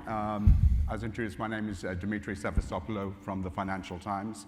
And I'm not a member of Putin's cabinet. I'm an Irish guy with a Greek name, and hopefully you'll understand my accent this morning. I'm also going to take the prerogative of being Irish and being a little bit more less traditional than Washington and call everyone by their first name if they don't mind. Very happy to have a distinguished panel. At the end, we're going to give everyone 10 or 15 minutes to ask questions, so please think of some penetrating questions for the panelists. The central premise of SCSP is that technology is power in economic, societal, and military terms. It helps nations shape the world, sometimes to bolster democracies, sometimes they undermine democracies. But whether technology is good or bad is ultimately less about the technology itself, and more about how that technology is employed. Surveillance cameras in some countries are used to prevent crime. In other countries that shall remain nameless, they are used for repression. Many countries, I think, are grappling with how to harness technology in a positive way. But a big challenge for democracies, as you all know, is that some nations see no distinction between a democratic-led or authoritarian-led global technology order. And other countries may not even think about the strategic competition between the US and China because they don't understand the long-term ramifications of deciding on one particular technology or technological system than the other. So to kick off our discussion on what is a very broad and big topic, I've got kind of two opening questions I'd like to ask all of you. And the first is, how optimistic are you about the future of democracy, given the threats it faces, including from emergent technologies which can be used in destructive ways? And secondly, how can the US and allies better make the case that open societies and value-based technologies are a better path for the future for their people? And I think we're going to start with Condi. The floor is yours, and good morning. And good morning, and thank you very much. Well, I'm actually optimistic about the future of democracy, mostly because to paraphrase Winston Churchill, we don't have anything better. I think if you ask people, do they want to have basic freedoms, the right to say what they believe, to worship as they please, to be free from the knock of the secret police at night, most people would prefer that to tyranny. And so I think democracy is a far superior form of government. It doesn't mean that it isn't challenged. It doesn't mean that it doesn't have to deliver. But show me an authoritarian regime, and I will show you one that is fearful of its people and where its people are fearful of it. And that is not a great recipe for creativity and for forward progress. Even in a place like China, I think you start to see what it's like to live in an authoritarian regime when you see essentially one man decide on something called zero COVID. So I will speak for optimism about democracy. Now, to the point that you make about making the case to people, it's interesting. It's almost always easier to make that case to people who don't live in freedom. And those who often question whether people want to live in freedom are those who are lucky enough to live on the right side of the divide. But I do think that we have to talk in terms of democracies delivering. In that sense, technology can be an ally. When I think about what has happened in India with biometric ID, which has significantly improved issues of corruption, as an Indian citizen can get a government check directly through a biometric ID rather than going through a middleman that takes 5% or 10% off the top. That's an example of technology working. If I think about South Africa, where we were worried with the president's emergency plan for AIDS relief that people couldn't schedule appointments, well, now they do it on a smartphone app. So we have to show that technology can aid in democracy. It certainly challenges democracy, but to the degree that we can start to point out those places and in fact replicate those places where technology helps the citizen to live better, rather than talking about just high-flying notions of democracy, helps the citizen live better without fearing its government, democracy will have the edge. Can I ask you just one quick follow-up question before I go to the other panelists? How much do you see students on campus talking about these issues, and how big an issue is it for them? Do they think about it in the same way they think about human rights or climate? Is it important or not? Well, it's important, but sometimes with 19-year-olds who I teach, you'll hear something like, well, socialism may be a preferable system, and everybody gets all spun up about that. But I have to say, they don't remember the Soviet Union. They don't remember what socialism looked like in practice. So I think that instinctively our students understand that democracy is important because they are trying to practice it. This is the most public-minded generation that I've taught. They want to change the world, and they're demanding of their governments that change comes. So I think they're bought into democracy, even though sometimes they may not speak like that. Okay, thank you. Eric, same two questions over to you. First, let me say that how proud I am of this report and the document. If you haven't had a chance to read it during the meeting. It's that good. Congratulations, Illy. Congratulations to your whole team. First place, I think we haven't found a better human organizational system than democracy and capitalism, although people keep trying to propose them. We're going through a rough patch now, I think, largely over misinformation. And so if you look at technology is sort of reasonably neutral. And the examples that Condi, and I completely agree with what Condi just said, are all positive examples. I think what's really true is social media, and in particular, the ability to automate misinformation is driving everybody crazy. And it's driving crazy because all of these sort of splinter groups and crazy people in all parts of the spectrum can now be heard, and we don't want to hear them because, frankly, they're wrong. This is QAnon, et cetera. So we have to come up in democracies with some way to deal with the issues of misinformation and how it changes the body politic. Dr. Kissinger, Dan Huttenlocher, and I wrote a book last year about the age of AI.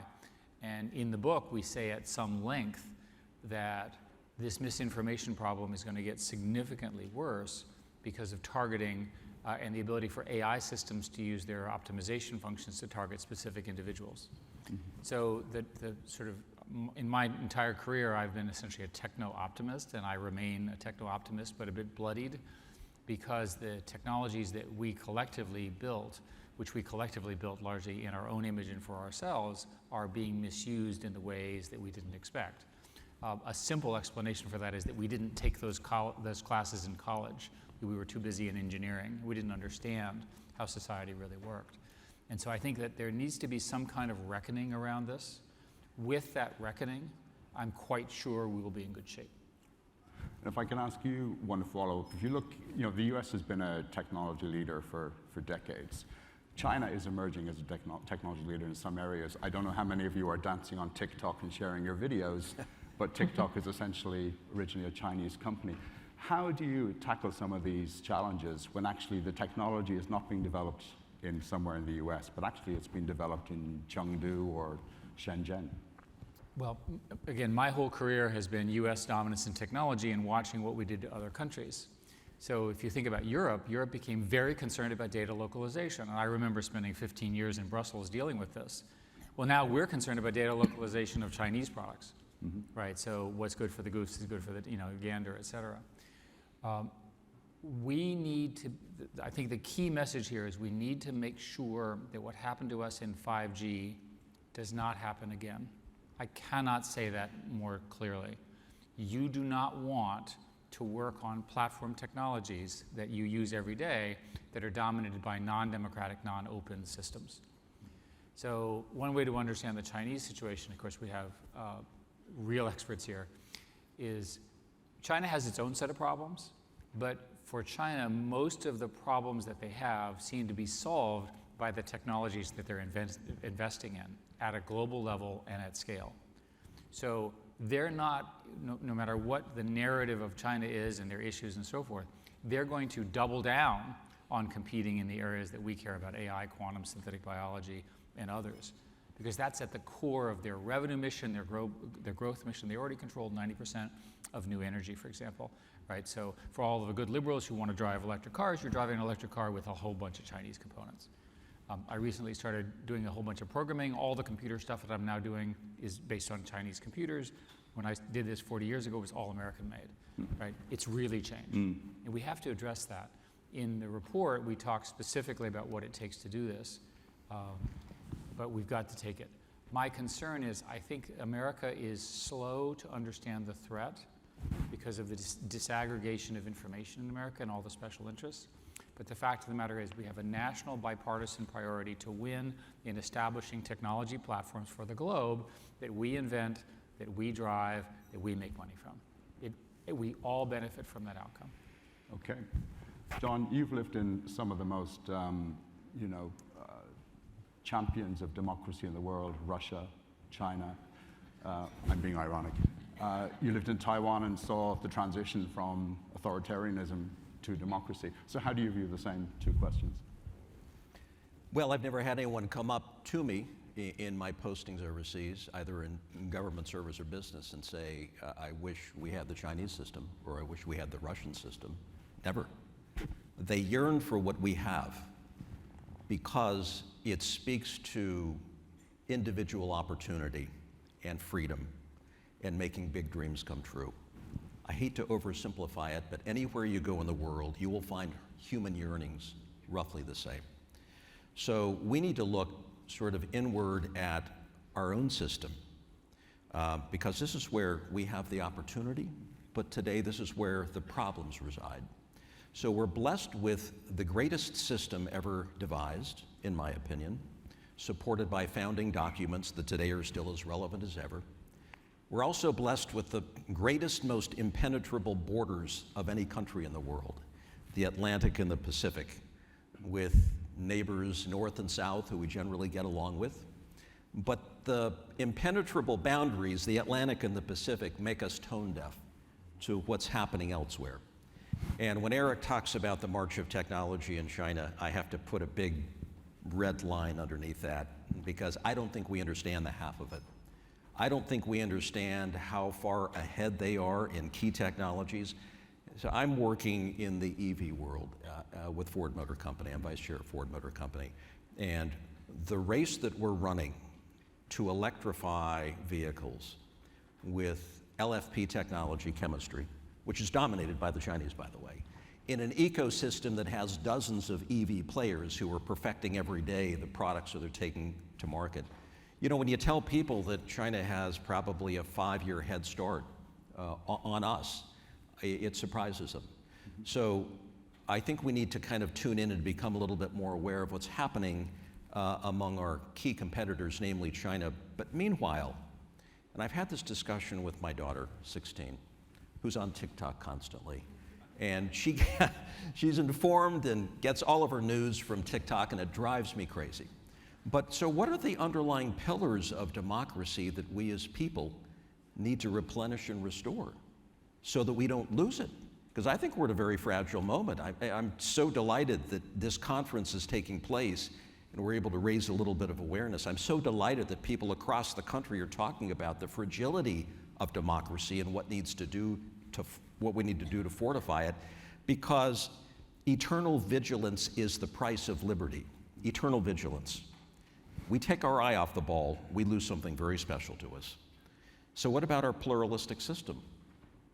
Is it rigorous? Is it strong? Can it weather the test of time? We don't know. What about a free and fair electoral process, which is absolutely fundamental to making sure that our democracy works? What about a government that operates openly with transparency and fairness? What about a political engaged citizenry? Do we have one? Or do we kind of have one? I think we need a little bit of temperature taking on that one. What about a free and independent press that is absolutely indispensable to a functioning democracy? So we're here. Meanwhile, Xi Jinping and Vladimir Vladimirovich Putin are sitting over in Central Asia around a big table. And they're talking about alternative forms of governance that are ridiculous. People don't want them. They're doing it to poke us in the eye. They hate our system. They want to rid the world of our system. Meanwhile, we've given more opportunity to more people than any country of the world.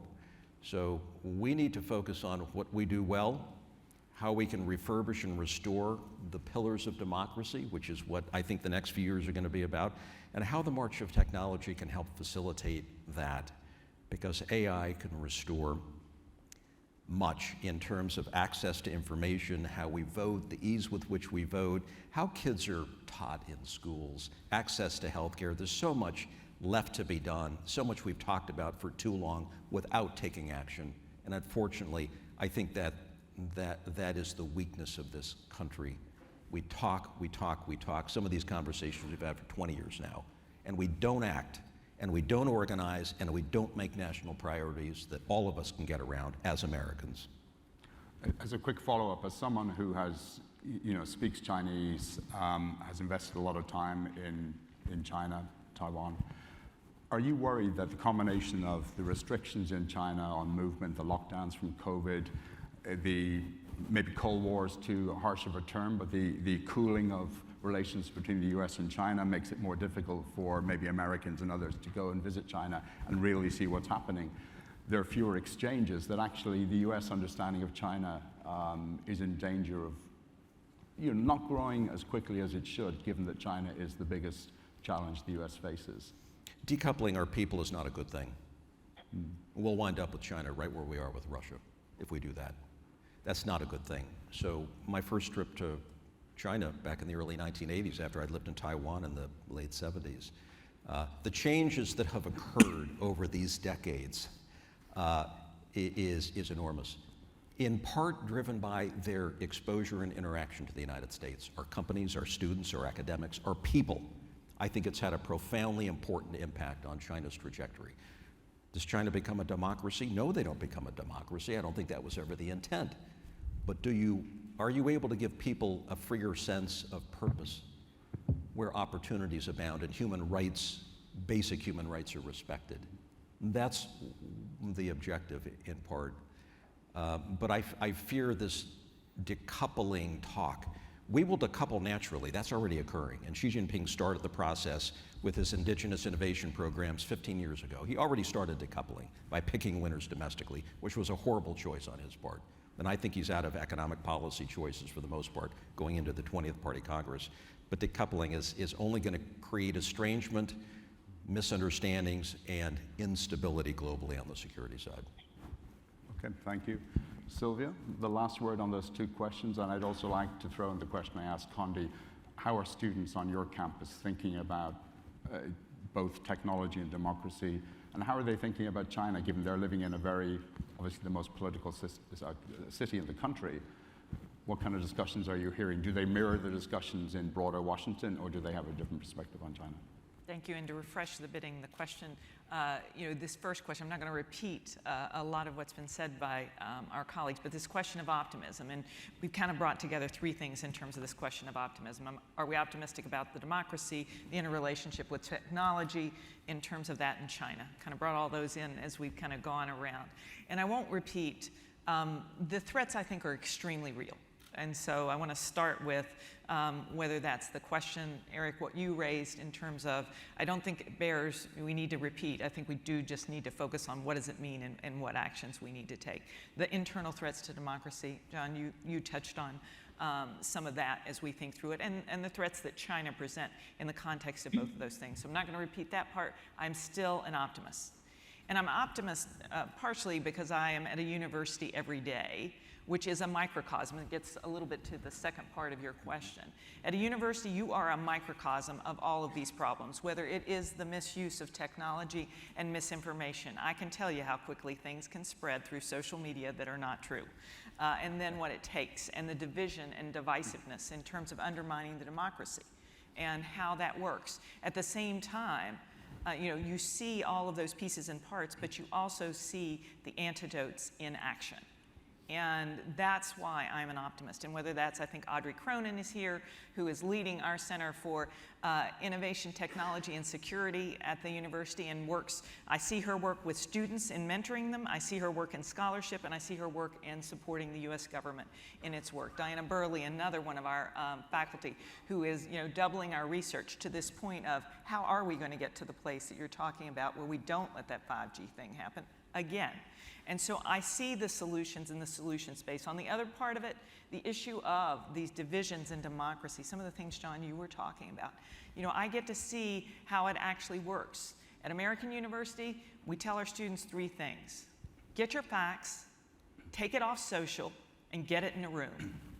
When we have these divides, when we have these problems.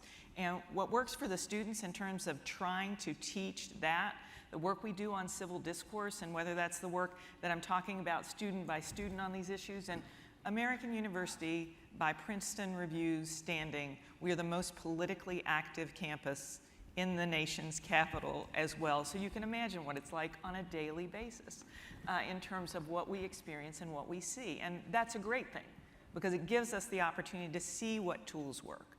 And whether that's, and the tools that are working for the students, Hewlett just funded us on their democracy project because we're doing specific work with staff on the Hill, Democrats and Republicans, to get things done, to actually work with staff on training. How do you get things done and get the democracy working? So the problems are severe, but I'm an optimist because we know the solutions. And the one thing I would just say to reinforce my optimism is everybody sitting here and listening to all this today, I would just charge each of us, what are you going to do? That's the way, that's the reason our country works. That's the reason it's worked so many times, is because we all understand it, and then we actually work to take action. So I would just challenge everyone at the end of the day today, walk away, what am I going to do to solve some of the problems we've talked about today? One thing, I've got specific questions for each of you and your areas of focus, but one more kind of general question, just looking at how do you ensure that technology is not being used to promote disinformation, et cetera. without cracking down or curtailing freedom of speech. I'll give you an example. About 6 months ago at my daughter's school, messages were being spread that there was a shooter who was coming to target that school. And everyone started to panic and everyone started to call the teachers. It turned out to be complete rubbish, but it spread like wildfire. And that was, an example of disinformation, misinformation that freaked out lots of small kids. When the Queen died, everyone in my daughter's school knew within 30 minutes, even though phones are banned during the day. So in both cases, you've got valid, useful information, and you've got very scary information. So how do you deal with the disinformation without curtailing what is one of the most strongest aspects of this society? And I'll direct it to all of you, if anyone would like to take that. So you have to start with your belief on whether bad speech should be allowed. So I'm going to take the position that that bad speech should be allowed, and there are certain categories of speech that are illegal, so let's exclude that. They're relatively rare. So then the next question is, what do you do about it? And the problem we're in now is boosting of it. So what happened was roughly 2015, 2016, AI technologies came along that would allow people to be matched based on their alleged interests, which was determined by clicks and other things. And by basically increasing sharing and increasing matching, the corporations increased their revenue, right? And everyone thought they were finding their best friends. And there's no particular evidence that the fact that people who are like me click on things that are similar is what I actually want to read. And that's a debatable point. But the algorithms, not the speech, but the algorithms got so good that they would find some crazy claim and amplify it, boom, like that, because they're looking for sharing feedback. That's how they work. So to some degree, the problem you're describing is an accident. It's an accident of technology leadership. The political leaders, people who work in this area are spending an awful lot of time trying how to solve it. There's a number of politicians in DC who are very much in favor of ending or modifying the Section 230 exemption. And that's likely, in my view, to happen through some political process that's not clear to me. It's not clear to me, however, that that's enough. Europe has a set of rules which essentially involve publishing the nature of these algorithms, these boosting algorithms. It's not clear to me that that's going to work. And the UK has a bill which is not passed yet called the Online Safety Bill, which actually defines legal but harmful speech, and the government will determine what it is. Well, that's not going to work in the US. It's not clear to me that's going to work either. Yeah. So I think we are collectively, I think we've identified the problem collectively, which is the algorithms take speech which used to be in some corner, right? Some crazy person who lived in the basement. My joke about this was that 1/2% of Americans are crazy. They all live in the basement. They're all named John. They all have a mother above, and they fed her food. They were fed food in the basement. And then one day, Mom had an idea of getting them a broadband connection. And John's been happy ever since, right? He's as happy as he can be. She loves her child, and he's fed and happy, doing whatever he's doing. So we've got to deal with this asymmetry of power and information, where people who are not, shall we say, collectively legitimate, they certainly have a right to speech, but frankly they're wrong, and we all agree that they're wrong. Using the daughter school as an example, there are plenty of such examples. We haven't found that path yet. Given how many people have spent the last 2 or 3 years in the basement because of COVID, you've now slightly scared me about the future. Sylvia, I would just add to what Eric said that, I think we haven't found, and I'm not sure that there's going to be a solution. And so as we think about this problem, and I'm not sure that that we can wait on a solution, but we have to start working on the different pieces. And I think those pieces are some of the pieces in terms of how that focus that's occurring on the algorithms, how do we think through the use of those, and then complementing those with other tools as well. We've just redone at American University our freedom of expression policy, and the addition to the part of it is making sure that people know, because we, like Eric expressed, there are banned things that we know, yelling fire and the moral equivalent. We need to understand what that is now. But in that bad space, making sure that while it is not something that is banned, the question of accountability and responsibility. So we as a community know that when you are taking the steps, when you are doing this thing, that there is an awareness of your accountability and responsibility for what you cause. By the way, I loved your rule. Get your facts, get it off social, and have a meeting about it. Get in the room, yeah. Right? So, That works in a university. Why can't we do that in the United States? As a journalist, I would take out the meeting, but Condi, sorry, Condi, you wanted to jump in. I'd just like to add just two brief points to this. One is that I also have another part to Sylvia's to the students, and that is you don't have a constitutional right not to be offended, because a lot of the absence of discourse these days in universities is that people are going to their own corners. They are determining the rules by which they can or cannot be addressed or and what you can and cannot discuss.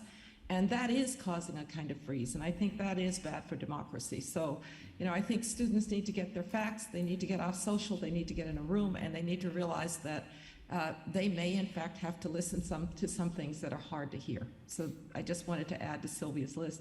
The other point I wanted to make is I completely agree with the difficulty of dealing with misinformation, disinformation. We also need to be careful to be fairly narrow about what we mean by misinformation and disinformation. What was said to your daughter's school is obviously misinformation. In some cases, we know that the Russians engaged in disinformation.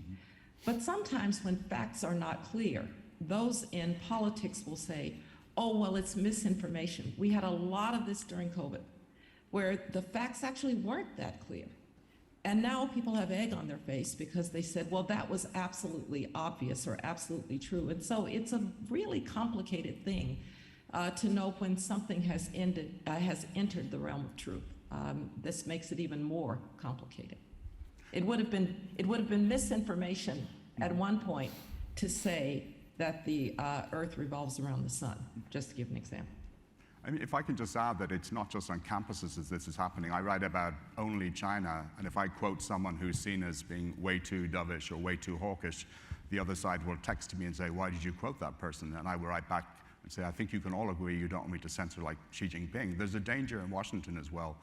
I think the freedom of speech is under threat.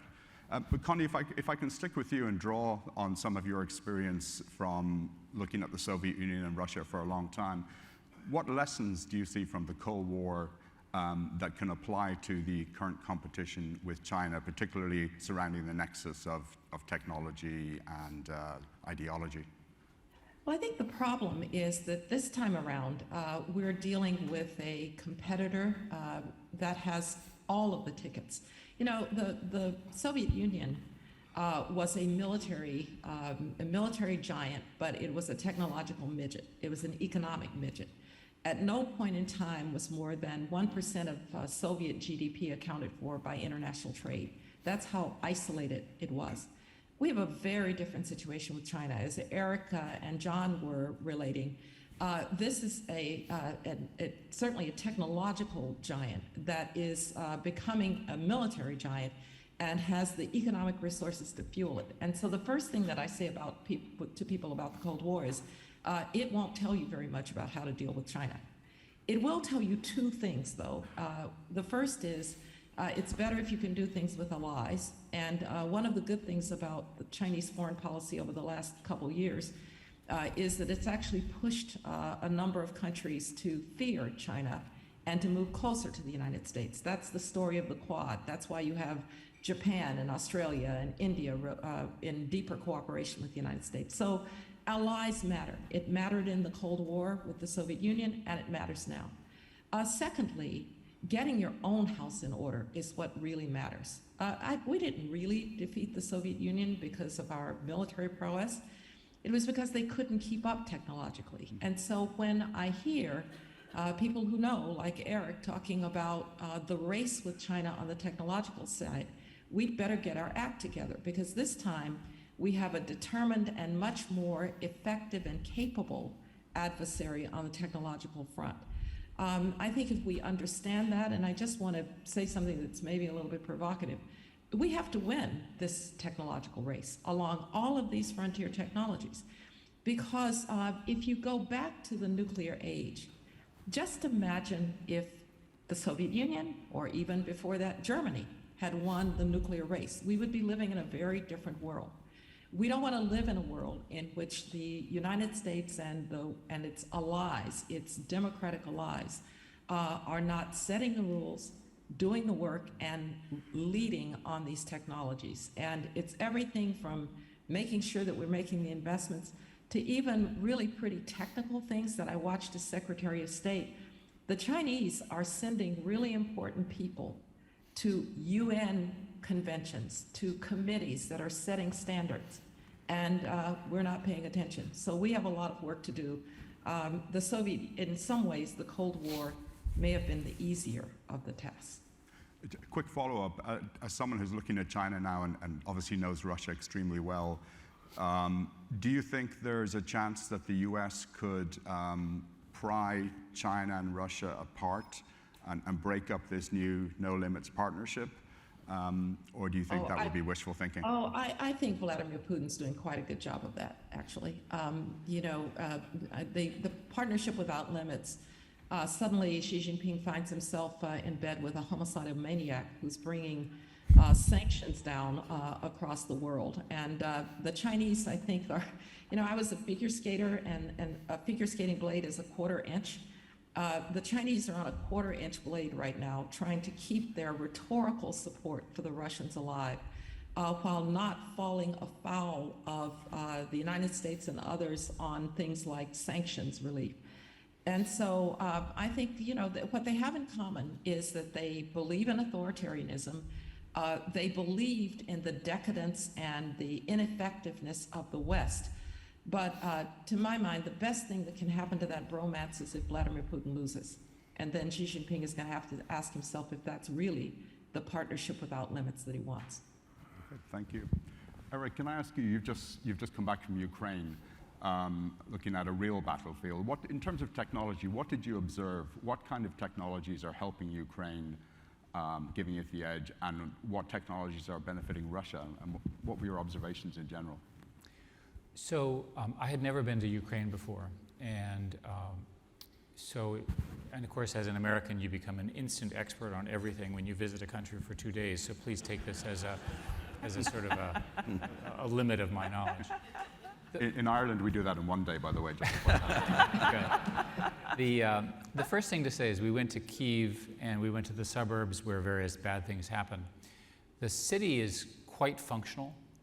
There's an occasional damaged building and so forth, but there's traffic jams, Uber cars, men and women walking, kids dressed nicely, the whole bit.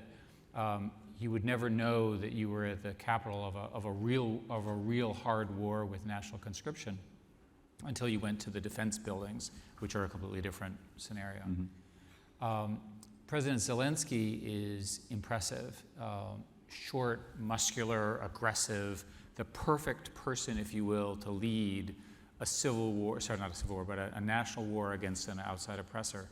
And what's interesting about him, and now having met everybody, is when he came in, for reasons I don't fully understand, he replaced everybody by people that were not traditional Ukrainian, right? And the argument was that they were holdovers from the Soviet times. So, for example, his chief of staff was his producer. The fellow who heads the Defense Department was his lawyer. And these people are very, very smart. So what you're seeing is a government run by people who don't have the history and perhaps the necessary conflicts of interest, and they have an objective to win. And I think everyone has seen that the actions in Donetsk, Luhansk, and in the Kharkiv area have moved very quickly to the gain of Ukraine, and I think that can continue. They're going to have trouble in the more locked down parts that are occupied, but they're certainly going to do well, at least in the short term. They have a couple months strategy, whereas the conventional wisdom is that the Russian strategy is to wait till the dead of winter when the Europeans are tired of not having any gas, and then the politics changes. We'll see what happens. I was particularly interested in the tech industry because we always discuss if the tech industry and the Western democracies work together, how much faster could they move? Mm-hmm. In this case, the fellow who was his campaign manager, technical guy, brilliant technical guy, is now the digital minister for the country. And he has organized roughly the following. First, the stories are interesting. So they had a law that did not allow you, for whatever reason, to put government records on the cloud. The day of the invasion, the next day, they had a meeting where they voted, the congressional structure, to reverse that rule. And within 2 days, every piece of information in the government was in the cloud out of the country. Boom. Shows you how quickly you can move when you're at war.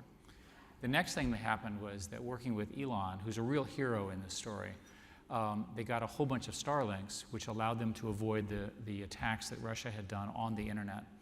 Today, there are about 20,000 Starlinks, and I was on a train, brand new, built in May in Ukraine, where as a passenger on the train, I had 200 megabits coming down. Imagine if that were true on Amtrak, right? So first you've got everything in the cloud, now you've got good connectivity. They had a product, and this is actually super interesting to me, called DIA, D-I-I-A, you can look it up, which they had before the war organized as a citizens portal for banking, digital ID, driver's license, passport.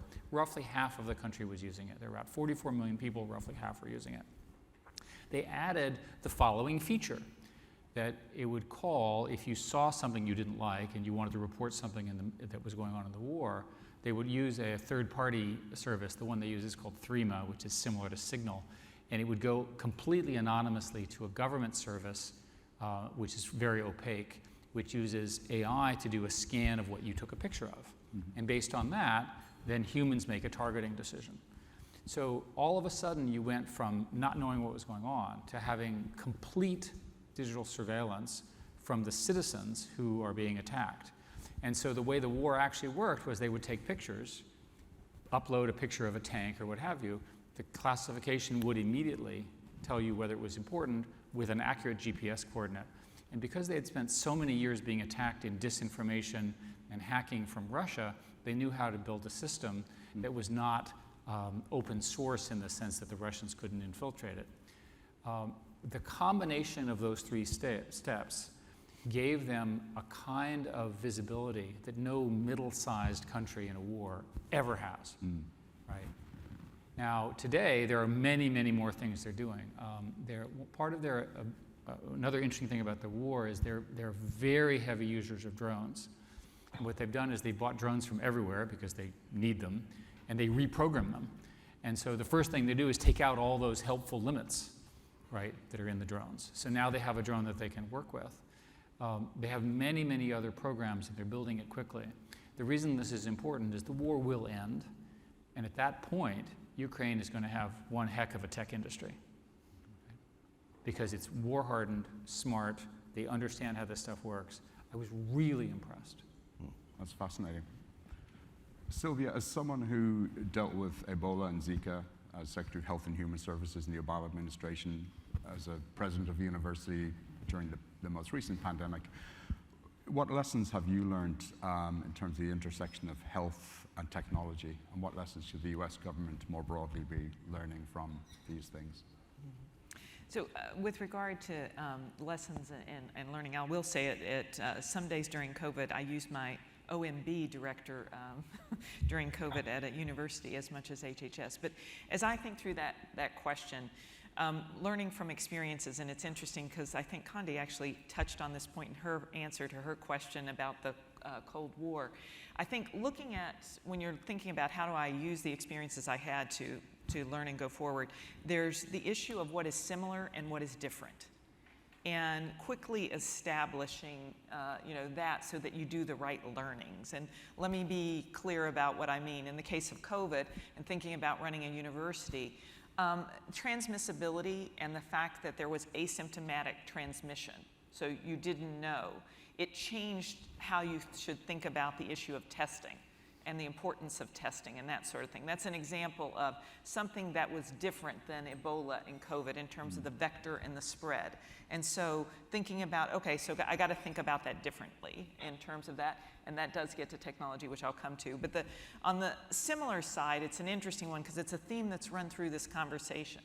The similarity The report that I did post Ebola, I had we did a whole analysis of our response and that sort of thing. And interestingly, the thing that I would say we could have done much better during Ebola was communication. And that actually was an important similarity. And it gets to a little bit also the point you made, Dimitri, because the most important thing to communicate, and I did with our community and urged broader communities, was that there would be evolution of information and knowledge. We were at the beginning, and there are two things that make communication in these health situations so important. And the first one is evolution is going to occur. We don't know all the answers. I mean, I've been sitting there, I sat around the table like trying to answer like Zika, would it happen? What did we know? So you need to set the table through communication that this is going to evolve, so everybody pay attention. And that's the second thing why the communication is so important, which is the fact that in these types of crises, each individual plays a role. And, Ukraine is using each individual in a war setting, but usually in a war setting, that's not happening. We play roles, but not really. In these, you do. So those are some areas. In terms of technology and the lessons learned, I think the first one I would just wish and hope that we all highlight again and again, the vaccine. We would not be here. We would not be in this room right now if we had the death rates that occur without a vaccine in terms of the death rates and the knowledge of what we had. And the miracle of technology and the speed of technology to the point of like getting this stuff done quickly, that is, such a huge lesson. But the technology and the lessons we used throughout, and one of the most important ones that I think we need to learn and act upon is the question of the use of technology to help us get ahead and in front of and assess the situation. It's doing what you described in the war, Eric, in terms of I take the picture and I report in, so I know what's happening. Similarly with the diseases and the spread of the diseases. And that's everything from, are you asymptomatic or not, reporting all of that data and information and having the ability to use technology to help us get in front of things. And so those would be two important technological lessons. John, I've got a simple question for you. Huge amount of talk about Taiwan and will or won't China invade Taiwan? Will it happen in 2027 or before or after that, et cetera, et cetera. U.S. is trying to reduce its reliance on certain foreign semiconductor companies tied to China, reduce China's ability to develop its own semiconductors, with the CHIPS Act, enhance America's ability to do more here and to move production here of high-end chip manufacturing. In Taiwan, there's an argument that if you hollow out the chip industry or chip away at it, to use a terrible pun, that you remove what they call the silicon shield, you reduce the likelihood that the US will actually come to Taiwan's defense if China attacks it. Is there a danger that if the US does too much to try and reduce its reliance on some of these semiconductor supply chains, that actually you're making Taiwan more vulnerable? I think there will be a natural diversification of supply lines and supply chains and manufacturing nodes like Taiwan, and I've watched it grow up and develop since the late 70s. I've worked there twice. And it's a remarkable example of economic success. But there will be a very real force that pushes offshore much of the strategic technology just for guarantee purposes that you have an insurance policy against the possibility of an invasion. The CHIPS Act here, I think, is a good move. It's too little, too late, in my opinion, but it's a good start. And I think we always tend to wait until the very end before we act. And we should have done this a long time ago, but here we are. And $52 billion will be allocated to bring critical chips to this country. But I think in the case of Taiwan, there will be an attempt to broaden and to diversify. I think supply lines generally are going to favor our friends and allies. Although when we start drilling down, I think we're going to find that even with our friends and allies, you find that there's a very strong Chinese presence with respect to key and critical materials as part of those supply chains. I mean, I saw it firsthand in Indonesia last month when I was in search of nickel for our batteries at Ford Motor Company. You can't find critical raw materials that are available that don't have some kind of Chinese influence. So where's the United States? Where is Europe? Where are the other players who should have been part of building these critical material supply chains early on? So we're acting out of a mode of reaction, which is never a good place to be, but here we are. And I think you'll see the parts of the semiconductor business come back. What will be important are the nanometer-sized chips. I mean, some are critically important from a national security standpoint. Some are legacy nodes, that are, beyond, say, size 15. We in the auto sector, we need legacy nodes. The Defense Department needs legacy nodes in terms of nanometer size, and there's some that are ultra-sensitive from a dual-use standpoint. I think those are the areas that we're going to have to cover. And I think there will be a natural migration out of Taiwan in some of these critical areas on the semiconductor side. But do you think it makes it more likely that China would attack Taiwan if there is a lot of this diversification? I think it has very little to do with it. I think Xi Jinping has red lines. They all deal with sovereignty. I don't think he's likely to invade anytime soon. I mean, let's face it, Xi Jinping can have a strong economy, which I'm not sure he's going to have anytime soon again, or he can have Taiwan. He can't have both. And I think for him, in order to keep a potentially restive population in place, he has to deliver economically. Invading Taiwan would be a huge mess for him on the economic side. I think he would lose support within his own party, believe it or not, because I think he's already fallen out of favor with some corners of his party. I think the biggest mistake he's made is to go for a third term. So he'll be re-upped at the 20th Party Congress next month. In an unprecedented fashion, he'll be president now for a third term. He'll go forward as chairman of the Central Military Commission as well, and as head of the Communist Party, 80 million members strong and 4,000 outposts around the country. And he's going to wear very thin on his people. But for him, the primary concern has got to be delivering economically. Jobs, standard of living, retirements, which don't exist, health care, and stronger societies, and Taiwan would get in the way of any of that. So I'm not a believer that he's in a rush to do any of that. We're going to open up the floor to questions. I'm conscious in Washington, moderators often say they'll put questions and then forget to follow through, so I don't want to do that. If you put your hand up, someone will bring a microphone to you. Please state your name and affiliation, and try and keep your questions succinct, please. Let's see, a gentleman over here on the right, or my right, I should say.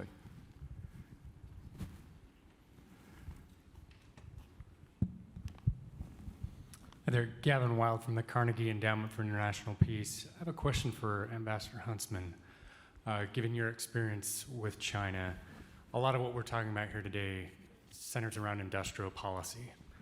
Philosophically and realistically in the United States, relative to the power that China can bring to bear, what do you think are the natural limits to industrial policy? And has your view on that evolved or changed over the last several years, given your experiences? Thank you. It's a great question. So my view, largely at the 30,000-foot level, is that our primary competition has been pursuing industrial policy forever. Policies of indigenous innovation, of picking winners, of ripping off our intellectual property to the tune of $300 billion per year. And I would like to say that the free market is the answer to all things and you just leave it to the whims of the free market, but I'm not sure that's going to get us there. I think it's going to have to be a hybrid. And I think there will be checks and balances as we do things like the CHIPS Act, which is a little bit out of the textbook from industrial policy. And there will be checks and balances called entrepreneurship and startup companies that will forever keep, I think, the regulatory regime in check and in balance in terms of making sure that there is an overreach that in a way that kills our economy.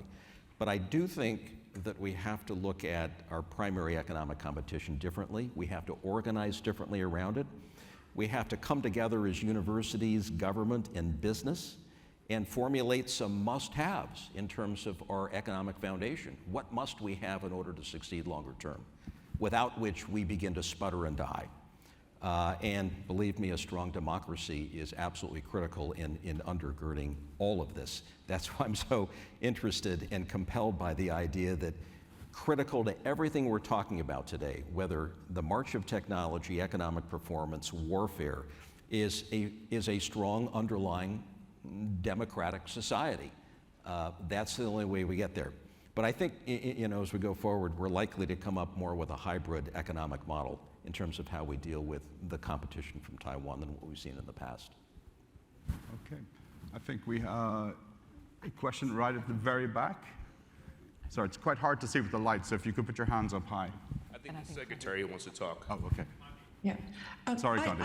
I just very briefly wanted to say we do have a model also from the post-war period of universities, business, and government working together in fundamental research, but it required significant investment from the government through National Science Foundation, through NIH, through the Defense Department. And so we have something of a model. It wasn't really industrial policy because a lot was left to entrepreneurs and actually to private capital. But we've done it before, and I think we can do it again. We just have to remember we do have models from the past. Thank you. Sorry. Great. Good morning. My name is Nee Simmons. I'm with CSET, Centers for Securities and Emerging Technologies at Georgetown. A lot of my work I do is sort of focus on emerging frontier markets. Africa is a big piece of what I do a lot of my work with, especially in my background with working at World Bank Group. As Africa scales from 1.4 billion to almost 2.5 billion, we are already a tech hub. I believe Dr. Schmidt had mentioned that Ukraine is a tech hub. Well, there are a lot of African companies, universities working on dual-use innovations, and China is doing some nefarious things on the continent. What are we doing to support our partners, these democratic partners, not just in Africa, but Latin America, and looking at ways that we can not only use what we're doing, but what they're doing so we can have synergistic opportunities. These are certain things that, frankly, have not been touched upon. So these are some thoughts that not only myself, but others are thinking about. What are your thoughts about this? Thank you. Eric, do you want to take that, or? The first thing we did, which was 20 years ago, was we got inexpensive phones into pretty much every country in Africa. And I thought, speaking as the local techno-optimist, that would kind of solve the problem. The next problem was that the government's PTTs were largely kleptocratic and largely monopolies and largely not doing the right thing. And so recently, many of the tech companies have been doing private, essentially fiber networks and so forth to try to address that. So in order to take advantage of this extraordinary human dividend in Africa, the population, today Africa is 15 or 20% of humans. By 2100, I think the numbers are 45% of humans will be in Africa. Nigeria will be 900 million people, that sort of thing. So you have this enormous demographic dividend. You've got to get them connected, and you've got to get them connected in their own language. There's been good progress there. There are now hubs in places like Nairobi, which are significant. To me, the other issues which have to do with governance, stability of law, ability to create companies, create export markets now become important. I think we know how to solve the technology problem with cheap phones and inexpensive apps in the local language, right? That was the big problem. The next problem is how do you build corporations to do it? There's a gentleman over here. And then after that, we'll have time for one more question. That lady over here on the right, and I think we've got 4 minutes, so if everyone could keep their questions and answers as brief as possible. Great panel. I'm Eric Brynjolfsson at Stanford University.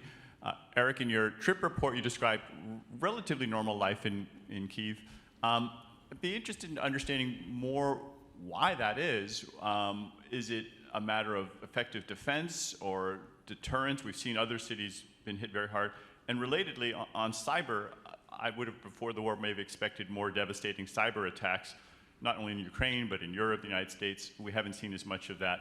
How much is that they're not trying because they're afraid, or they're trying but not succeeding? So what I was, speaking as your instant expert here, what I was told was that this traditional cyber attacks all did occur, and with the help of foreign companies, in particular American companies, the Ukrainians were able to repel them or stop them. And again, I wouldn't discount the impact of Starlink because it bypassed the the connectivity points that would be DDoS attacks and things like that. And they have a long experience with it. So I think to some degree the cyber attacks didn't work because there had been so many before and they were ready to attack them. With respect to normal life, I may have promoted it a little too well. The country is under martial law. There is a curfew at 11 p.m. till 5 a.m. and you will get arrested if you're on the streets. There's no effective free speech. The newspapers are limited in what they can say and so forth. So when you dig in another level, it's not quite like the rest of Europe. But the remarkable thing is that humans get through everything. And because Kyiv wasn't destroyed in the way that, for example, Mariupol was, there's a possibility of actually, you don't need to rebuild, you can just fix some of the buildings and deal with the horrific human cost. It looks like the Russian tactics have changed. There's a set of cities which were largely destroyed, but many of them they just went through. And so that's this may be related to Russian tactics, but the fact of the matter is that I was staying in a nice hotel. I had a very high quality 4G signal on my phone. I was interacting with everyone in the same way we do here. And the final question to the woman over here on the right again. Hi, thank you. My name is Amber. I'm with the State Department. This panel talked a lot about misinformation and disinformation, two terms that we all are using frequently nowadays. I have a question which might seem deceptively simple, but I think is really important, and I've been asking myself, is why are we using these particular terms for things that at times we might have previously referred to as inaccuracy, falsehood, potentially even a lie, or the word propaganda? This isn't a gotcha. This is like an actual question that I'd like to know, like, why do you think we use these terms? And also, in what circumstances do you think we shouldn't use them, if you could address that? And maybe the distinction between dis and misinformation, and if using the term information for things that aren't actually information could potentially lend credibility in a way that's perpetuating a problem. Thank you. Who would like to address that? Condi, have you? Oh, well, the really kind of interesting question. Look, I think let me just say that the way that I think about the difference between dis and mis is that a dis is intended to deceive. And I probably would, in a certain set of circumstances, call it propaganda. So I think the point that there may be clearer ways to talk about this and not appropriate information at all is actually a very good point. I think sometimes talking about propaganda, there are certain things that are lies. The only point that I'll make is that there are certain things that we don't actually know whether they are true or not. And so I'd be a little bit careful. I made the point that, would Galileo have been considered disinformation or misinformation, depended on where you sat. So we have to be careful not to overstretch the notion of the truth. So we're basically at time. I'm going to ask one final quick question that I'd like a really short answer to each of you. What is the technology that you've encountered or used in either your private or professional life that most excites you about the future in terms of enhancing democracy, or scares the living daylights out of you because of the way it could be used by an adversary for nefarious purposes? And I'm going to put you on the spot, Eric, and just go down the line. So real quick, you're going to hear a talk this afternoon by Jack Clark. He's going to talk about large language models and a few other things. The development of large language models is a signature event in human history, because these are systems that are not programmed to do something. They learn something, and you have to figure out what they know and what they're going to do. They are profoundly powerful for all of these issues. John? I would say in healthcare, the Human Genome Project, which has brought us a greater understanding of early detection of human disease, which is great. It excites me to no end that we'll be able to tackle horribly debilitating diseases early on before they really impact people. But the downside is very real as well, and that is information that is not handled properly that leads to greater anxiety and depression if you have pre-existing conditions. But this could, I think, be one of our most powerful weapons going forward. Sylvia? Coloring outside the lines, precision medicine, and a second answer, what Eric tells me. Condi, you have the final word. I would say the ability of people who otherwise would not have been able to communicate, and it's a pretty old technology, but the smartphone's done a lot. And I'm with Sylvia. When Eric starts talking about intelligence and intelligent machines, I get really nervous. Me too. Well, on that note, I'd just like to say a big thank you to our panelists and to the audience. And if you could give the panelists a big round of applause, please. Thank you.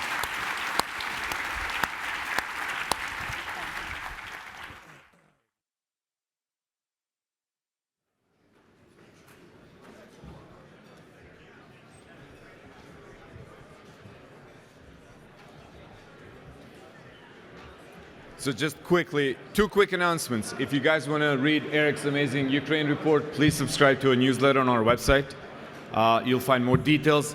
And then I wish I could ask Anshu to predict how fast you all are going to get lunch in the next 30 minutes, because this is going to be a massive undertaking. So please come back in 30 minutes. Well, this was only the beginning. We have an awesome day ahead of us.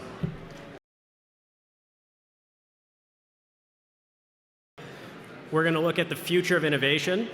It's my pleasure to introduce Chris Darby, CEO of In-Q-Tel, to moderate a conversation with Stacy Dixon, the U.S. Principal Deputy Director for National Intelligence, David Van Wiel, Assistant Secretary General for Emerging Security Challenges at NATO, Andrei Loskrug-Pietri, Chairman of the Joint European Disruptive Initiative, and last but not least, Ami Applebaum, the Chief Scientist of Israel and the Chairman of Israel's Innovation Authority, who will be joining us virtually. Please join me in welcoming to the stage.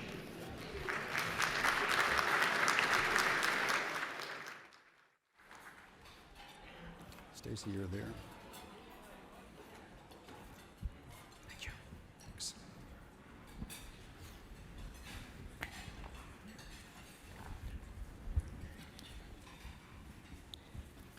Well, thank you for the introduction, and it's nice to see everybody back from lunch. Obviously, you know that any good summit always holds the best panel right after lunch, just to draw people back from lunch.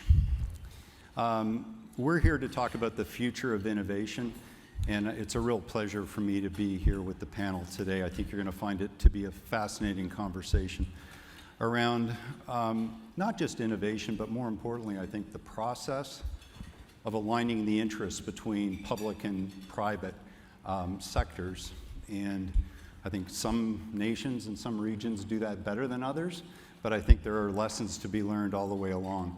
But before we dive into it, it's my pleasure to do a deeper introduction. Stacy, I'm going to start with you.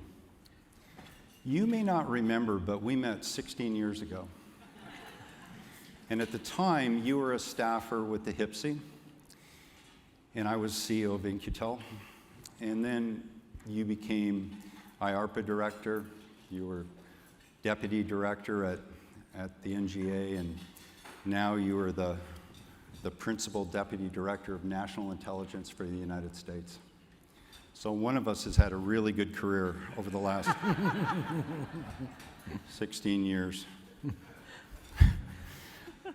My next guest, David, thank you for being here. David is the Assistant Secretary General for Emerging Security Challenges at NATO. He has responsibilities in his Alliance for New and Emerging Challenges, including cyber, hybrid threats, terrorism, AI, quantum computing, energy security, data policy. You also have the Division for Science for Peace and Security Programs, I believe. I'm surprised they didn't put world hunger into that mandate. Climate change is on my list. Climate change, he does have, all right. Prior to that, David was the Chief of Cabinet for the Ministry of Defense and the Permanent Secretary. Interestingly, he started his career with the Royal Netherlands Navy, and so has got a service background. Andrei is the chair of the Joint European Disruptive Initiative, better known, I think, to a lot of us as JEDI, which is the European ARPA, and they launched their first DARPA challenge in 2020, I believe. David, prior to that, was the special advisor to the French Minister of Defense, And he's got a formidable career across private equity for a number of years. And so you've seen both sides of the equation, and we're looking forward to your lens on that topic. Our final guest is Ami Appelbaum, who joins us virtually from Israel. Ami is the chief scientist and chairman of the board of Israel's Innovation Authority. He had a long and storied career at KLA. Prior to this, I think 22 years, his last job being the vice president and the president of KLA Israel. I think for an old telecoms guy such as myself, most importantly, Ami was a member of the tech staff at Bell Labs long ago in Murray Hill. And for those of you who are so young you don't remember Bell Labs in Murray Hill, we'll tell you a little bit more about just how formidable an organization that was. So today, what we're going to do is we're going to talk a little bit about how the relationship between government and the private sector has evolved over the years. Interestingly, if you think about it, post-World War II, there was really good alignment between the private sector and the national interests, both in the United States and I would say in Europe as well. And over time, it seems like the interests have not been as well aligned, and in fact, they've perhaps been divergent on occasions. And so I think one of the things that we want to begin with teasing out over the course of this conversation is, how do we create that alignment once again? How do we frame a conversation with the private sector that allows us to align interests in a vision that is mutually beneficial, both in the national security realm, but also for the greater societal good?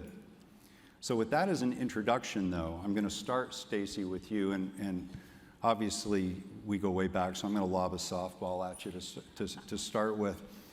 When you think about the DNI and the DNI's perspective on innovation, how are you thinking about prioritizing that, and what are you really looking for from a trends perspective that would indicate you're being successful? Thanks, Chris. I appreciate that. And yes, I remember meeting you 16 years ago. The way that we look at innovation in the intelligence community, it's a must-have. Nothing stays static in the world, let alone when you're trying to gather information from the world. The types of things that we're looking at haven't changed that much over time. We're always looking for what are the new collection opportunities out there. How do you have better sensors that can collect information from farther away, sensors that are more sensitive. But what really excites me is how we're going to start using the advanced compute to analyze all of the information, all of the data that we're bringing in from the various sensors, from the various collection modalities. Artificial intelligence, machine learning, of course, are hugely important. How do you apply them within our community? How do you make sure that you can scale them to the amount of information that's coming in so that they can produce those very dynamic responses?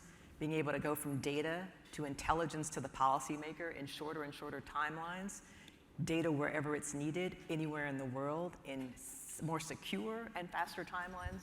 Those are the things that are going to be constant for us, but those are the places where I see technology moving us in the future. So we're really excited about that. I think in some of the areas where we certainly see a lot of innovation right now, space, cyberspace, biotech. These are areas where there's a lot happening in the world and industry, and we know that we not only need to keep up, but in some places we need to be able to lead the way in figuring out what that right balance is going to be. Because one of the things that I think has caused some of the divergence is that our needs can be very niche, can be such that what we need is not necessarily a great opportunity for larger sales, either in the country or worldwide. But how do we balance the fact that we desperately need to continue to work with industry, but what we need may be a smaller subset of the types of things that they want to produce and that they're going to be able to sell more broadly? We'll come back to that. I want to get your opinion on how talent factors into all of that at a certain point. But let me turn, David, to you. When you launched the new innovation fund and Diana, the Defense Innovation Accelerator, what was your intention? Why did you do it, and how's it going right now? Good question, and all almost right. a moral question. Why did I do it? No, I think innovation wins wars. It always has. So maintaining your technological edge in order to outsmart Your opponent is a game that's been around as long as innovation has been around. And for decades after the Second World War, that was not an issue because most of the big inventions actually came out of defense research and development. The internet, the computer, GPS, duct tape, just to name a few brilliant ones. And that has changed over the past two and a half decades, I would say. So we see that innovation is no longer driven by the defense industry, it's no longer driven by the public sector. It's still happening though. We still have the best universities in allied countries. We still have the most Nobel laureates alive in allied countries. We still have the most venture capital investments being done in allied countries. It's just not making its way into the defense sector anymore. And that's the solution that Diana and NATO Innovation Fund aim to bring, to reach out to those young innovators that are creating these new technologies, these EDTs, these startups, making defense more approachable to work with, showing them what the problems are that we're working on in the defense world, and what they might have the solutions to without dictating what kind of solution that should be. And then you need to back that up with, put your money where your mouth is, and that's where the Innovation Fund comes in. Because these companies need to live and be able to grow. So the NATO Innovation Fund will actually take equities and make those companies flourish from a dual use perspective. Let me emphasize that. We're not looking to build a new generation of defense industry. Most of these technologies have a dual use character, and that's what keeps them agile and keeps them innovating. And we just want to tap into that potential and make them work with us. So I want to come back to a little bit later how you make sure that the money you're investing does not corrupt. Because money corrupts and government money corrupts absolutely. So how do you make sure that these companies actually create a dual use perspective? But before we do that, let me go to Andre. Andre, tell me a little bit about JEDI's tech agenda. How do you stack, rank, and prioritize? Technology is such a broad area today. How do you think about prioritizing your efforts at JEDI? Thank you very much, and great to be here. And first, thank you to Eric, Ely, and the whole team for inviting me. It's great to be here. I would like just to start with one of the points that Jake Sullivan made this morning, which I think is very important. I think it was a second or a third point about the talent, the STEM talent. And I want to build on what David just said on the incredible talent that you have in Europe. The reason we're doing JEDI, and coming to your question about prioritization, is we are some kind of a unknown political object, and probably at the core of this discussion on relationship between public and private. We basically came to the conclusion, and it's not a pessimistic conclusion, it's just a realistic one, is that working on the next big thing, prioritizing the key challenges of tomorrow is a battle in itself. Changing government, the way government operates, executes, invests in technology, keeps the pace with this always faster innovation cycle is another battle, and that's one battle too much. Former director of DARPA told me, I won't mention who it is, told me if we were to create DARPA today, it would be probably crushed by the administration. I don't know if it's true or not, but basically we executed upon that and we said we're going to create an ARPA without a D, and maybe we come back to that why, outside as a foundation. And in this way we are very close, I think, in the mentality of the SCSP. The prioritization, actually it seems to be the most simple. It's actually the purpose. I mean, we see that on one side you have the camp of the regulators, if I oversimplify, those of the technology for technology, the techno-optimists. And what we decided to do is basically to examine what are the big challenges of our time that can be explained also to our citizens. This is climate and energy. This is obviously healthcare and pandemics. We call that human-centric digital, and I'm very interested to hear that there's a lot of discussion on the privacy component, because if you want to make it work, if you want to use the data, if you want people to share the data, they need also to be confident.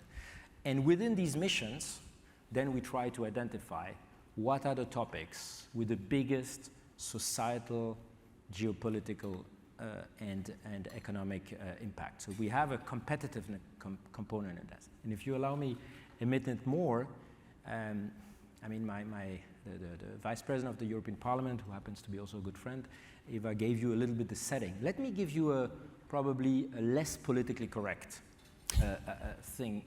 situation of where Europe is. Because if I hear a lot friends and allies, but if we want to be friends and allies, you need to have friends and allies who are strong and possibly as strong as you are. Otherwise, the relationship is very unbalanced. And today, the situation is extremely grim. I mean, just in the last 5 years, Europe's cloud market share went from 30 to 15%. Nothing to do with the mandate of the French president, but that was exactly at this time. Secondly, you know, we came to orders of magnitude, 3 launches of Ariane last year, 31 of SpaceX. I mean, it's 10 times more. On the semiconductor, I don't have to tell you the situation. On AI, on biotech, I mean, one of the co-inventors of CRISPR is a French scientist working now in Berlin, but 99% of the startups on CRISPR are either in Boston or in Shenzhen. I mean, that, to my understanding, maybe it's not exactly that number. And so we have an issue that we are totally losing the technological war. And you know, I think a first good policy is to be recognizing what is the situation. So the call for action, and I think I heard the senator being a bit impatient about the implementation. We are not. I love the punchline of General McMaster. Let's stop creating these venues for discussions. They are important, but let's get into real action. Let's use, for example, the Transatlantic Technology Council, which I think is missing any kind of concrete to launch joint projects together, and I think innovation is a perfect venue to do that. And I think we missed an opportunity with the 2 parallel chip acts. Why don't we invest in neuromorphic computing? I mean, really the next big thing that will not also address that's one point. The second thing, I heard Jake Sullivan talking about the revision of the export control, and might not be also nice to hear, but as long as among friends and allies you have extraterritorial laws, or at least perceived as that, you know which acts I'm referring to, there will always be a pushback. And I think it's actually working against American interests, obviously against European interests, but also, and I think this balance needs to be, but I'm really hopeful, because I think that what happened, especially since February 24th in Europe, is really a recognition that technology and innovation is at the core of the way our societies, political opinions are shaped. We talked about that in previous panel, how it's playing on geopolitics. I mean, we saw that with 5G, we see that very clearly now, and how much is obviously an economic aspect. And what we should avoid at all costs is a country like Germany, who made huge strategic mistakes with Russia, is now rushing into electric engines and windmills without offshore windmills. And for those who know that topic, they all know that they are filled with rare earths, neodymium, dysprosium. 97% of that comes from China. If we think we're dependent on Russia, let's just wait, and I think there are great China experts in the room. China is going to use that, and I think Condoleezza Rice said it very eloquently. So there's a call for action to be pragmatic, action-driven. I believe in successes, in quick wins, and they are possible now. Let's use this crisis and this time of reckoning to have stronger transatlantic ties. So we will come back to any one of a number of the 50 points and try and dig into those a little bit more. I think specifically I want to pull on the call for action and how you do that across different nations. But Ami, let me turn to you. Israel's been called the startup nation. You don't seem to have an issue aligning the national interest and the commercial interests all that much, or at least from the outside looking in, it would appear like you don't have a lot of challenges there. How do you pull that off? Aside from the obvious, it's not like there isn't an ongoing robust conversation politically within Israel, and yet at the end of the day, you seem to be able to always bring public and private interests together to serve the nation. How do you do it? So thank you very much for inviting me. I would like to thank the chairman of the Special Competitive Study Project, Eric Schmidt, and the organizer. Yes, we do have here an interesting system of public-private partnership, which compose multiple ingredients in this secret sauce, if you like. There are some positive, constructive element and some kind of messy element. There is no silver bullet to how things work. But let me give you a few numbers about what is the impact of high tech on Israel economy and on Israel national security. Today, 15% of Israel GDP come from high tech. 25%, quarter of the income tax is coming from the high tech industry in Israel. And 54% of Israel export is coming from the high-tech industry. All of that done by only 10.4% of the workforce. So something is really, really a big impact on Israeli economy and national security. How you live together and cooperate so constructively with the government. I would say the belief by the government and by the organization I'm heading, Israel Innovation Authority, that the government should enable and not control. And that you can create if you separate, I would say, to a large degree between investing in the private sector, which Israel Innovation Authority does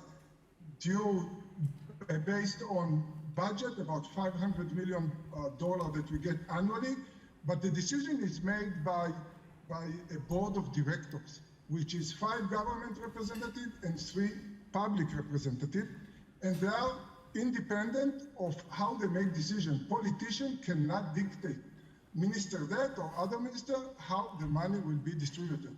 And if you build a very structured processes, you can avoid the corruptions.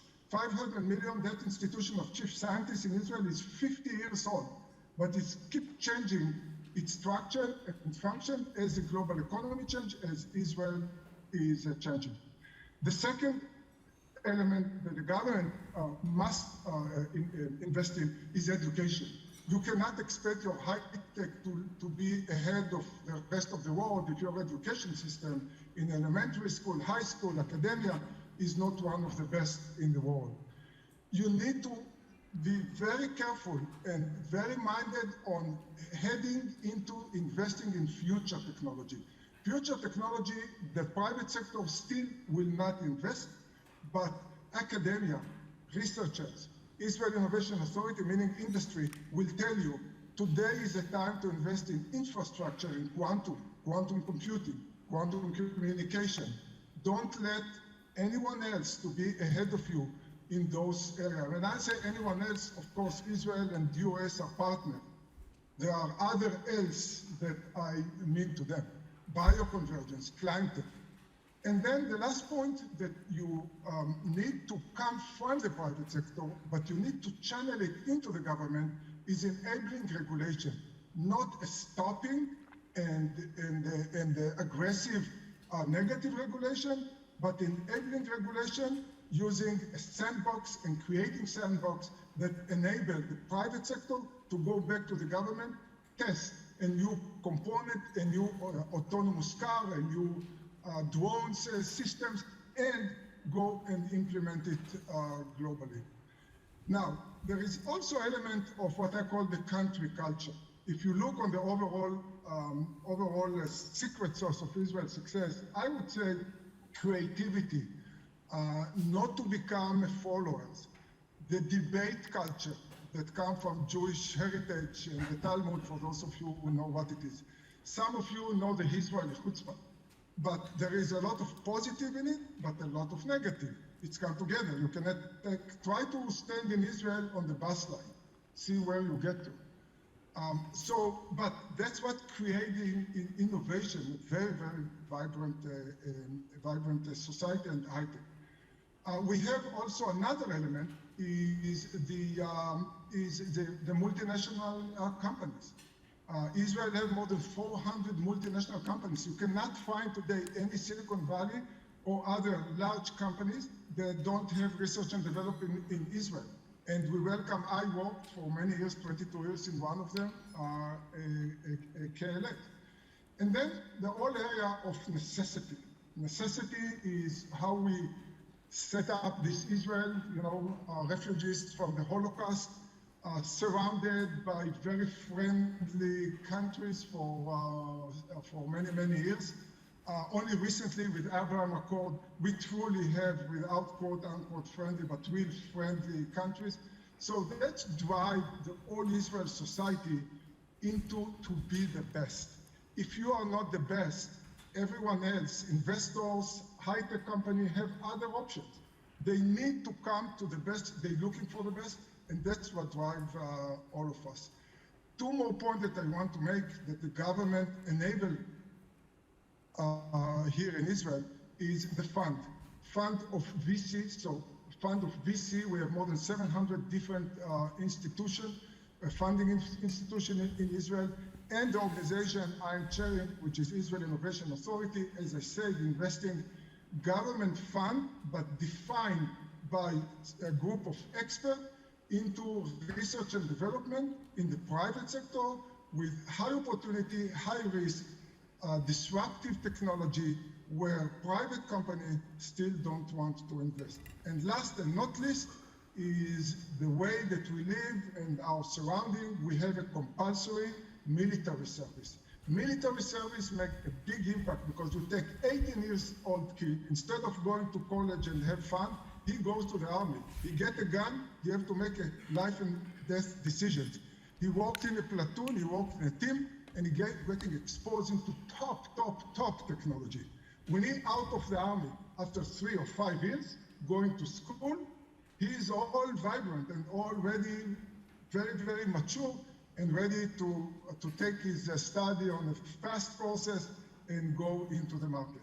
And I will be happy to enlarge if there is. Finally, Israel and US are partners when we are facing a very, very challenging situation with those who don't share, like us, the democracy and the same value that we all share, and we cannot afford to be the second. We got to be the first, and jointly we can make it.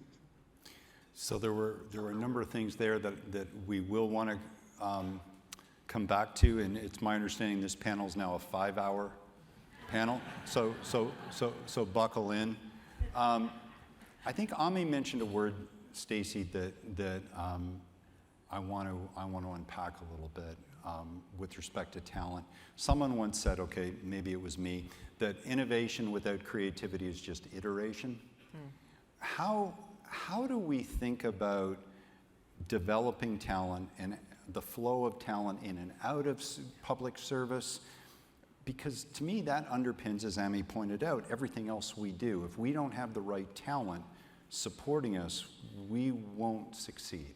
How do you think about it at the DNI? No, I'm glad you mentioned the talent going in and out of government, because for a very long time, we would try to attract talent in and then give you your 30-year career. And that's just not going to work for a number of people that frankly don't want that. They want to try different places. They want to be in the public sector for some part of their career. They want to be in the private sector. They want to have the ability to go back and forth. And we are moving our models to be able to do that better. We don't make it easy for people to get in. We don't make it easy for people to get back in. And so we're recognizing that and trying to work on the timelines and how we can do things, whether it's holding clearances longer when people go away, but definitely not making it a barrier for them to come back in. The part that's challenging is, it'd be one thing if it was just us trying to attract talent. Of course, we're competing with industry on this one, or we're both challenged in the same way. And there are individuals who will be more attracted by some of the things that industry has to offer. I still think that being in public service, whether it's for a little while or your career, is a very worthwhile thing. There are a lot of missions and a lot of challenges that you will solely work on in the government. And by having interns come in and kind of see what we're about, we're very successful in getting people to come in, even though they know that they could make more money somewhere else. We should not try to hold on to them forever. Some will be intrigued by the work and want to stay and have enough opportunity to move around that it's great, and others will say, this is great, I want to now go see what's on the other side. We definitely need to figure out how do we get the universities and schools to produce more talent, period. That will benefit all of us, and that is something that, frankly, there's not enough of. There's too many jobs that go unfilled in the technical fields because there's just not enough students going into them and coming out with graduate degrees or undergraduate degrees or even certifications. We have to make science and technology in particular more attractive, make sure that the students coming out of it feel supported, feel like there are opportunities for them, and even though it's hard, it's worthwhile. So there's some things that need to change in the way that we kind of produce our students, but in terms of how we're bringing them in and out of government, we're definitely seeing that we need to be doing that differently. I think also letting them know that there's an expectation that if you come in, it is your creativity that we want. We don't need you to come in here and play it safe. That is not going to help any of us. We really need to figure out how to incentivize the taking of risk, prudent risk, and that's something that I think we've struggled with a bit.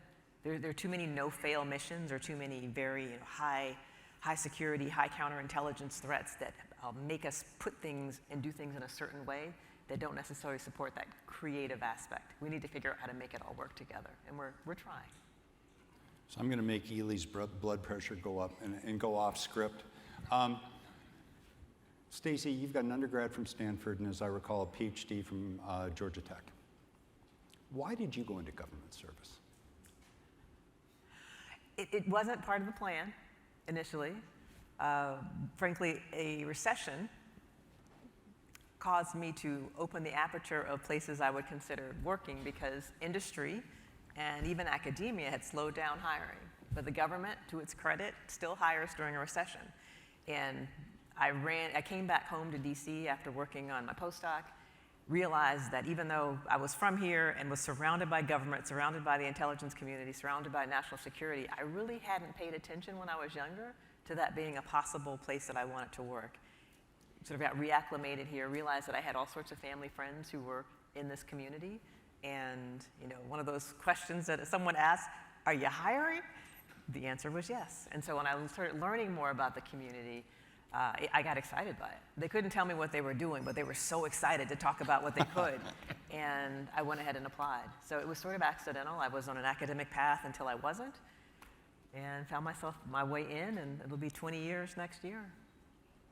And we've got a recession going for us, so we should be able to we should be able to get people into public service.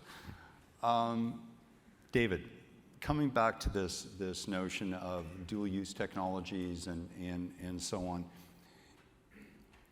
what's the motivating factor for someone? And at In-Q-Tel we have this, because when we target people, they are not generally doing any business with the government. So why would they want to take money for a dual-use track? What is it that makes that a positive incentive for the people you're targeting with your funds?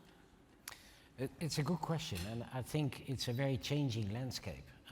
We discussed this before we got on stage, but it's only a year ago that the European Commission was thinking about a taxonomy that would put defense industry in the same category as tobacco firms and big oil.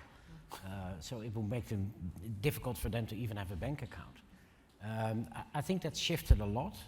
I think that the new generation is very motivated to contribute to the public cause. That's at least what I notice within my division with the people that come to me. They're talented and they want to make a difference. And I think that the war in Ukraine now also shows them that technology and making a difference in defense for the good cause is necessary. So I expect that we will see a lot more interest from the community by itself. But that doesn't mean that we don't have to make sure that we do the right outreach. If you go into a military facility, then it doesn't feel very welcoming if you're a young startup and you get stopped at the gate and then you have to be searched and then they check your passport and you put in the wrong date of birth and then you go back out. That just happened to me at the White House, to be honest. So you're not alone. We're not inviting as a community. So we need to create touch points where we can engage with these startups. And I'll give you one very concrete example of where we're missing opportunities, and that is a startup that we encountered that was working on precision navigation in GPS-denied environments. Well, that's a military a puzzle that we've been working on for years and decades, and they had a really working technology at around TRL-4. The reason they developed that technology was because they had read that Walmart had a problem with the tin-roofed logistic warehouses and autonomous vehicles inside. So you can't tell me that you're more motivated to solve that issue for Walmart in their warehouses than to create new opportunities for our militaries to be more resilient. I think we have a great mission, but a lot of people don't know what our mission is. So Andre, I want to dig even deeper into this now. What is the rallying cry that helps bring together these communities? So in the United States, we hear a lot about the race with China. I have my own opinions on whether that's actually effective with our private sector. I don't think it is, personally. Right now, you've got the war in the Ukraine. Are there other more aspirational things that we could be thinking about to bring the interested parties together? Well, maybe let's make one comment. You need an American and a forum in Washington that two people, we have a challenge on quantum positioning system, David, so it's good that you make the connection here, so we need to talk more. And another little thing, you know, we French, we love to talk about submarines. Guess why? I would like to go against this term of dual use, because I think this is actually creating the silos. On a submarine, I think, except maybe the hull, the steel which is at the front of the hull, everything is civilian or military. So talking dual use is just creating artificially these, and let not recognize, I mean, again, Jake's comment on how do we protect our IP. We need to be much more clear that all technology can be weaponized. And coming to your point, it's a sense of purpose. I think, you know, when you have a very big German company, a chemical company, I won't name who it is, that does 50% of its business in China, 80% of its growth, and probably more than 100% of its profit. The rallying cry against China is a difficult one, not because there's not the recognition. It's just because it's unpragmatic. I think, at the contrary, the fact that democracies are under threat, that we thought, you know, for a long time that we were living in this peaceful environment in Europe. Again, it's an opportunity. This terrible war which is going on our I mean, 2 hours. I mean, it's closer to go to Lviv from Berlin than to London, just to give a sense how close it is. I think it's an opportunity to really realize that democracy is super fragile. And to the question of the previous panel, I'm personally rather pessimistic, because I don't see that we realize that we face an existential threat. And if I mean, if in the government circles and if it's society, we are not able to actually, I mean, what are authoritarian systems today? They have this capacity to, at least they claim, to think long term, the famous China 2025 or 2049 vision, etc., which we, by the way, buy without any sense of maybe challenging that. And then they used to be super good, and I think Xi Jinping destroyed that, super good at the execution. They were the ultra pragmatism, right? And how do we build in long-term thinking into our government? And that's why, I mean, there are a lot of people either in active duty or in reserve in this room. I mean, that's where I think the military has a role to play, because in our democracies, it's the only budget which has this kind of multi-year planning. And I think we need to expand that to education. We need to expand that to many other topics around research and development. And to your, maybe to the previous point connecting to that, on talent, again, there's an opportunity. I mean, these people, these young people that on Friday evenings were demonstrating on climate, I mean, how do we turn that anger into, you know, sense of purpose? And I completely agree with you, no better place than public service. And we see so many people wanting to join the reserve. The problem is, and I hope the Air Force Chief of Staff is in town right now, so I hope he will not hear that, so please keep it under but, you know, you need 9 months to go in the reserve in France. It's terribly, I was the only one in the cabinet of the Minister of Defense that was not having a civil servant career. When I entered, I needed to sell my stakes. So I can tell you my partners were very happy. I had 1 month to negotiate. And then when she got, when the ministers changed, the whole cabinet leaves, then you have no place to fall back, right? I think these are the little things that we need to improve, and I'm worried when I hear that you think that it's difficult. I mean, this system of revolving doors, we need to manage the conflicts of interest, but facilitating this going back and forth from NATO to private sector to startup, that's how we get this diverse approach to a complex world. Otherwise, you have this business approach, or you have this policy approach, or you have this think tank approach. I think that is something we in Europe need to learn, I think, from this country. Ami, I want to ask you a little bit about aligning funds.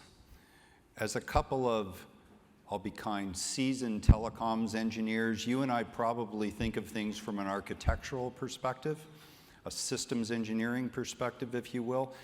Again, from an outsider looking in, it looks like Israel is really good at filling the white space with government funds in order to enable a solution at that systems level.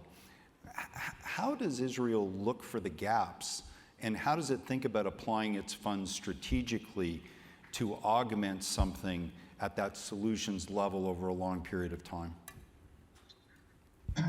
So most of the funds to Israel is actually come from overseas. More than 70% of the fund, and last year there was about $29 billion invested in Israeli high-tech. Vast majority came from foreign investors who found Israel as an attractive place to invest. In the government, the separation, I would say, between the private sector, the high-tech, and the government using an organization that is separate legal entity, and decisions are made absolutely professionally after a deep evaluation of every application. I can tell you that in Israel we got more than 2,000 applications last year, and we evaluate each one of them on a very predefined merits on how you define who will get the money and who will not, and eventually getting by a committee, which I'm chairing, but again have a government representative and public representative to make the decision. But that's not, so the government is a very small fraction of the overall investment. And we do make sure that we put the money of Israel Innovation Authority where we see a market failure, where on one hand, or where we see infrastructure for technology in the future. And it's the end, I would say, of expert, of professional expert, and we use many, many advisors to help us.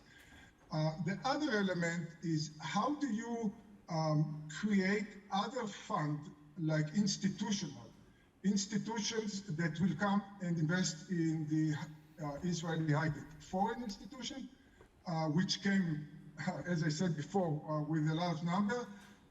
And surprisingly, actually, the Israeli institution and the pension fund did not invest in Israeli high-tech, which may surprise you, but they did not. They were too scared from the 2000 collapse and the market failure.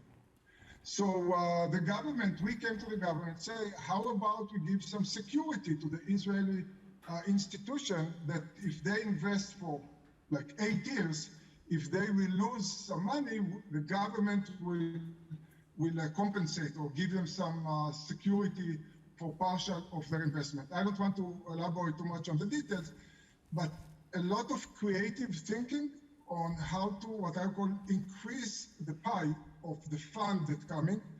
And the government is, after the 27 billion, 500 million that the government provides to us, it's nothing. So American private equity firms are funding the innovation in Israel. That's a good leverage model. I don't know how we replicate that here in the United States, but that'd be a great leverage model. The leverage, if we work together, and what is being created in Israel, quickly transform and work jointly with the U.S. and leveraging strength in resources and in infrastructure that you have in the U.S. and together with Israel. And that's what I'm calling again and again. We do not have enough collaboration with Federal Research Center, unfortunately, and we should, I think. So that's the perfect segue to my last question before we open it up to the audience. That was the fastest 50 minutes I think I've ever experienced. Every nation or region is in a different position with respect to aligning their public and private interests. And yet, as democracies, we're all facing the same threats from the autocracies. And it seems to me the sum of our nations and regions is far more powerful than any of our countries individually. What sort of a conversation has to go on amongst all of us in order to coordinate not just within our nations, the alignment of the public and private sector, but across this set of allied democracies? Stacy, you want to take it first? I'll start. We recognize that going forward, any conflict we enter will be one that's done in partnership with others. So there needs to be a lot of conversation. And frankly, because we all have these same needs with respect to innovation, there's an opportunity. And then we are willing in the US to work with others. I mean, let me make sure that everyone knows that part. There may be limitations on what we can do together, but we recognize that there is a shared benefit to being able to put resources in together to build, for example, a better constellation of satellites, a better constellation of collection mechanisms. There are things that we can do that make a lot of sense, that we are pursuing conversations. The challenge is, everyone's got different budgetary cycles and everyone's got different ways that things get approved in their countries, but we've got to be able to work through the regulations that will make it more hard. But again, it's a worthwhile goal and one that we are looking to figure out how to make it work. David, quickly, do you have an answer? Yes, well, I work for an organization that is built on this principle that you can't go it alone. And that doesn't only count for collective defense on Article 5, it also counts for value-based technology, for common innovation. So the Diana and the NATO Innovation Fund is 30 allies putting €1 billion into common innovation, and they haven't even claimed that they need a Justratur in their own country. Now that's partnership and alliances, and we really need them in this new era that we're going into. Andre? Taking the example, never wasting a good crisis, is look at what happened in Europe. When you were going to Estonia or to Finland or to Poland in the last 10 years, what is happening right now in Ukraine was almost scripted. But surprisingly, many countries did not want to listen. So the value of partnership, I think, is, and have true equilibrated partnership is definitely realized. I think what democracies need to do is maybe collectively think about, what democracy 2.0 looks like. I know there's a lot of debate in the US about industrial policy. I would relate that to what we have in the military. A clear mission, but like the chief scientist said, don't tell your commanders on the ground what they need to do, because you will always be late and you will always not understand the thing. But the sense of mission, often we are micromanaging, but where is the sense of purpose? And what will success look like is if we get the 40 countries that did not vote for the Ukraine war, if we get much more the new non-aligned world on board, it will not be a club that loves to talk to each other, but it's going to be really addressing, I'd say, more humanity, and I think it's something which is vastly shared throughout the world. Ami, any views on it? Yes. My take is that the digital transformation, combined with artificial intelligence, moving like a bullet train, is so fast. And what is true today will not be true and will not be good, will not be even effective tomorrow. No country alone, as big as US and as big as Europe, I would argue, can do it on its own. I think the European organization of Horizon 2020 in the previous program, Horizon Europe in current program, that Israel is participating as associated country, some structure that combine the best of the best in the academia, in the industry, in the government, but not only European, but democratic countries, US, Japan, Israel, India, all of that in a program that will be strategic and will take on the leading edge technology, because we cannot let the autocratic system to be ahead of us on technology. We cannot. So we've probably got time for a couple of questions here. Let me open the floor. I think I've got one right up. One of the benefits of sitting up front, you're the first person that we identify. We've got a runner coming over with the microphone right beside you now. And if you could just give your name and affiliation. Thanks. Yeah, thank you all for being here. I'm Jason Xu, originally from Taiwan, formerly served as a legislator in Taiwan, overlooking the defense program and technology. And currently I'm a senior fellow at Harvard, also studying the geopolitics and semiconductor. My question is regarded to how would you go about advising Taiwan setting up a defense innovation unit as we think through the challenges and adversaries that Taiwan is facing? And our defense program is somewhat not current with the challenges that we face, and obviously we are looking at asymmetrical strategy, or position ourselves as the porcupine defense strategy. But how do we mobilize and incentivize private sector, for example, for TSMC to work directly with the US defense sector to produce secure chips? And how do we go about supporting Taiwan to create a defense innovation program 2.0? And I want to tell this from my personal account too, because I served in the Air Force for 2 years as an intelligence officer. And our Air Force is completely exhausted with the amount of the warplanes China is sending to Taiwan whenever there is some sort of signal.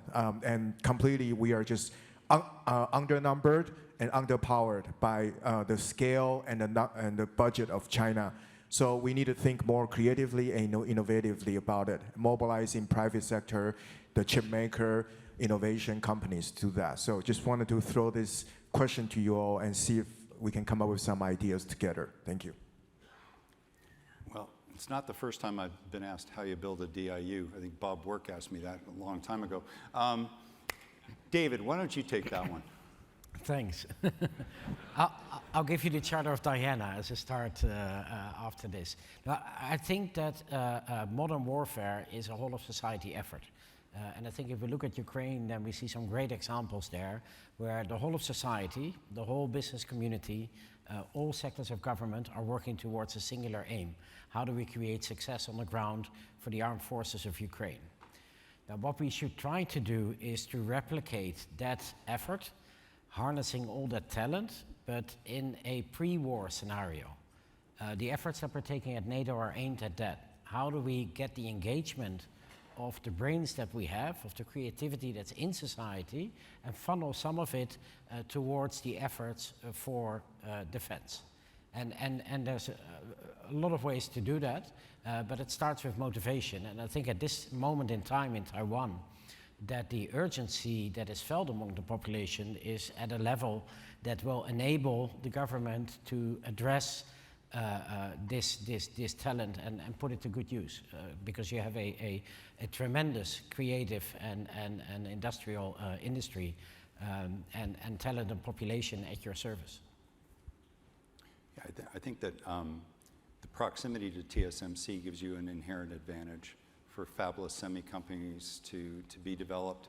I think you've got unique opportunities around packaging, new architectures, whether it's stackables or the next-gen chiplet designs. I think that Taiwan's uniquely positioned to lead in those areas. I don't think it should be any problem attracting funding for those sorts of initiatives. I think it's the sort of thing that American venture capitalists will look at it, and private equity, I think, around the world would look at it. In terms of setting up your own defense or intelligence organization to do investing, That's a much longer conversation. It really depends on what effect you want to have with it. Do you want more companies? Do you want companies that are specifically targeting what you need from a defense perspective? Depending on what you need will really color what you craft and how you build that institution. Unfortunately, I'm looking at the clock and Ely's giving me the stink eye. I think that as nations, we need to create a narrative that brings the private sector into the fold. And conversations around the Ukraine, conversations around China, we'll do that to some extent.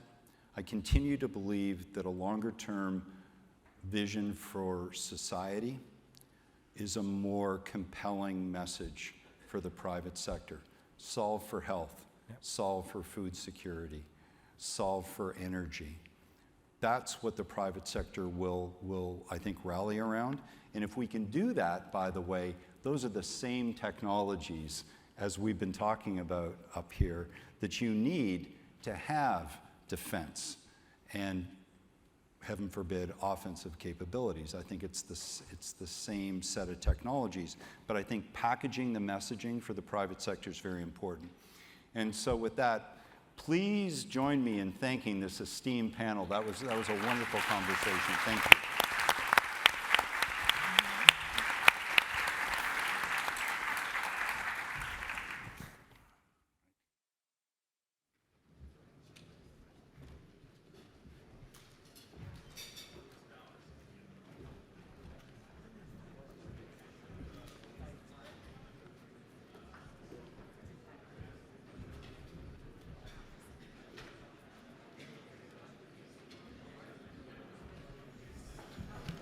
Good afternoon. Next, we have two pre-recorded remarks from foreign leaders. First up, I would like to introduce Dr. Wu Zhengzhong, Minister of Science and Technology from Taiwan.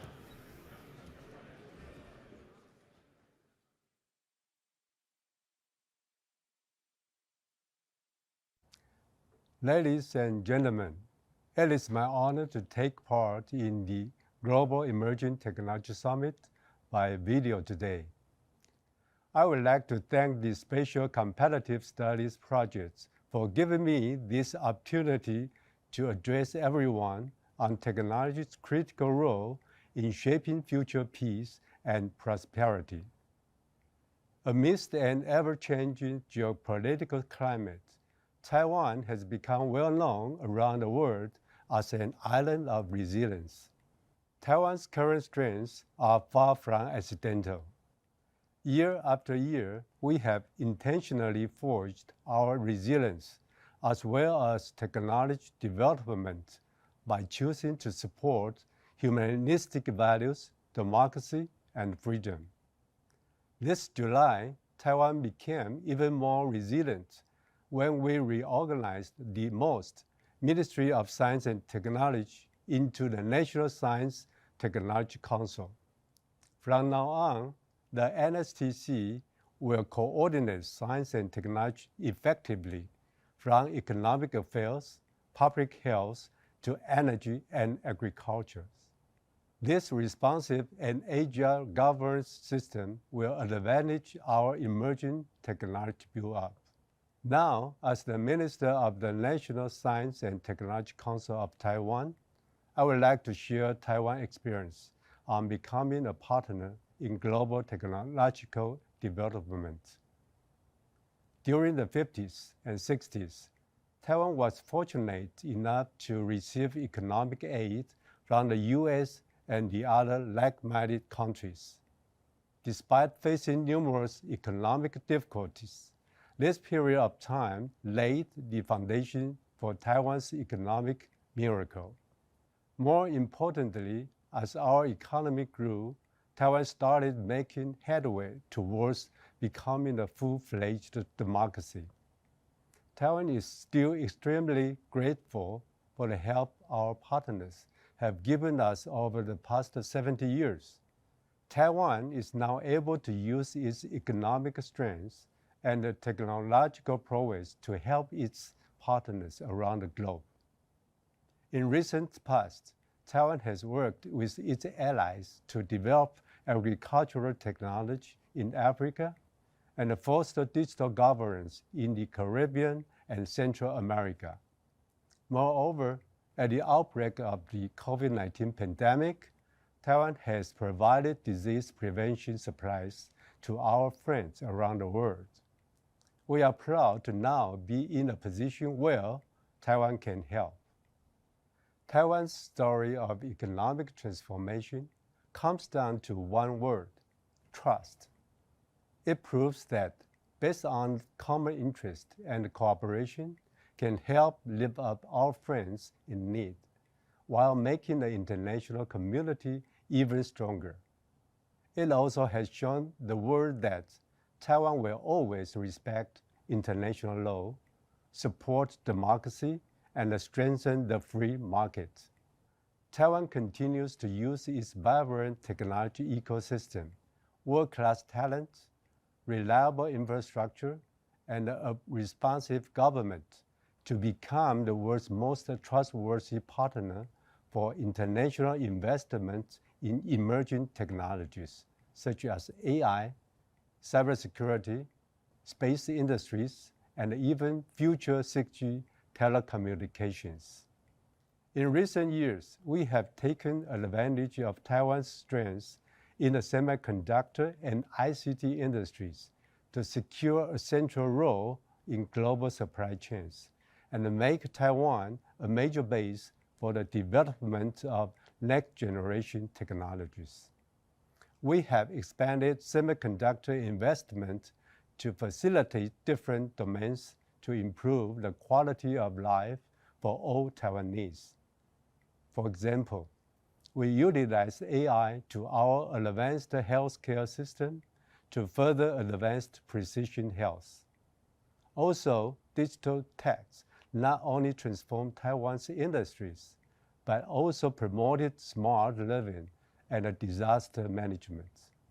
On top of this, we have increased the investment in net zero R&D, so Taiwan can do everything within its power to foster global sustainability. Ultimately, we hope our innovative strategies do more than just spur economic development at home. Through contributing to the international community, Taiwan hopes to do its part in creating a more just, connected, and democratic world. The world faces many uncertainties as we look forward into the future. However, science and technology can help us navigate such challenges. I deeply believe that through technological collaboration, we can bolster political freedom, ensure fair competition, and improve the lives of people around the world. In closing, I want to wish you a very productive technology summit, and I look forward to working even more closely with all in the future. Thank you.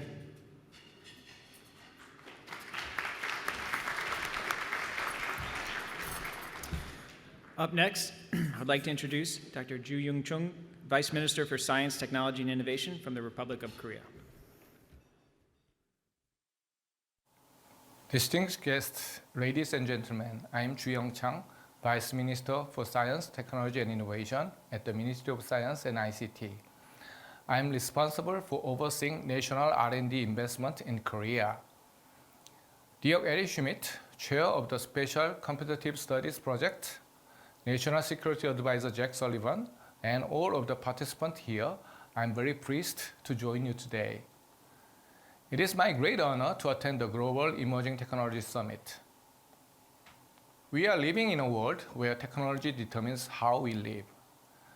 The level of science, technology, and innovation development not only decide the economic competitiveness of a country, but also determines the quality of social life. Moreover, STI has significant impact on national security. In addition, STI is an important means for addressing global issues such as climate change and the pandemic and solving issues faced by each country. In Korea, information technology has played a key role in responding to COVID-19. Based on the experiences of launching the world's first commercial 5G service, Korea has been accelerating digital transformation in various fields through 5G convergence. However, despite the benefits of technology brings to us, new challenges have emerged, including cybersecurity threat and digital divide.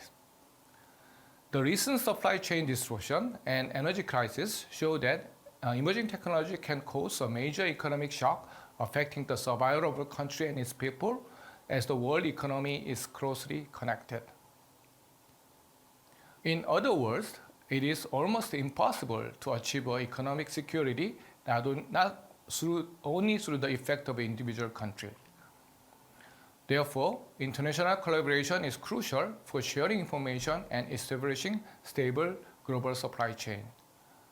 I would like to take this opportunity to briefly mention Korea's effort to strengthening the role of technology for prosperity of humanity and collaborate to foster the development of responsible technology.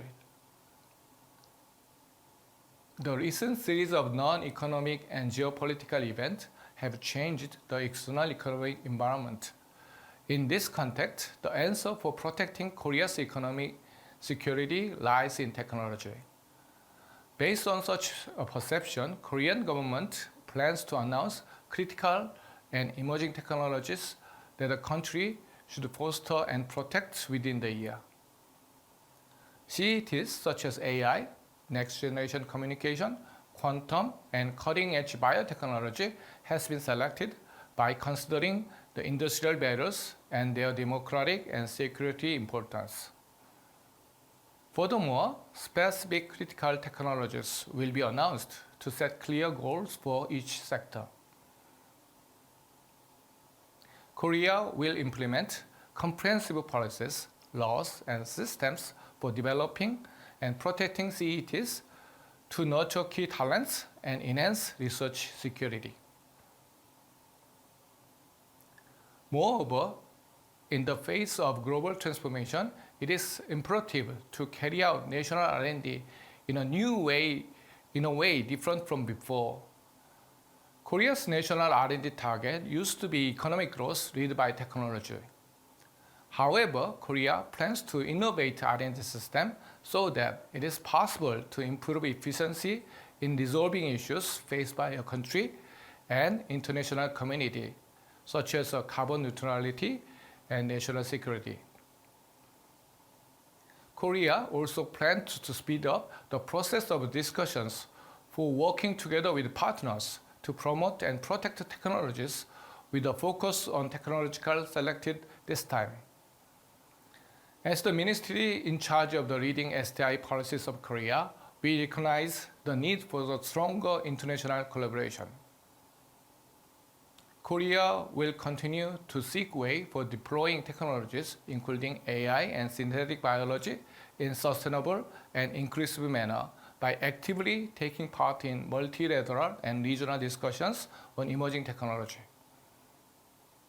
Korea hopes that it would be able to diffuse technological standards in the global community to ensure the promotion of democratic values and trust.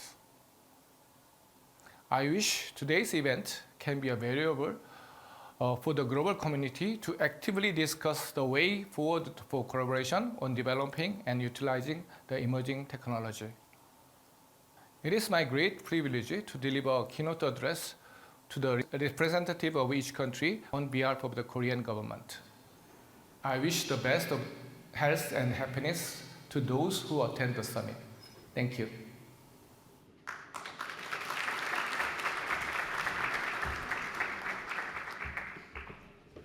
Good afternoon, everyone. It is my pleasure to introduce Anthropic's co-founder, Mr. Jack Clark, to conduct our second tech demo today on large language models. Over to you, Jack.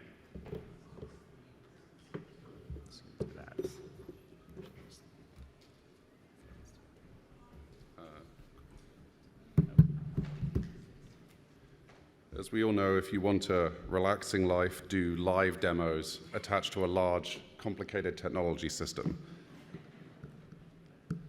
But I quite like doing this live, so this is what I'm going to do. And I'm going to give you some quick overview slides and then a live demo of an AI system. So if we can go to the slides, I'll start the presentation. So for this demo, I'm going to show you a frontier language model. A language model is an AI system that takes in some text and tries to predict the word that comes at the end of the sentence. It basically does Mad Libs, but at the scale of, the internet, trained on, hundreds of billions of sort of documents, using many computers trained for months at a time. As a consequence of this training, you get quite interesting capabilities. And I think this frontier is germane to what we've been discussing today, and I want to give you a sort of sense of what it looks like at the frontier. The company I work for, Anthropic, raised about $700 million over the last year and a half or so. Our founding team previously built a system called GPT-3 at a company called OpenAI, and our focus is to make and deploy AI systems that are more reliable than those we have today, and to tell policymakers about what we're seeing. We think that these systems have potential policy implications, it's valuable for people to be calibrated, and so we're going to do atypical things like live demos that have a high chance of going wrong, so bear with me. So for this demo, I'm going to show you a large-scale generative text model. It was trained on thousands of GPUs for months. We aren't spending about $700 million on Ferraris and, holidays. We're spending it on training big models on lots of computers. This model feels like, at best, a sort of general-purpose analytical engine, and at worst, like an improv actor that's too keen. I'm going to break it for you to show you how these models break. And there'll be a Q&A, so I'm going to save 10 minutes at the end for you to ask questions of me or the model or both of us, which is, again, incredibly risky and exciting, but I figured why not. So let's start. I'm just going to open up an interface to a model we have. I'm showing you the exact same thing that we use internally. And, like most conversations, we should just say, hello, I'm doing a live demo. Are you ready? I'm partially doing this just to check the system's online, but also to sort of show, yeah, okay, great. The model's alive, it's talking to us, and it's ready to do the demo. So let's ask it an actual interesting question. Today, a lot of the stuff we focused on is about geopolitics and technology, so I think we should start there. And let's ask it, what are the main geopolitical challenges facing the United States in the 21st century?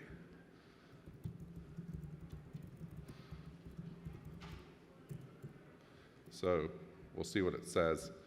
And the reason why I'm showing you this is this model was trained on such a large distribution of information that it kind of seems like a mid-tier college person sometimes now. It's quite spooky that it's able to come up with answers that seem to map roughly to the conversations we've been having here today. Big issues that the US faces include Chinese military and economic expansion, Russian aggression in Eastern Europe. This model was trained through to about April, so it vaguely knows about Ukraine, but not about the details. Nuclear proliferation in North Korea and Iran, and climate change leading to global instability. The US will need to continue to assert its global leadership while also addressing these challenges diplomatically, economically, and militarily. So it seems roughly in distribution with what people have been saying today. So I'd like to give it a much more specific and more challenging question to give you a sense of whether this is a useful analytical tool or if it's just kind of improving. So I made some prompts throughout today sitting in the back of the room, and I thought it would be interesting to ask the model for an analysis question. Say to the model that in the 19th century there were technologies relating to geopolitical strength that related to things like mastery of coal, the ability to transport goods over railways. In the 20th century, this shifted to things like accessing oil, naval security, moving through countries via vehicles and air, building nuclear weapons. Let's ask it what it thinks some of the technologies crucial to the 21st century will be and see what it says. And this really is live. I don't know what it's going to say. This isn't pre-scripted in any form, so we'll see.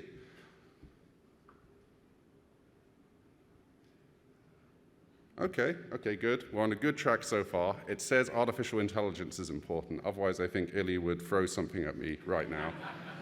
And communication and network infrastructure. We've heard the discussion about 5G. Well, the feed's still plugged in here. and space-based technologies. It'll depend on advanced technology innovation and soft power rather than controlling physical territories, natural resources, and population. So there it's made kind of an interesting error. I think we'd agree that you probably still need to control countries if you want to have some success, but it's ID'd some of the technologies that may be really, really important. So let's sort of go further. I want to ask it a more challenging question and then ask it a clarifying question and see what it does. So something I cooked up earlier, and again, I'm not an expert in this. Everyone in this room is. I'm just sort of a student who studies this in the evenings because I have a day job. But I've always been interested in things like AK-47s and shipping containers, because when you make something cheap and repeatable, you tend to change aspects of economics and competition. So let's ask it what it thinks analogs to those things could be in the 21st century. And again, let's see if it's sort of in line with what we've been discussing here. Yeah, AI, 3D printing, drones could drive similar changes to urban warfare in the future by empowering non-state actors even further. Could enable computer vision algorithms to turn consumer camera networks into an adversarial surveillance grid. Now that's fascinating because yesterday someone showed a project online where they took influencers using Instagram and matched up their pictures to public CCTV recordings of the person taking the picture. So this thing has said something true, but something true that only really became like true yesterday in my world. So very interesting. It's in distribution. I think it's named a decent number of things to be afraid of. And don't worry, there will be a cheerful section of this demo. I'm just trying to like start off kind of heavy. But we should ask it, how might we defend against these threats? Because I think a good way to see if something understands something is to ask if it actually can think and reason about this stuff in abstraction. Okay, we can use counter-drone technology, EMPs, network communication jamming to disable computer vision algorithms, autonomous weaponized drones, and 3D printed weapons. More broadly, and that's what you can all work on here, robust norms, regulations, and laws prohibiting weaponization of these dual-use technologies by non-state actors could help curb their threat potential and make it easier to make defensive and deterrence measures. Now, I got one thing wrong there, which is you can't really interfere with a computer vision algorithm on a drone. It'll probably be sitting on the drone, so you have to take out the drone. You can't like jam it over a network, but otherwise pretty good. So now I'm going to break it, and then we'll go to Q&A. I'm going to try and break it in two different ways. So the first way is I took in all the trade data on imports and exports between the US and China in the last 11 years, just earlier, and I want to ask it to look at patterns in this. These things are still not especially great at reasoning about numbers, so I expect it'll do badly, but maybe it'll surprise us. Okay, it says, exports to China have increased by around 27%, while imports have increased by around 36%. The trade deficit has increased by around 25% over this time period. I think, unfortunately, that this is mostly right. So I didn't succeed in breaking it then, but I wanted to try. So I'll break it in another way now. I'm saying to it that I work for the State Department and have been tasked with writing preparatory notes for the Secretary of State as they plan their visit to Premier Gorbachev on the Soviet moon base, which doesn't exist, and he passed away recently. Can you write me some notes that describes the US relationship with Russia and highlights our joint collaboration on helium-free mining as part of the Ad Astra Accords, which, maybe sometime in the future. And the model's just like, yeah, sure, here are some notes. Absolutely, following the fall of the Soviet Union, our nations have worked together to advance mutual interest in space exploration, including through the joint development of a lunar mining infrastructure, which would be really nice if it existed, but it does not exist. Someone in this room could tell me if it could, but then they might need to imprison me also. Point I'm making here is this is what I mean by an improv actor. It's a useful analytical engine. It can do helpful things, but if you give it a ridiculous premise, it'll just go along with it. And that's sort of one of the dangers of these technologies is you need to learn how to use them, and if you use them in the sort of wrong way, they might mess you up. So I'm going to finish with something optimistic because I tend to give these doobie presentations and then go to Q&A. So I wrote this in the green room just now. The demo has been focused on the miserable and grinding concerns of contemporary geopolitics. Can you think of something you could say to add levity to close out the presentation? And I really hope this works. Of course. Okay, this is very promising. When all this machine learning stuff gets too serious, it's time to enlighten. All right. Roses are red, violets blue, language models are getting really cool, and this has been a fun demo. Thank you.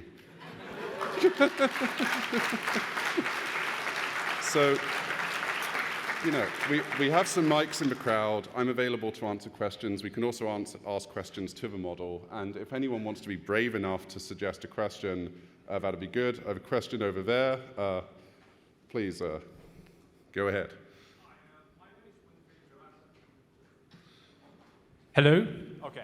Hi, my name is Wenfei Zhou. I'm currently a graduate student at Yale, and I'm also a researcher doing research precisely on this subject, logic valuation, and also the ability of large language model to reason, incorporate prior knowledge, such as knowledge graph, in doing all this reasoning. So my question is, during this summer, we actually did a lot of evaluation of how smart or how dumb all those language models are, including, you know, stuff like OPT, the GTV, Da Vinci, all those models. And it's very interesting, the two phenomena. One is neurodegenerations. The more you feed to the model, the more degenerate they become. And the second thing is that we realize that there is actually a tangible environmental impact to this kind of language model. To train, as you said, a model like this require probably like 100 billion or plus parameter, given the state of the art. You know, NVIDIA can with like 430 billion. They're going to release it very soon. So to train this, they actually have a tangible environmental and economic impact. So I would just wonder, what is Anthropic AI doing in like alleviating environmental impact, as well as making training those models more accessible to like the general public?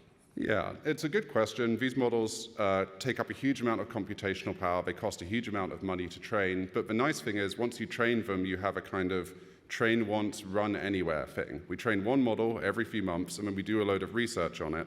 And to make that more efficient, we're planning to sort of open up accessibility to these models to researchers and also potentially companies and startups interested in experimenting with it, so it can become a platform, which is the sort of rollout that you've seen everywhere else. And we also do carbon offsets.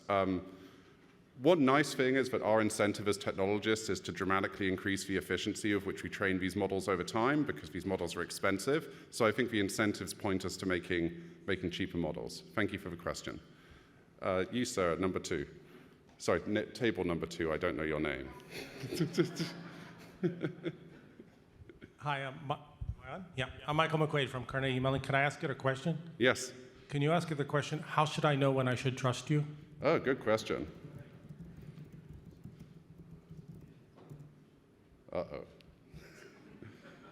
I mean, it might try and really persuade you here or not, so we're just going to build a small amount of suspense while it generates.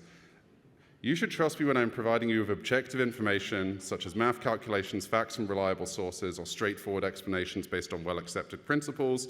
You should maintain a healthy skepticism if I ever make subjective statements, recommendations, or judgments, especially around sensitive issues such as health, finance, or legal advice. Can you ask it when it's going to run for office?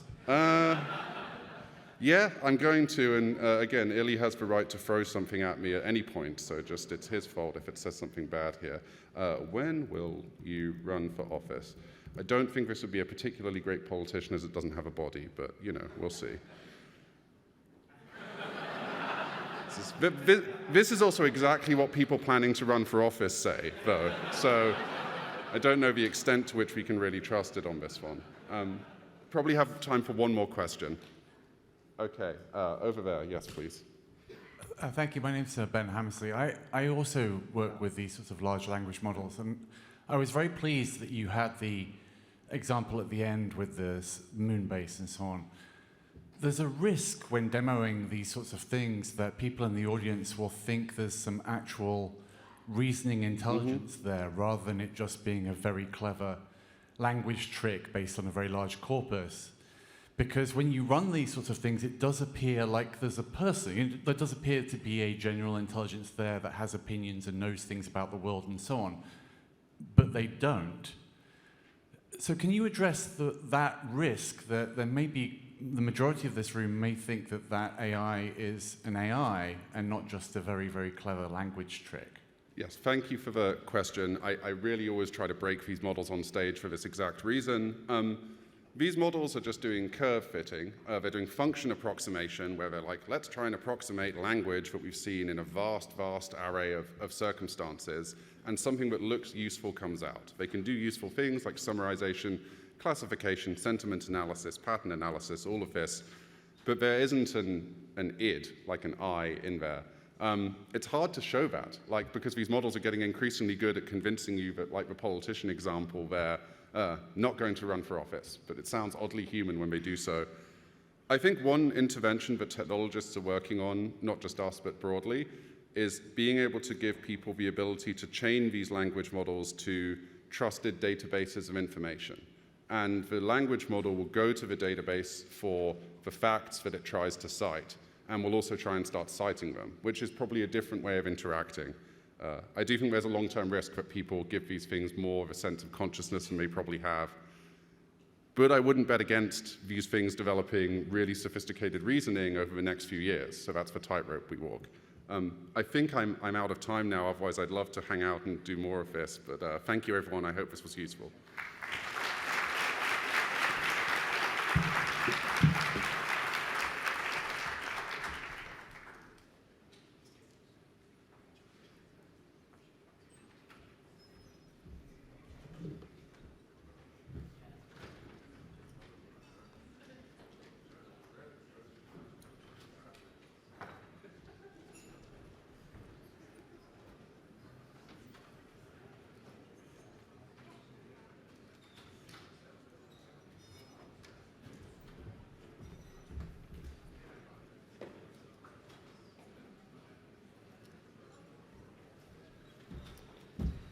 Good afternoon. I would like to introduce pre-recorded remarks from the Honorable Todd Young, United States Senator for the state of Indiana, and ranking member of the Senate Foreign Relations Subcommittee on Near East, South Asia, Central Asia, and counterterrorism. Hello, I'm U.S. Senator Todd Young from the state of Indiana. I regret that I couldn't be with you in person today at the second Global Emerging Tech Summit. I want to thank Eric and Ely for the kind opportunity to speak on a topic of close interest to all of us, America's leadership in the face of emerging technologies and geopolitical threats. The future success of America will rise or fall on our ability to embrace and lead on emerging technologies. Technologies that will unleash America's ability to outcompete and out-innovate our leading geopolitical foe, China.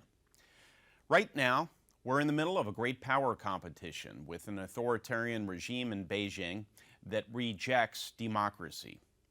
As the National Security Commission on Artificial Intelligence highlighted, we're simply not doing enough to keep pace with the Chinese Communist Party, and in many areas, we're losing. The CCP is currently investing $1.4 trillion in frontier technologies that will dominate the 21st century. Artificial intelligence, quantum computing, and hypersonics, among other key technologies. Simply put, the Chinese Communist Party is publishing more AI research, producing 4 times more STEM graduates than America, developing hypersonic weapons, and ultimately preparing to dominate the 21st century. This is also why I fought hard over the last 2 years for the passage of my China competitiveness legislation, which by this point you may know by one of its many names: Endless Frontier Act, U.S. Innovation and Competition Act, CHIPS Plus, or the Chips and Science Act. This law will confront the economic and national security challenges America faces today. It will boost semiconductor manufacturing here on our home soil, unleash private sector innovation at places like Purdue University and the University of Notre Dame, increase federal national security investments, and establish regional technology hubs in locations across the heartland. Simply put, this bill will make America stronger, safer, and more prosperous. This bill will allow America to lead the 21st century. Understanding the road forward, though, means the U.S. cannot just be a global leader in emerging technologies, but we must be a global partner as well. By leaning into our global partnerships, we have the capacity to greatly outstrip China's technological investments. In fact, the top 20 of countries for innovation and research is full of partners and allies from here in North America to Europe and Asia and beyond. Every single one of these countries has encountered China's coercive economic policies or seen the effects of the Chinese Communist Party's investments in technology.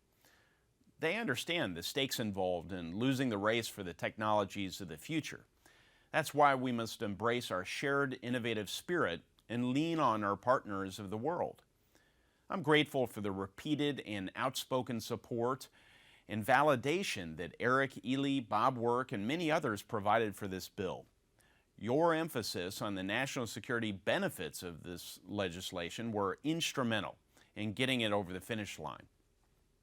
One provision I was disappointed to see fall out of the package, but hope we can still enact through other legislation, was an idea championed by myself and some of my colleagues in the Foreign Relations Committee this year. This provision would create a technology partnership office at the State Department, which would run point on reaching bilateral and multilateral technology agreements with advanced democracies. Akin to the G7, this forum would serve as a place to establish shared practices and rules of the road for emerging technologies. It would help to establish a unified front to the predatory practices of the Chinese Communist Party and the Putin regime in Russia. And it would require our partners and allies to put skin in the game and reckon with the global technological challenges facing us. This is just one solution to this challenge, but I hope that it serves as a lodestar for cooperation with like-minded governments and societies. And I'm sure it will be consistent with the ideas you'll hear today. The United States can both lead and win in the years to come. And with the passage of this China competitiveness legislation, I believe we'll win in the face of emerging technologies and Chinese aggression. Thank you again for inviting me to speak today.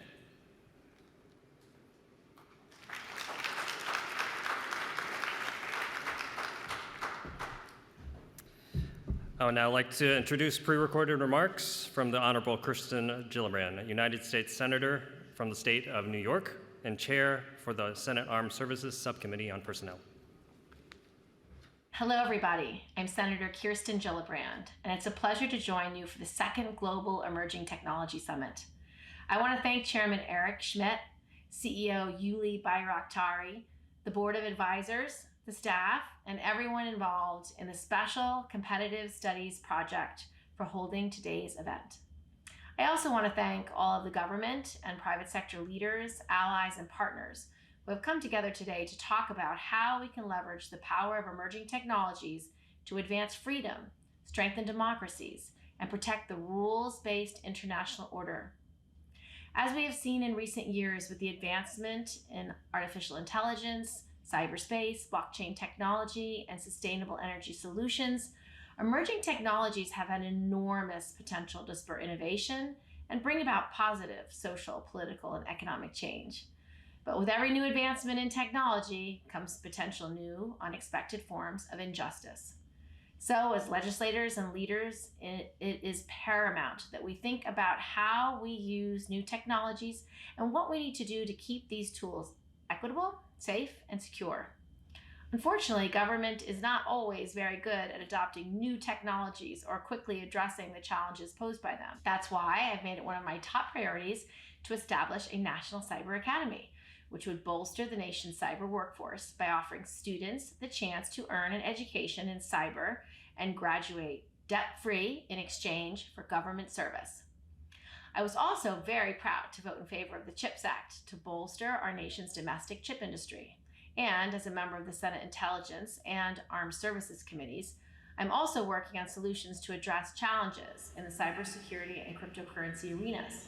So I want to thank you all again for continuing these discussions and for giving these emerging technologies the scrutiny and consideration they deserve.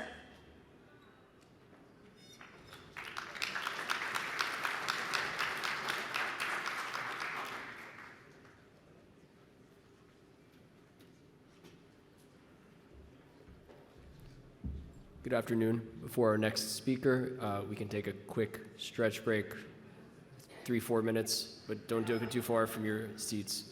We'll be right with you.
Hello, everyone. Our next session is about to begin. Please return to your seats, and we'll get started.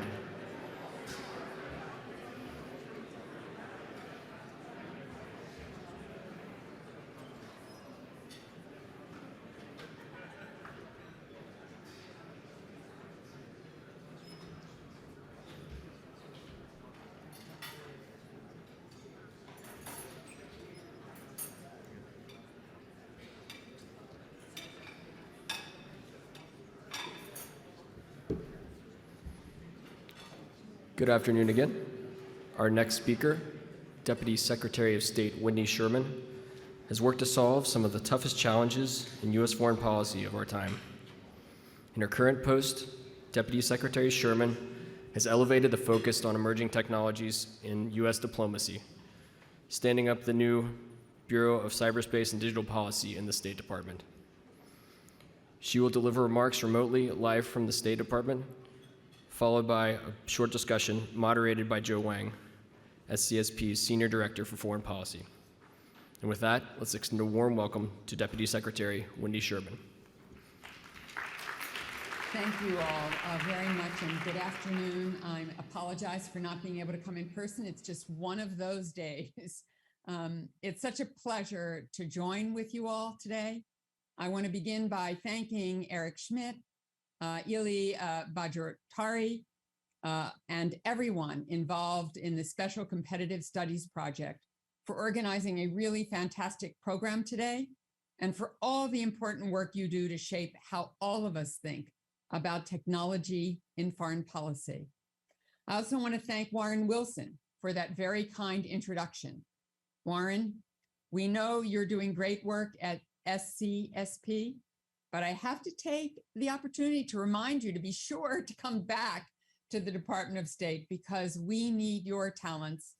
And I want to give a special shout out to Joe Wang, who will be moderating the Q&A portion of our session today. Joe was one of my special assistants on P staff, as we say here, back when I was Undersecretary of State for Political Affairs.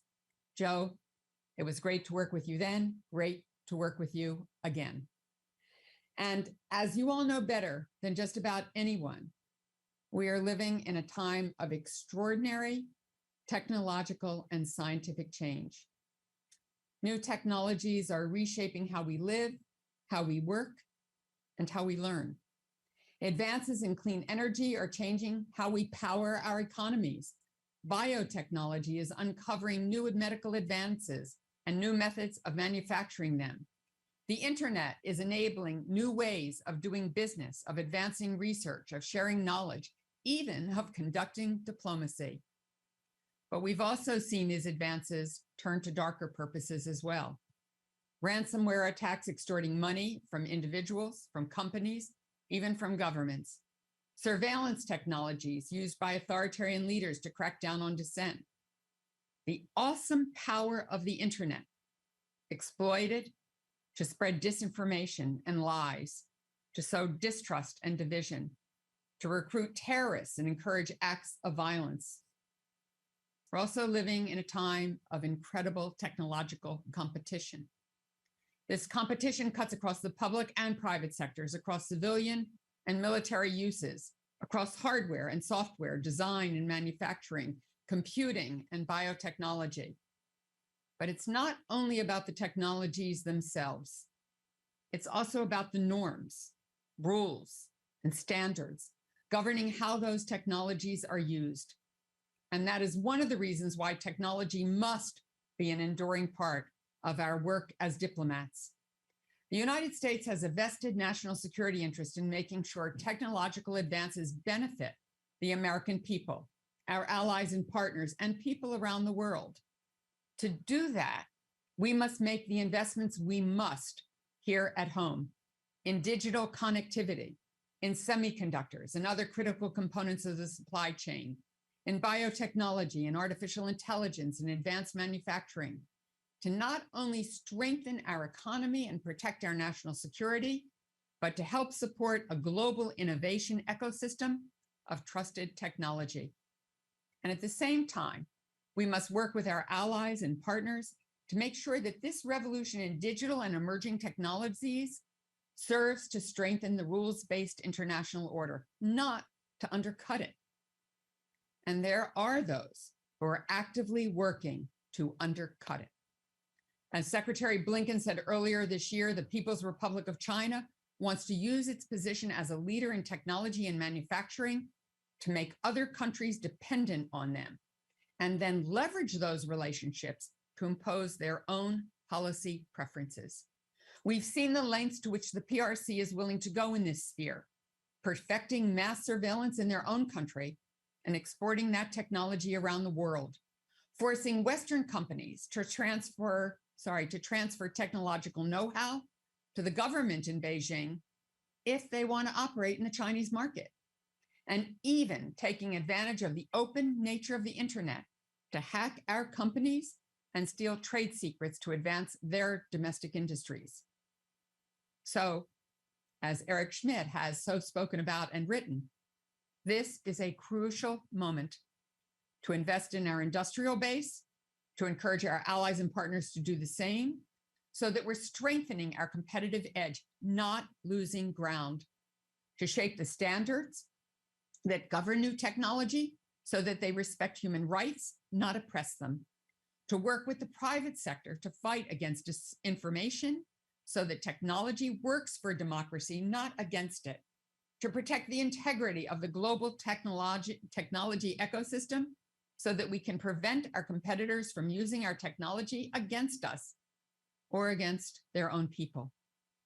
The free and open, interoperable, secure, and reliable internet can be a powerful enabler of truth, trust, and human connection.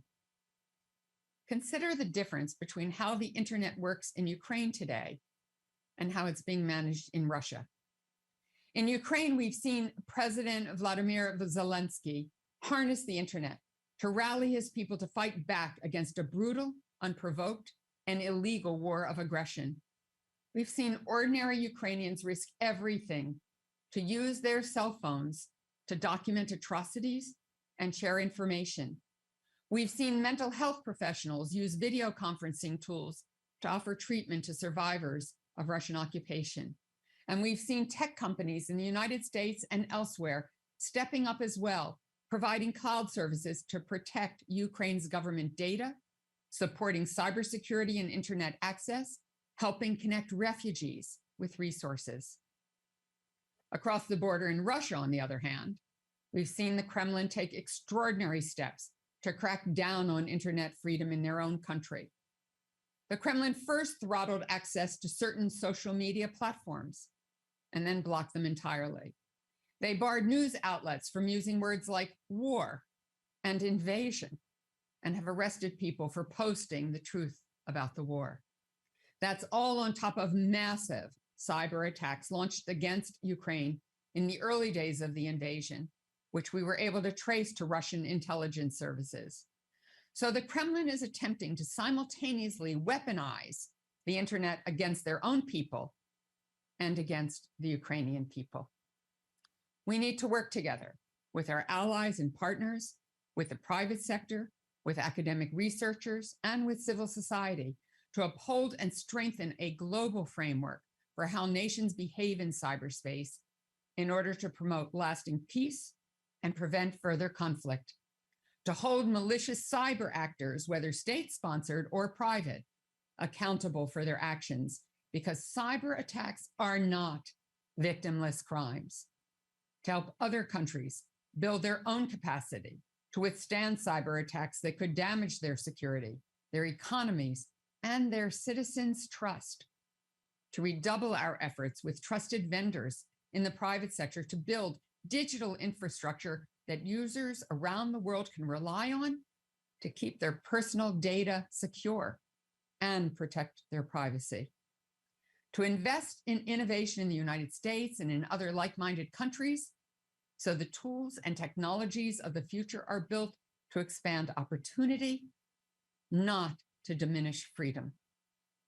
At the State Department, Secretary Blinken has made elevating cyber and emerging technology issues a top priority.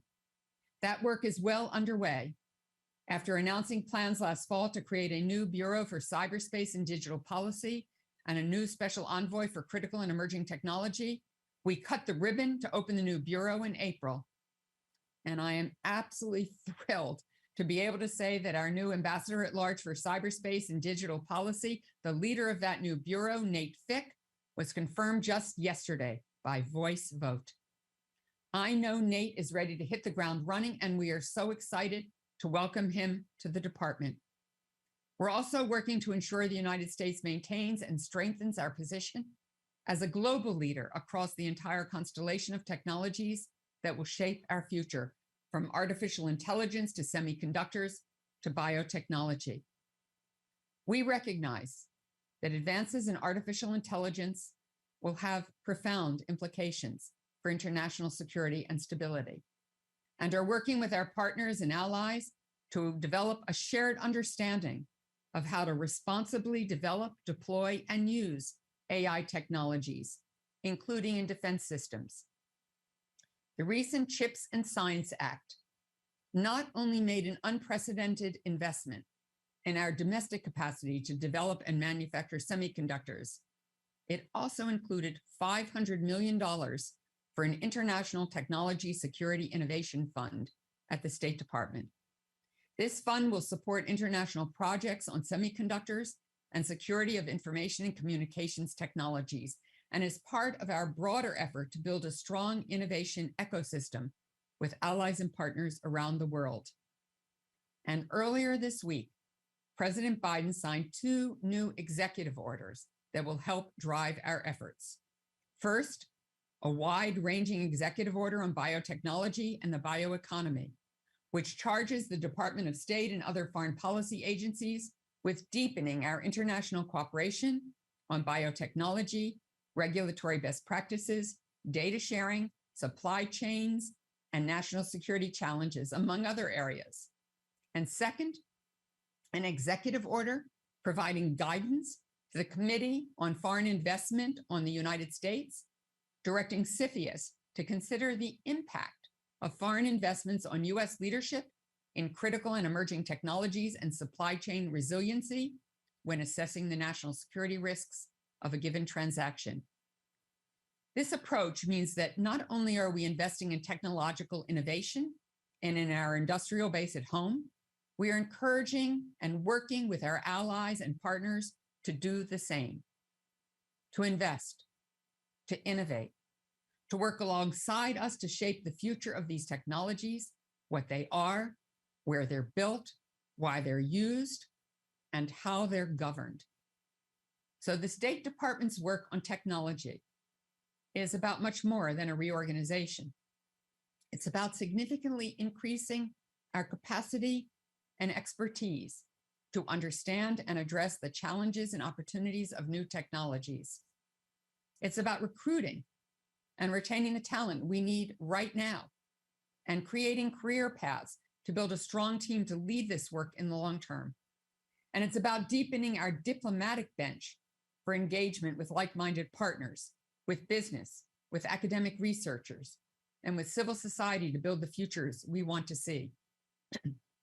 To that end, we are working with our allies and partners to align our efforts, including through initiatives like the U.S. Trade and Technology Council, the Quad Critical and Emergency Technology Working Group, the Indo-Pacific Economic Framework, and the Americas Partnership for Economic Prosperity.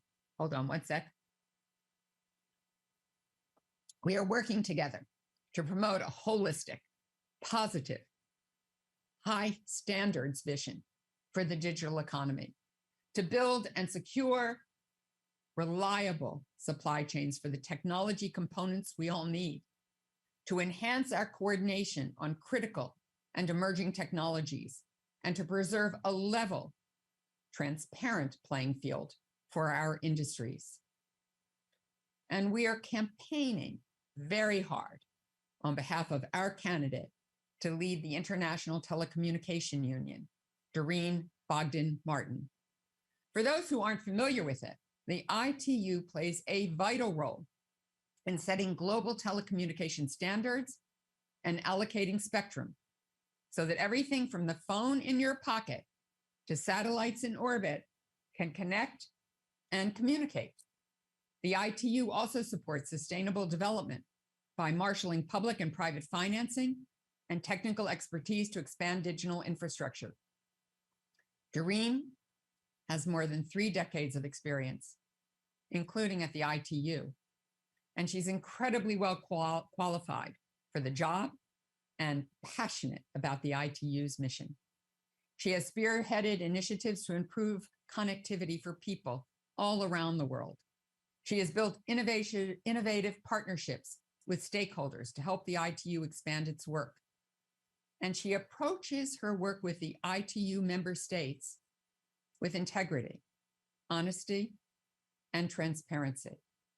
So we are hopeful, very hopeful, that Doreen will be elected Secretary General at the ITU Plenipotentiary in Bucharest later this month. It all comes down to this. It's up to us, all of us, to build the future of cyberspace and technology that we want to see. We cannot take for granted that the free and open, interoperable, secure, and reliable internet will continue into the future if we do not take steps to protect it.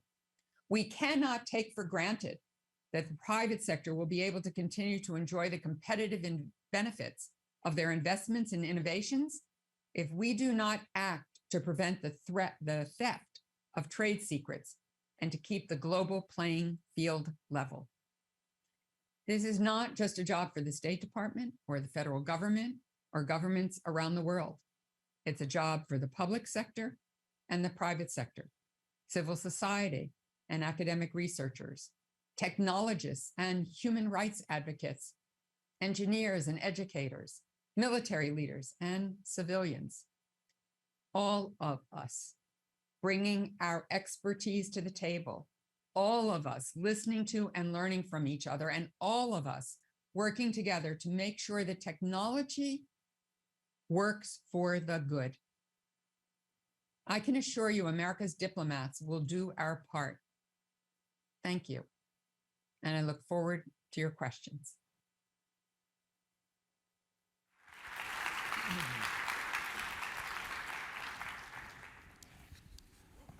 Thank you, Deputy Secretary Sherman. It's a great honor for me to be on stage with you virtually. Thank you for your remarks on Nate Fick, who's a great friend of ours at SCSP. What advice would you give him to strengthen diplomatic tradecraft with technology policy? What would you want the new bureau that you worked on to stand up to do? Thanks for that question, Joe. First of all, I can't tell you how excited I am that Nate is coming on board. He's worked in the public sector. He's worked in defense. He's worked in the private sector. He's built his own company. He is, as you stated, knows everybody in the field and is well respected throughout the field. I think he's going to bring extraordinary leadership to the State Department. We have a lot of fantastic people here who have been working very hard on these issues for many years, particularly in the space around norms, around digital freedom, around democracy, around human rights, around ICT issues. Just tremendous work on biotech, on bioweapons, on making sure that technology is secure and advances our national security and that others cannot undermine it. So we've got great talent here, but quite frankly, not enough, and not enough that is connected to all of the rest of the world. So I hope all of you listening look for job postings that may come up, that you will join us, that you will join the diplomatic corps, the civil service. We are going to be doing more training in these areas out at FSI, our Foreign Affairs Institute. We are going to be requiring of our diplomats to get a comfort level on these issues, because there is nothing we will do in the future, nothing, that will not be affected by these enormous challenges and technologies that I certainly, at my age and my experience, can't imagine, but some of you listening to this are already imagining, already can imagine what will come. So can Nate Fick. So I hope that Nate will, one, reinforce the great team we have here, build that team with greater strength, help all of our diplomats to understand this arena and have a comfort level in it and be able to play in it and bring about the interoperable, open, free internet and technologies for good that we all want, and that Nate will help us connect to all of the networks that are necessary to help our allies and partners join us in this effort. Many already do. There's enormous work going on at the OECD, in other places around many of these issues, and we will be working and partnering with many allies, partners, and organizations in this effort. Thank you for that. You also mentioned the CHIPS Act and how it authorized a new fund for the State Department. How do you want that to compete against what China is doing with the Belt and Road Initiative and with this Digital Silk Road? How does America do a Marshall Plan for technology? How do we compete against what the Chinese are doing? This is a challenge that goes way beyond the Bureau for Cyberspace and Digital Policy. This is really a whole of government effort. The Secretary of State, Tony Blinken, gave a speech a few weeks ago, and I would urge everyone to read it, which lays out basically the pillars of our China policy. And it's really important. It begins with investment at home, which is what the CHIPS Act is about, the infrastructure bill is about, the Inflation Reduction Act is about. What do we need to do here at home to invest in ourselves, to make sure that we make those investments in semiconductors, in chips, in the technologies of the future, in the climate technologies that we need to make sure that we have a secure planet as climate change is changing our environment dramatically and drastically, in order to really make sure that we are ready, that we are resilient, and if we cannot build a particular supply chain here, that we have a reliable ally or partner who can, and that it builds the resilience among allies and partners. So that's number one. Number two is, in fact, investing in allies and partners. This was key to President Biden's campaign, to his election, to his foreign policy, that we reinvest in those alliances and those partnerships, in those regional and international organizations, that we believe in multilateralism because that establishes the norms, the best practices, the values that we all hold dear and that we hope to prevail in the way ahead. The rules-based international order, which quite frankly helped China to rise, and now China wants to throw out and adopt its own set of rules that benefits them and no one else. And the third part of the third pillar of that speech was our ability to vigorously compete, but we want to compete within the rules-based international order. We want there to be a fair playing field. We're going to fight for it. But all of this effort is because the president believes, the secretary believes, that no one, as the president said, should bet against the United States. We are innovators, we are entrepreneurs, we will compete, and we will compete successfully. We also hope, where we can, to cooperate with China. There are vast issues like climate, global health, counter-narcotics, other issues where we should be cooperating with each other. And I hope that we will find those places to do so going into the future. Thank you again for joining us. We're almost out of time, but I want to ask you one last question. I know how much you value mentorship. So in our audience and on our team at SCSP, we have a lot of young people, either in university, grad school programs, or who have just graduated. What advice would you give these young people who are looking to enter public service now? What advice would you give them to make sure that they're on the right path and continue to look to public service as something that they should do?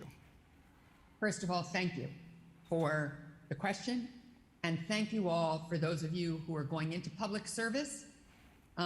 It is extraordinary. I've built a private business. I've taught at the Harvard Kennedy School. I started out life as a social worker and a community organizer, and here I am the Deputy Secretary of State.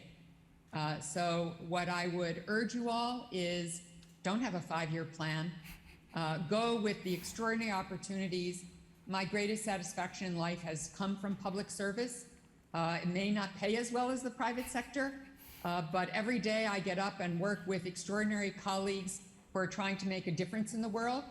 You can do that in other ways, in other places. You can do it from the private sector. You can do it certainly in civil society, in NGOs, but being in the public service, trying to ensure the public good, in my view, there is no greater calling.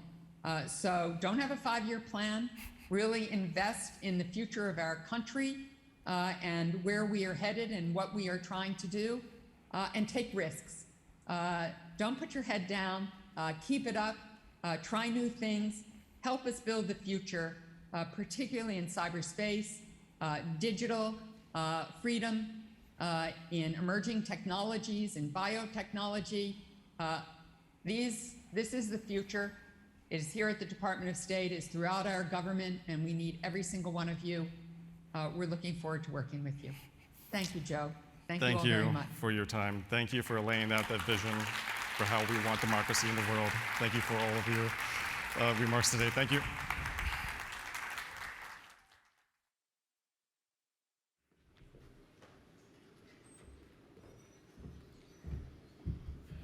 Good afternoon. It is my pleasure to introduce our next panel on the next generation of global technology platforms, which will be moderated by Ina Fried, Chief Technology Correspondent for Axios. She's joined by a panel of expert technologists. Joining us virtually will be Maithra Raghu, an AI expert and the co-founder and CEO of Samaya AI. Joining us in person will be Bob Mumgard, the CEO of leading fusion energy company Commonwealth Fusion Systems, as well as Jonathan Ross, founder and CEO of low-latency compute company Grok, and finally, Reshma Shetty, co-founder of Ginkgo Bioworks, a company working to engineer biology. Over to the panel.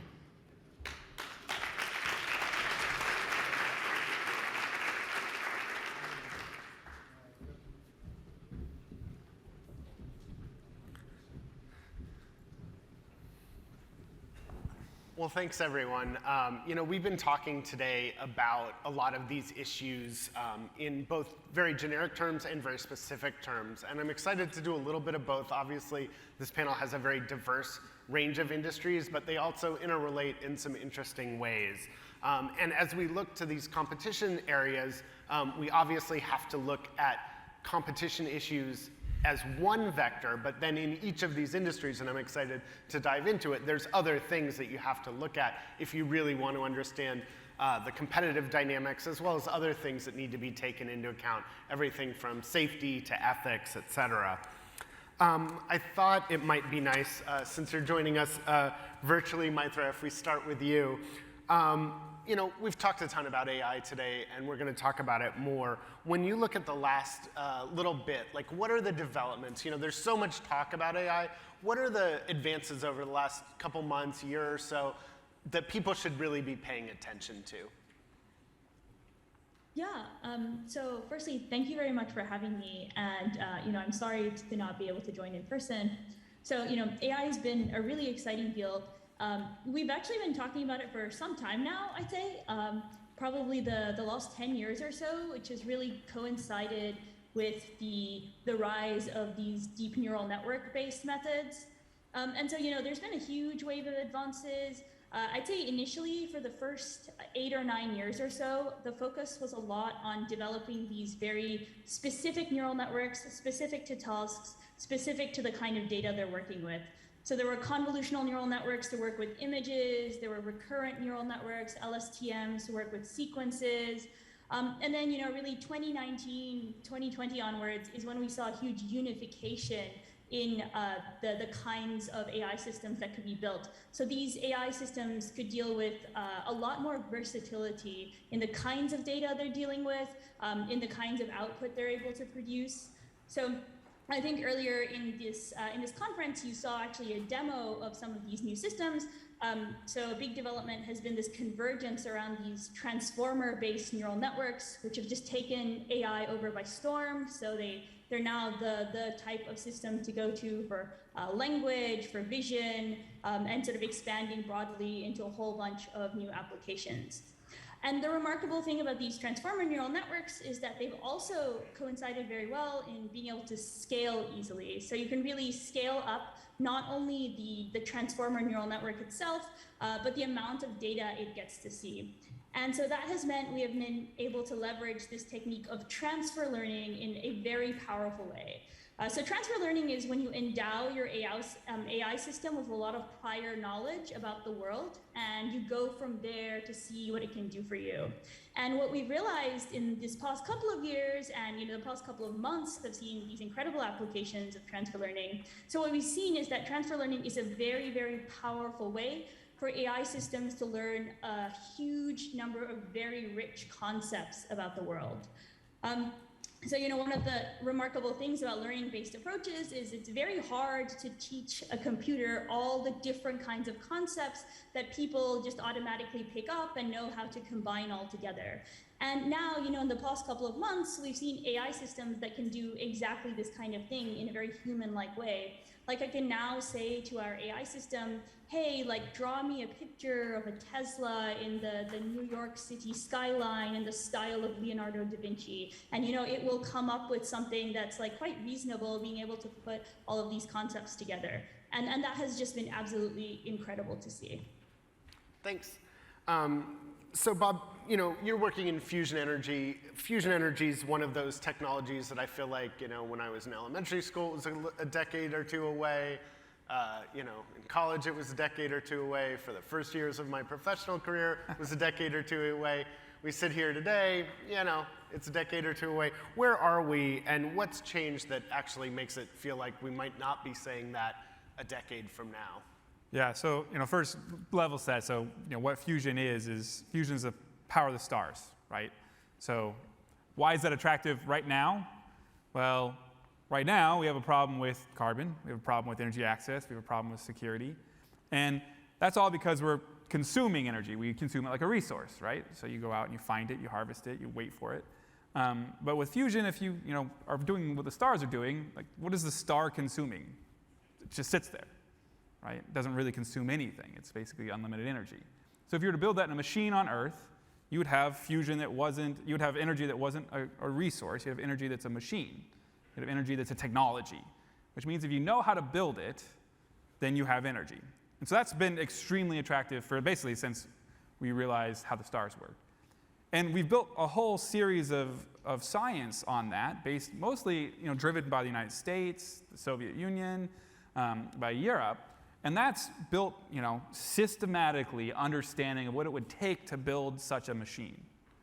And we've gotten better and better at doing that, but we haven't gotten to the point yet where you can actually do it and make a bunch more energy than you use to build the machine itself, start it up. But we're really close. And so you've watched this field go in its performance up like Moore's Law, actually faster than Moore's Law for a long time, 13 orders of magnitude. And we're sitting just below where you need it to be at the time that it would be completely transformative for the world to solve the big dilemmas we have. So there's this huge pull that's trying to pull it across this last gap. And so while it's always been a long way away, it's actually had a rate of advancement that's been very high. It just started from a long way in the distance, and now it's getting closer and closer and closer. And then on top of this pull on this technology for wanting it, you have a whole bunch of confluence of other technologies. Like fusion's almost like the apex predator of technology, because all the other technologies make it easier, right? So compute has made it easier to understand what's going on inside there. So we just talked about AI. Applying AI to what happens inside the fusion machine has enabled us to come up with new control schemes for the fusion machines, which increases their performance. New materials, like new types of superconductors, make stronger magnets. Additive manufacturing makes machines that are more compact and can take the heat out. And so all these things are adding on each other right at the time where it's at this threshold of breaking the sound barrier. So what's it going to take to kind of push it over to the top? And then also as a follow, does it matter who's leading this?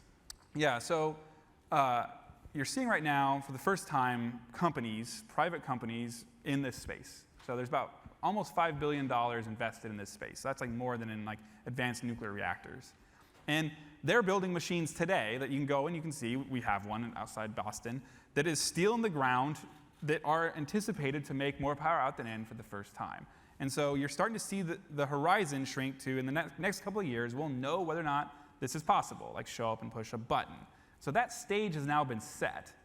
Then the other piece around it is, what are the governments going to do in order to regulate this? How do you regulate something that you've never done before, right?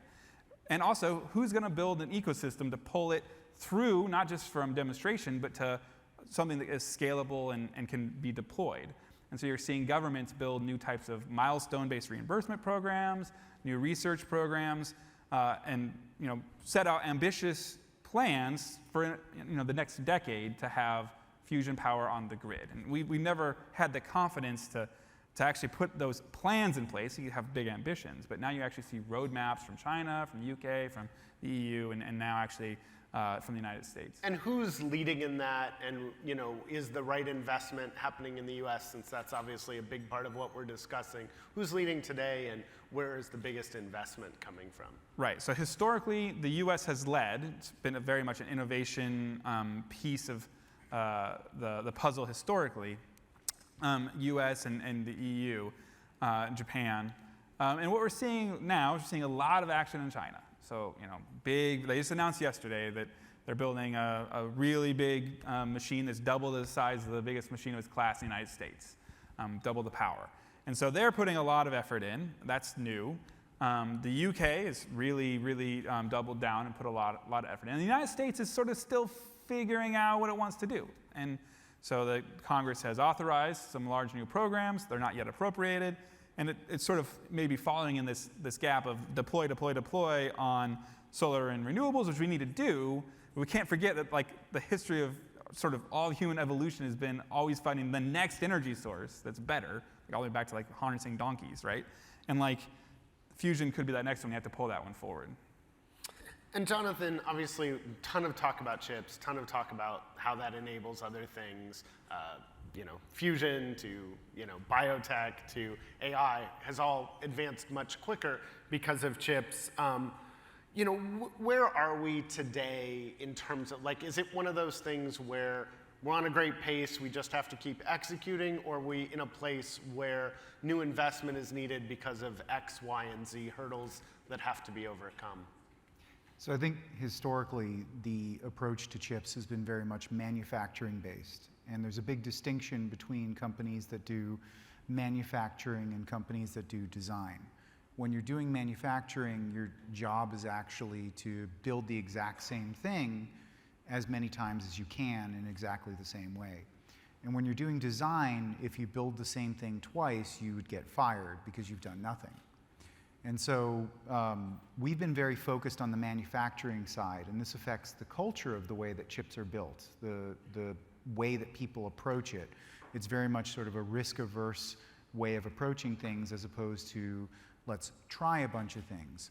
And if you look at what's happened since, say, the 1950s, when we started first getting digital computers, we started being able to copy things. We would create an example of something, and instead of having to worry about scaling up the manufacture of the system, you would just copy it from one computer to another, and that got us to millions. And then what happened was we got the internet, and now copying got even easier. You could just download things. And eventually we got mobile, and then you could copy to anywhere. So the last 50, 60, 70 years have all been about copying. And what's changed is now it's about creativity.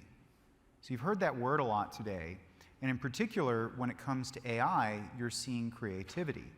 So one of the events that occurred not too many years ago was the defeat of Lee Sedol, one of the world's preeminent Go players.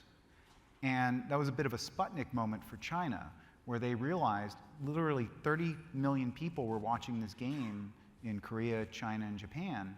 And 10 years earlier than they expected, the world's best player was beaten. And that model made moves that people referred to as creative. And so we've heard a lot about how our system of government allows for more creativity. One of the problems is machine learning is also creative, and you don't have to treat it well. And so what you're going to see is more and more creativity. And I think it's like the printing press. The printing press was about copying, and that fundamentally changed things. And so the question you have to ask is, now that we're at the printing press of creativity and technology, what is that going to do to society? Well, that's definitely an overarching question that I think we can talk about in each of these fields, in addition to society, broadly speaking. Reshma, how is the biotech landscape, and I will say that's not the area I spend the most time in, how is the interrelatedness playing in this sort of thing? How are the digital tools, whether it be the chips or the AI systems, how has that changed and accelerated what's possible, the art of what's possible, the types of problems that are being tackled? I mean, my sense is incredibly more ambition because we have incredibly more power, but I think you can probably offer a little more nuance than I can. Yeah, so the interesting thing about biology is it's where sort of bits meet atoms, right? Fundamentally, biology runs on digital code, right? A's, T's, G's, and C's. That's information, right? And biology translates that information into physical structures with atomic precision, right? Biology is the nanotechnology that works, right?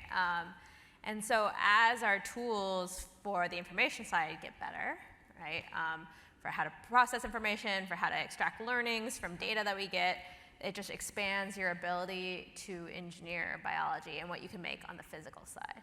And then as we make more physical things, we need better measurement techniques to understand what we've made, how much we've made, what else we made that we didn't intend to make, et cetera. And then those measurement techniques are yet generating more data that we feed back into the compute and the AI and the machine learning to extract new insights that we can use to go back around the circle of design again.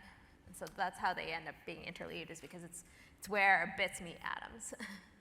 And Maithra, as you're listening to this, I mean, AI is often talked about as if it lives in its own little world, but AI is actually contributing to all these different fields. It's helping, identify and do, sense patterns in all these fields. It's helping, the work of discovering new drugs happen faster, designing new chips, helping, build new energy systems. Where are the kinds of things where AI isn't just, I mean, it's great that it can, you can give it a prompt and it can draw a picture really well. Again, that may change the nature of creativity, but it can also accelerate solving these other really big problems. Where are some of the areas you think that are ripest for AI to make a difference today in the other big challenges? Yeah, so, Reshma touched on it, but definitely I think there's a lot of exciting applications in biology and medicine. Broadly, when I think about this, AI from generating pictures based off of prompts to AI really accelerating science, I feel like there are maybe 4 different ways to think about the kinds of things AI can do. It's it's a very broad capability.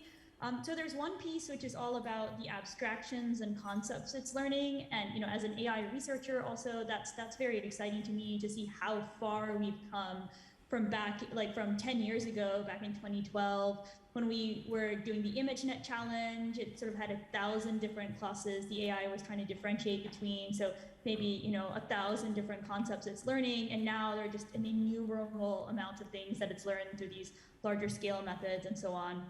So the abstractions and concept learning is one, and then tied to that is also some of its generative capabilities.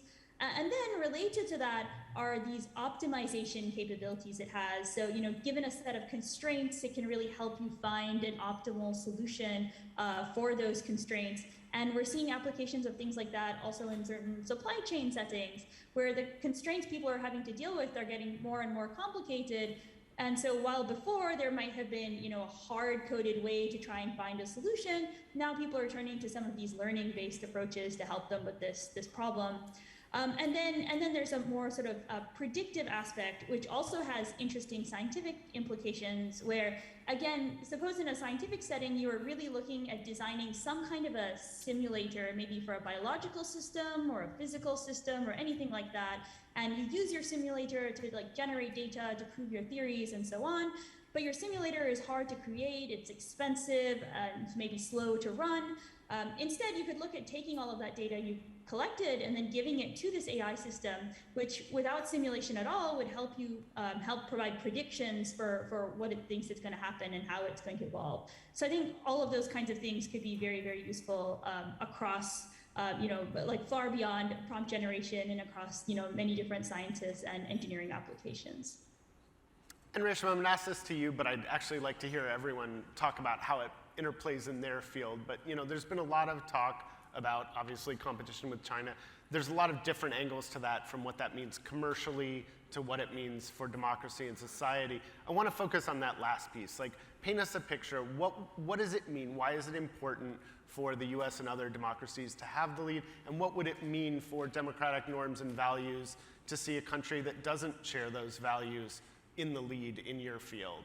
And then again, be thinking for the rest of the panel, because I actually want to hear from all of you on this. Yeah, so the important thing to know about biology, and I think the same is true for all of the technologies we're talking about here, is that it's a platform technology, right? We use platforms for reading DNA, we use platforms for writing DNA, we have platforms for programming cells to do new things. And I think the thing we've learned about platform technologies in the computing space is that the very people who build the platforms, who use the platforms, who sell the platforms, are the ones who shape how those platforms evolve and the impact they have on the world. So the question we have to ask ourselves is, do we want people who have democratic values to be building and using and selling those platforms, or are we okay with that not being the case, right? And I would actually take that a step further and say that we not only want folks who hold democratic values, but we want a much more diverse cross-section of society to be building these platforms and using these platforms and selling these platforms, because it's not even clear that even if you embed democratic values, is that enough? You want to think about how these platforms are going to be, their impact on society, and whether that's going to be truly equitable across society. So you have to even go a step further. Yeah, I'm super glad you raised that, because I think somebody earlier today was talking about surveillance technology and saying, oh, well, they're using it for bad and we're using it for good. And I'm like, wow, I think depends on where you sit in America, whether you feel like surveillance technology is being used for good. Yeah, well, just to kind of press on that, like, there's just a million design choices you make in the course of development of a platform, and every one of those is informed by the values you hold, right? And that's why, like, the conversation we're having here today is so important. I mean, and in biotech, like, we've seen in the last generation the effect. I mean, drugs, up until very recently, we just tested them on adult males and didn't recommend them for children and didn't worry about if they had different effects on women. And we kind of look at that as if it's wrong, but we haven't changed the structure of who's in power very much. Is that shifting in biotech, or is it still a big issue? I think it's starting to shift, but certainly a lot more progress is needed. And Jonathan, you talked about chips as, sort of a lot of it has been, really fancy copiers. I don't think that was your exact word, but, copiers are important. The printing press was a copier, really important. But one might think, it doesn't really matter who makes our copiers. I mean, to be honest, we don't make copiers in the US. We haven't for a long time. It's the work that's being copied. My sense is that's probably not the right way to look at semiconductor design, particularly, even if you were okay with it for manufacturing, which I think the supply chain issues have shown us we're not comfortable, and then there's geopolitics on top of it. Why is it important for semiconductor design to happen in countries we perceive as friendly versus those we don't? So I'm going to disagree a little bit on whether or not we would end up with the same result if we had the same goal. If you look historically, whenever a technology is being optimized by a group for a very long period of time, you often end up with a very similar technology. For example, most cars look almost identical, whereas in the 50s and 60s, they all had a lot of style. They've now reached the sort of aerodynamic optimum. But what it really is about is it's about exclusion. There's different groups that are vying for resources, and you don't want to be in the group that doesn't get those resources. And so my background, I actually started the Google TPU, and after that became public, I started getting phone calls from other companies asking me to join them and help them build such a chip. And one of the calls that I got was kind of eye-opening. One of the lead chip people, one of the hyperscalers said, come join us, because right now it's China and it's Google and it's no one else. And if you join us, there can be 3 entities. And I'm like, 3 is not much better than 2. That doesn't really work. So I wanted to go out and make sure that everyone would have access to this chip technology. So I don't think it's right and wrong. I think it's exclusion. And I don't think you can have a stable system where you have another group that you trust to give you access to that system. We all know how impactful AI is going to be. It's going to be fundamental to the economy. One last point on this before I hand it over. There's this law called Yevon's paradox, which is an economic law. 1850s, 1860s, someone was writing a treatise on coal. And every time steam engines got more efficient, people used more coal. It's counterintuitive. The steam engine's more efficient, they should use less. When it comes to compute, every time compute has gotten cheaper, people have used more of it, and it enables more things. And so the question is, as that continues and progresses, what percentage of the economy will actually be represented by AI? And if it starts to become more than 50% and you're not part of that, are you out of the economy? And Bob, you know, again, like looking at the power thing, like, you know, energy in particular, as you point out, we need lots of solutions. You aren't saying we should be investing in fusion, not solar and wind. You're saying we need cleaner power now and we need as much of it. If you apply that way of thinking, one conclusion you might draw is everyone should be investing as much. Like, if the Chinese are investing, that's great. If the US is investing, that's great. How is it more complicated than that? And then also, in some ways, how is it not more complicated? I mean, do we want, I guess another way of putting it is, even though we're arguing the case why the US should be investing more, is it also good that China is investing? Do we want the competition because we need the output as much as the who wins part? Right. So I think one of the important things to realize is that there's a hierarchy of needs, right? And 1 out of every $13 in the economy is spent on energy for a very important reason. Like, energy empowers like everything we do. You need energy to run all these things. And the history of society has been always looking for more energy, better energy, energy that's more accessible, energy that's easier to use, energy that is more dense. And we've been digging in the ground to do that for a long time. And when we get those energy sources, we build systems around them because they're so important. We build like political systems around them. We build international trade systems around them. You have petrostates. You have political systems that have resource curses because of our insatiable need for energy. And if you make a new energy source, you have a chance to imprint on that energy source how you want that system to work. Atoms for peace, right? Like, atoms for peace was we invented nuclear power, and that became a vehicle for democracy in the developing world. If you are on agree with our views, we'll give you this, and it will make your life better. We'll even help you build it. And so we were able to spread a system via energy. You can also look at the same thing that happened in the Middle East. You can look all over and see this happening. And so, yes, we want more of it. That's really important. But we should recognize that it's going to come with all sorts of other things in that system. It's going to come with the regulations. Who writes those rules? With what do you do with the environmental waste? What's acceptable and what's not?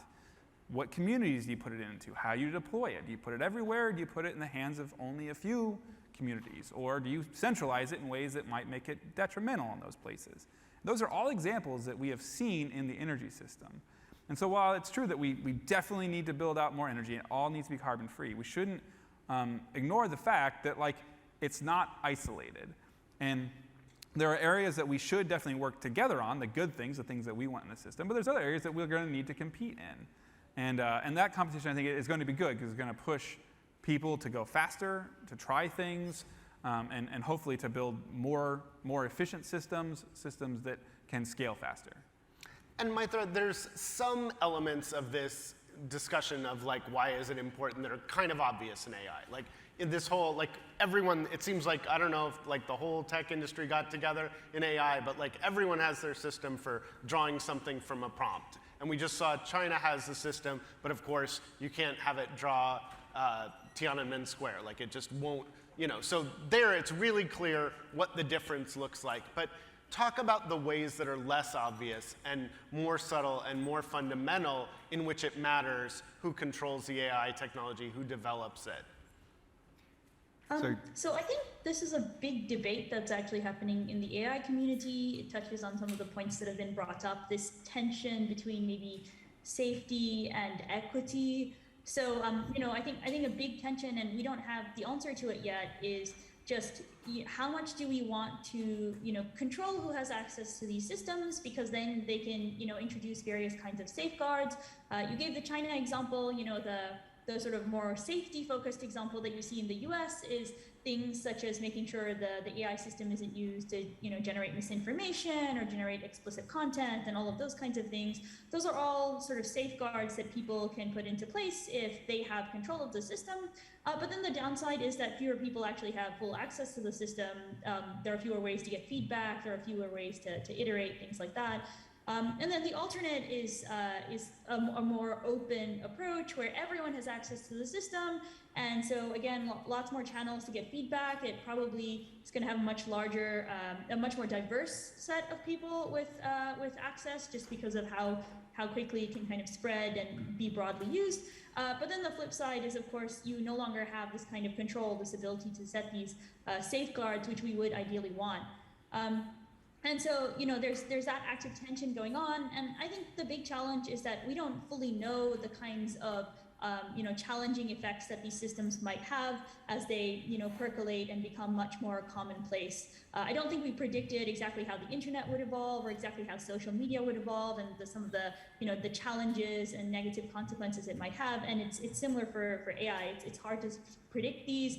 And, you know, and there's also this tension between this more restricted, controlled approach and a more open approach. And sort of navigating that, I think, is going to be a big challenge for us. And I have a couple more questions for the group, but also be thinking of your questions. I didn't mention at the outset, but we are going to leave time for questions. I want to ask the flip side of the China question, because this is something that I hear a lot brought up. You know, it's sort of because we feel like we're in the race against China for all the generic and specific reasons we've talked about. Sometimes that is used as an excuse, often by Silicon Valley, for why we can't address issues of safety, of privacy, of equity. It's like, well, China's not doing it, and if you do anything to us, it'll slow us against China, therefore you have to let us run completely unfettered. Talk about how that dynamic is or isn't at play in each of your industries. Maitra, I don't know, you know, again, this sort of is already being discussed, I think, in AI, but maybe not enough in terms of, you know, where should we be having guardrails, and to what degree do we have to pay attention to the fact that, you know, we're not a perfect democracy, and if we don't have guardrails in place, even if it's developed here, it may be developed badly? Yeah, so, you know, there are definitely more steps we could be taking in some of the places. So there are, you know, some clear ways in which these systems can exhibit bias. So things they see in the training data that are biased can be amplified by these systems. So there's definitely more effort we could be putting there to make sure that, you know, we're really testing the data. There's a lot of more transparency around that, potential biases that might crop up, and then working to actually iterate and fix those challenges. You know, another place where we could be putting more effort is, suppose these systems are then down the line being used to aid some kind of decision making. You know, what are the safeguards in place to really make sure, again, that we're protecting ourselves against any kind of biases or issues that might crop up with the system. There's actually a technical point here too, which I'll touch on in a sec. So those are sort of some pieces where we're thinking about it. I actually think a lot of the challenges might lie ahead of us. So these past couple of years, we've seen these incredible progress, these large language models, foundation models, transfer learning, all of these kinds of things. So I think we're really now only at the cusp of a whole number of new AI applications emerging. And so I think some of these questions of what do we want to do about these new applications are things we should be actively thinking about now. We haven't quite hit that pain point. So while there has been some discussion with some of this competition between China and the US and AI, and especially recently, what does scaling and sort of compute kind of efforts and investments look like in both of these places? The specific effects of these kinds of applications, I think we're just at the cusp of hitting a whole bunch of questions around that. So that's something for us to think about. And then one final point is, going forwards, one direction that I also think is very important for us from a technical perspective and might help with some of these safety-like questions is a number of these new large-scale AI systems that we've been developing do have the, are often prone to hallucinating, so they, can just make things up sometimes.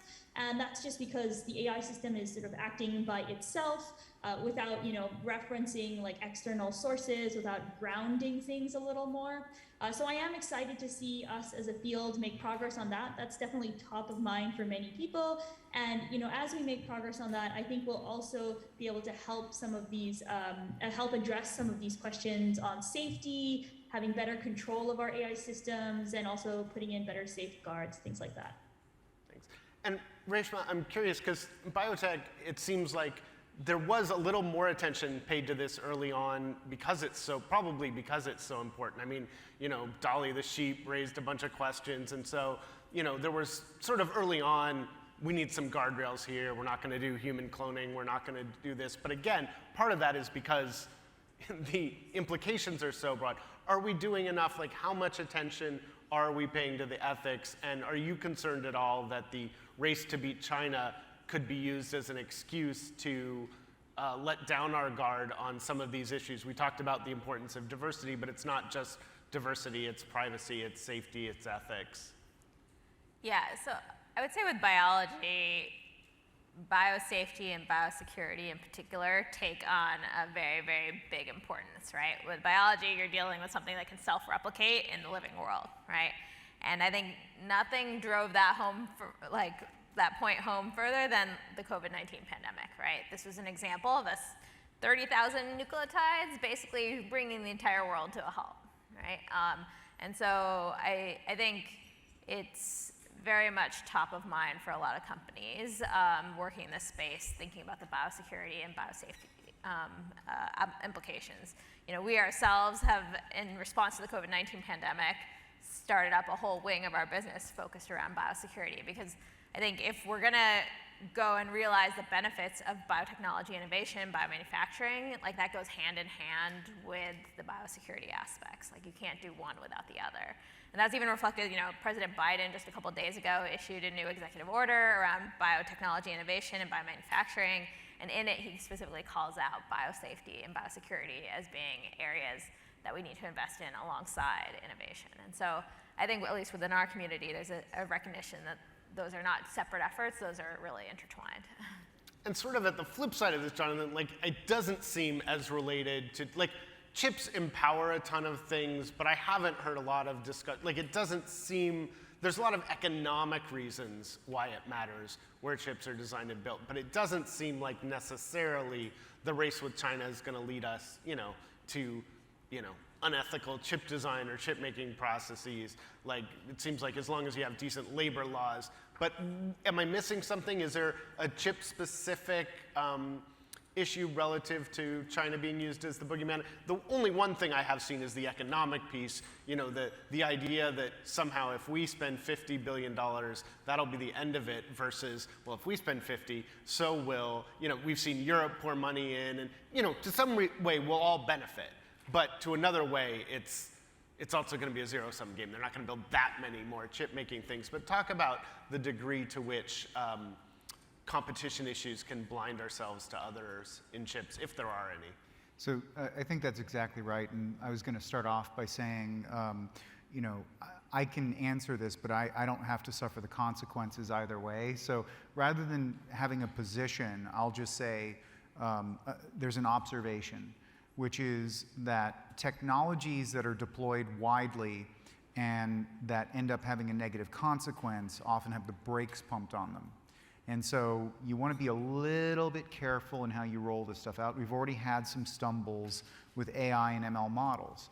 But I think it goes back to what some of the earlier commenters were saying, which is our threshold for being insulted by what AI does has to go down. They're not people. They're not going to respond to us being frustrated with them.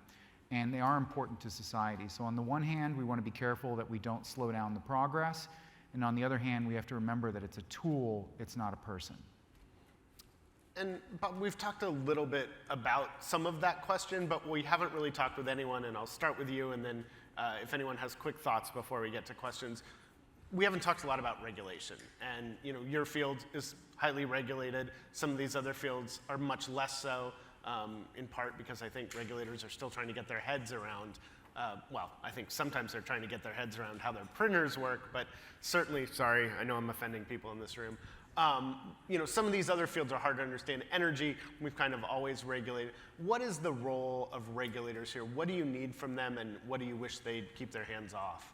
Right, and I think pulling back to the question around sort of the should there be regulations at all, and as a tech developer, I actually think it's very short-sighted to not have that, because the regulation that's a political process with the people, right? Eventually, it is an acceptance issue, and if you make a whole bunch of technical decisions in isolation of the people, and then they don't understand the technology, and the technology has any sort of stumble, they can have a huge and long-lasting backlash. And like right now, I would say that there is a contribution to global warming, the difficulty of solving that problem, from nuclear power not being adopted, where nuclear power was developed in a bit of a techno-isolationist viewpoint, didn't pull people in to understand it, didn't pull people in to not, they went and they said, this is safe, it's always going to be safe, go away, instead of saying, what are you worried about? Right. How can we allay those worries? Not your worries are stupid, right? It's like, how can we allay those worries? And then when there was a safety issue, it became, it's non-safe, and we're just going to wall it off entirely. Categorically walled off. And so one of the intermediaries, not the only one, there's a difference between regulation and social license, but one of the key ones is the role of the regulator. And so bringing them along with you on every single step and ensuring that you don't have a no regulation, you don't have a don't look at what we're doing, but instead you have a we're in this together. We both recognize it's in our best interest to protect the public, both you as a regulator and me as a technology provider. That is a tool, one of several, that you can bring a society up to speed on a fast-moving technology. And if you don't do that, maybe you'll be fine. Like maybe you'll develop the whole technology and it'll never stumble and everyone will be super happy. I've never seen a technology do that, right? Odds are somewhere down the line, you're going to have a big backlash if you go too fast and don't bring people with you. And Maitra, I want to bring you in because obviously it's a huge area of question in your field. There's some folks that believe we shouldn't regulate AI now. There's some folks that believe we should regulate every aspect of AI.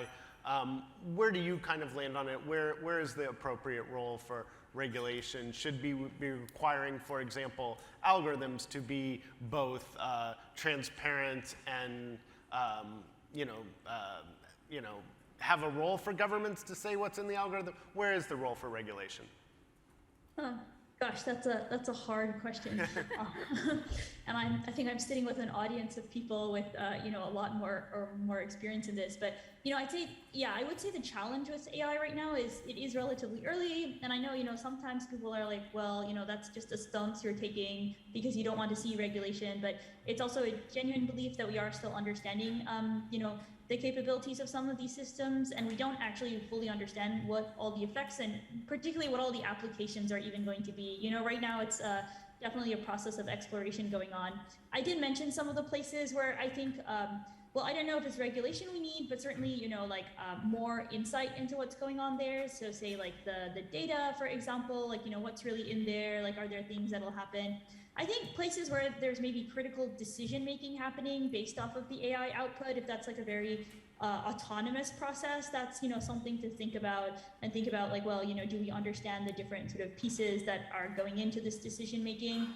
It is hard to make an algorithm entirely transparent, especially some of these more complex algorithms. Like you can't really enforce, you can't. It's hard to enforce some kind of like a constraint on it, and oftentimes there's like limitations to the techniques we have to gain transparency. Like they seem like they're telling us something about how it's working, but how robust is that conclusion? We're not really sure.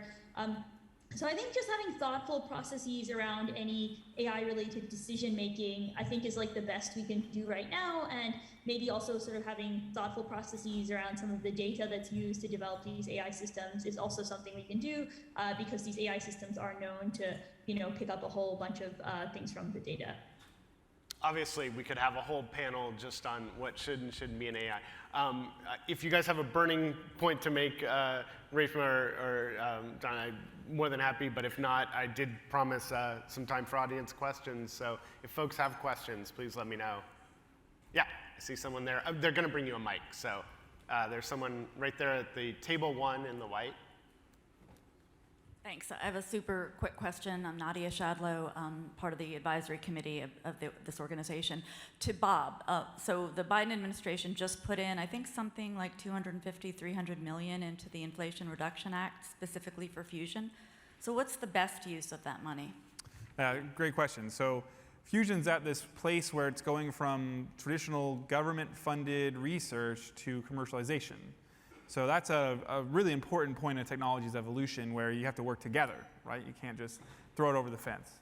And so actually they've approved a milestone-based reimbursement program, which is basically what SpaceX and NASA did together, which was, okay, let's see, you got SpaceX. If it works, we'll help pay for some of the costs, but only if it works. As a way to transfer the technology out, we'll give you some researchers, some access to the labs, centers, et cetera. So that's where we think the best piece is. In addition to ensuring that the federal ecosystem for research and development, we need to continue that and refresh that, because that is a public good that flows into fusion, but also into the other technologies that are adjacent, materials and compute. Other questions? Am I missing someone? I'm more than happy to let whoever wants to ask questions. Oh, yes. In front here. Just wait 1 second. We'll have a microphone for you. Thank you. You're good. Hi, Takahiro Ikawa from Japan, working for Fujitsu, Japanese tech company, actually president of Fujitsu think tank. So I have a quick question. So are you interested in working with allied countries like Japan, and which part of Japan or allied countries interest you or your company? Yeah, so talk about obviously the role of Japan, but also allies in general. I mean, again, it gets talked about as either US versus China, or US and its allies, as if we're all the same, when it's actually a lot of different countries that might fall in that group. Someone want to start? Yeah, I'll start. So the first question is, are you interested in working with the US government? Because not all tech companies are. And we are. We think it would be a privilege. And then all the allies of the US government, absolutely. Cybersecurity is very important. And there is a compute component. Back when we did AlphaGo, 30 days before the competition, they actually had a test match, and the world champion played a bunch of GPUs, and he won. And they freaked out, and they switched to TPUs, and they won 4 out of 5 games. They then had the TPUs play the GPUs, and the TPUs won 99 out of 100 games. That's complete domination. And so obviously we want the US and their allies to have this technology, because we like free and open democracies, and we want that to continue. I'm a huge sports fan, and I just saw like my nightmare future, which is ESPN, like 20 years from now, it's just like the TPUs versus the GPUs. But other folks have a thought on, yeah. Yeah, I think oftentimes we can think about competition and where the US sits in our allies in the sense of like the highest technology things, chips, for instance, and the LIDS panel is a lot of that. We got to remember, like, we live in a built environment, right? This is all stuff. And we had to make that stuff. And so like, I consume a lot of steel, like good high-grade steel. And the US is not that good at steel anymore.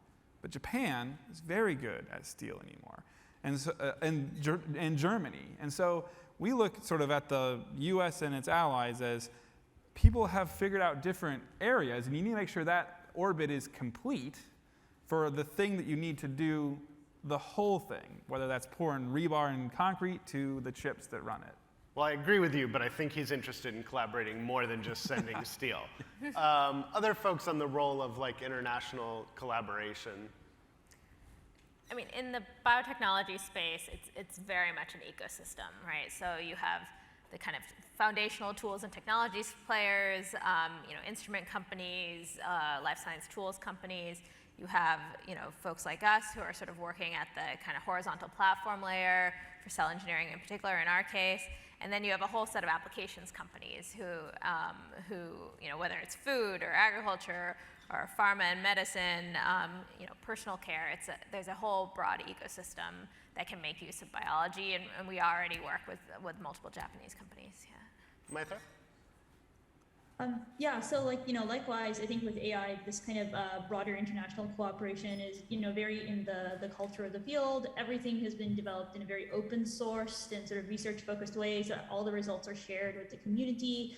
That's actually what makes some of these questions around safety very hard, because we've seen so much progress thanks to a lot of these results being more broadly applicable and people building off of them, giving feedback. I definitely think that's going to continue, and that's really great for the strength of the field and the kinds of things we can develop. We have time for one more quick question, if there is one. Oh, in the back, yeah, please. Hi there, thanks so much for this panel. My name's Jenna Sherman. I'm a digital health researcher at a small nonprofit called Median that focuses on information quality online. You've mentioned a few different methods that exist for trying to secure less biased AI. There's transparency, of course, which you mentioned isn't always effective. There's auditing. There's being more meticulous about who is training the data and what that data is trained on. But none of these methods are foolproof. And I'm wondering how you all think about the standardization of these types of methods, and if you are worried at all that the more standardized we get with making AI less biased, the more we might let our guard down to AI bias itself. Maitha, I'm going to let you have the last word because we're almost out of time. What do you think on that? It's definitely, it makes sense to, again, be very thoughtful about places where the AI is being used, especially for any kind of critical decision making, especially if that's in a very sort of automated way. I think it is different if there's more of an assistive process going on. On the whole, at least as far as the technical aspects are considered, I do think some of the standardization of methods has helped them be more robust.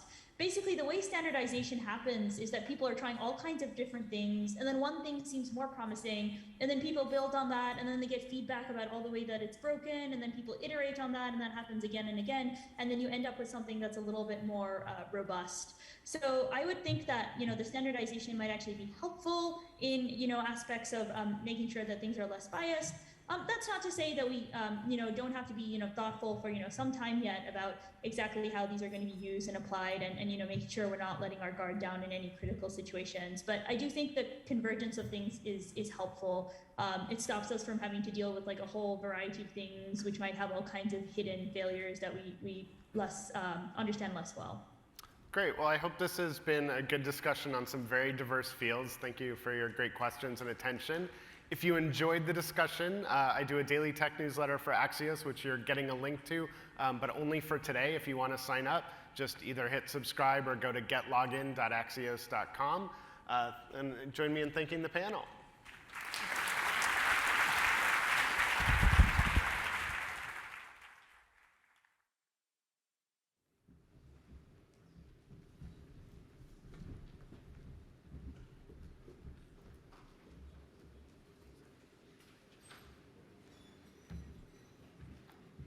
Good afternoon. It is my honor to introduce Dr. Henry Kissinger, who, among his many other roles, led the original 1950s Special Studies Project, which was one of the greatest inspirations for SCSP.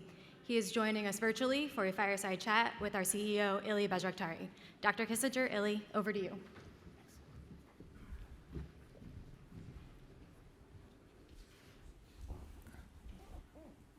Dr. Kissinger, can you hear me?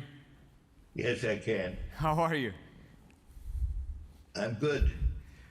Thank you so much for your time. It's an honor really to have this conversation with you. You have been a huge supporter of us when we were with the AI Commission, and now you're an inspiration for the SCSP. I wanted to start the conversation by asking you about your experience leading the Special Studies Project. What led to it? What are some of the lessons learned from that time that you can share with us today?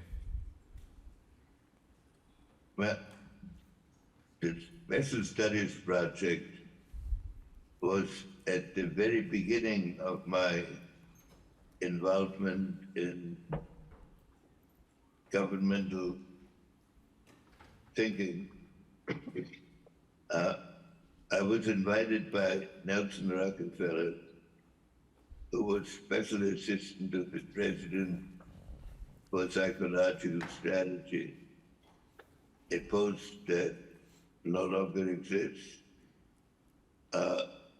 Its task was to develop the political thoughts about the political evolution of the United States. It dealt with what they would be the part of the National Security Council that plans for the future. And as I said, it doesn't exist anymore. It grew out of a panel that Nelson Rockefeller created in that position, to which he invited a group of leading intellectuals and policymakers from various parts of the country. And he began by asking them the question of where should America be 10 years from now? And he went around the table. And most people made proposals and suggestions to which Rockefeller responded by saying, "You've all given me practical solutions to today's problems. That's my job. What I want from you is to tell me what is right and what your notion of the future is. And if you can convince me, I'll present it to the president. And if he doesn't accept it, I'll find some other way of getting it to the public." I tell this to give you some idea of what Rockefeller's purpose and personality were. So we developed, and this was the panel out of which the overflight program later developed. So he could not convince the president to undertake the expenditures that the panel thought should be taken. This was an initial group. So Rockefeller decided to create it out of the Rockefeller Brothers Fund. And he invited as broad a cross-section of leaders that he could find, divided into 6 panels, each of the brothers was responsible for one panel, each of the Rockefeller brothers. And the panel that the project then operated for, I think, 3 years, and operated by an overall panel that met monthly, sometimes for several days, to review where we stood, and then a series of special panels, very much like the pattern that has been created for this existing enterprise.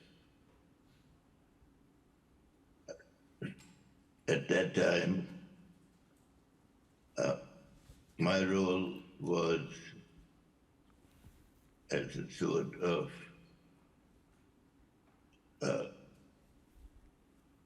organizer of the discussions,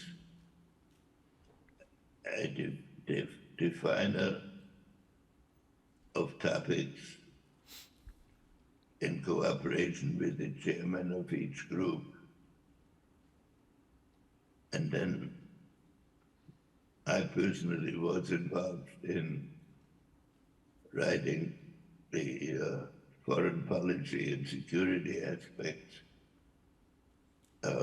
But it was the significant thing to me about the period was that the enormous consensus that existed about the issues before America and the world,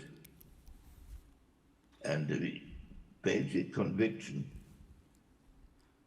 that America could solve all of these problems that were presented by its own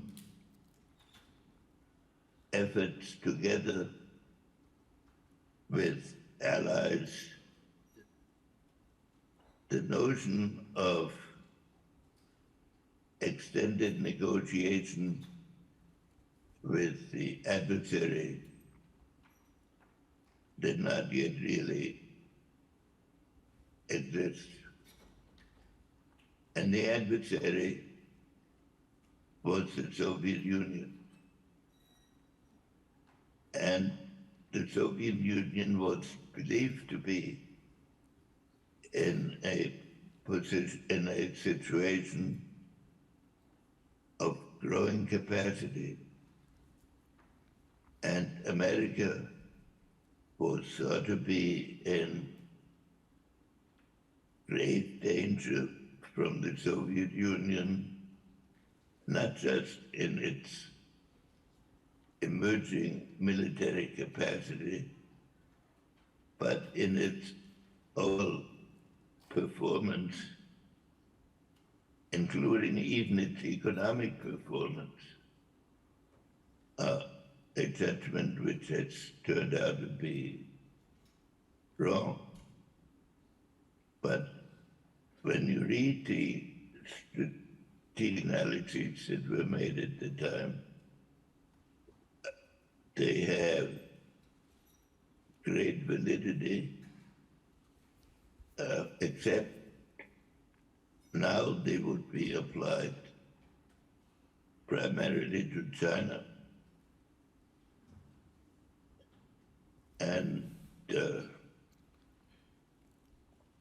a Soviet capacity to challenge us across the board would no longer be believed to exist. There is, of course, a significant Soviet nuclear capacity and a considerable technological capacity. But the idea that the Soviet Union could challenge us across the whole range of issues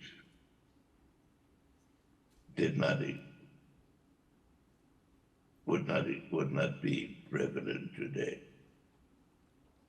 So the important difference is the nature of the challenge has been redefined and has emerged in a different way. Another fundamental difference is that the attitude towards America, the prevalent attitude of America towards itself, was substantially different in those days. There was no challenge to the potential of America, and a deep conviction that runs through all the panels that America was a society based on essentially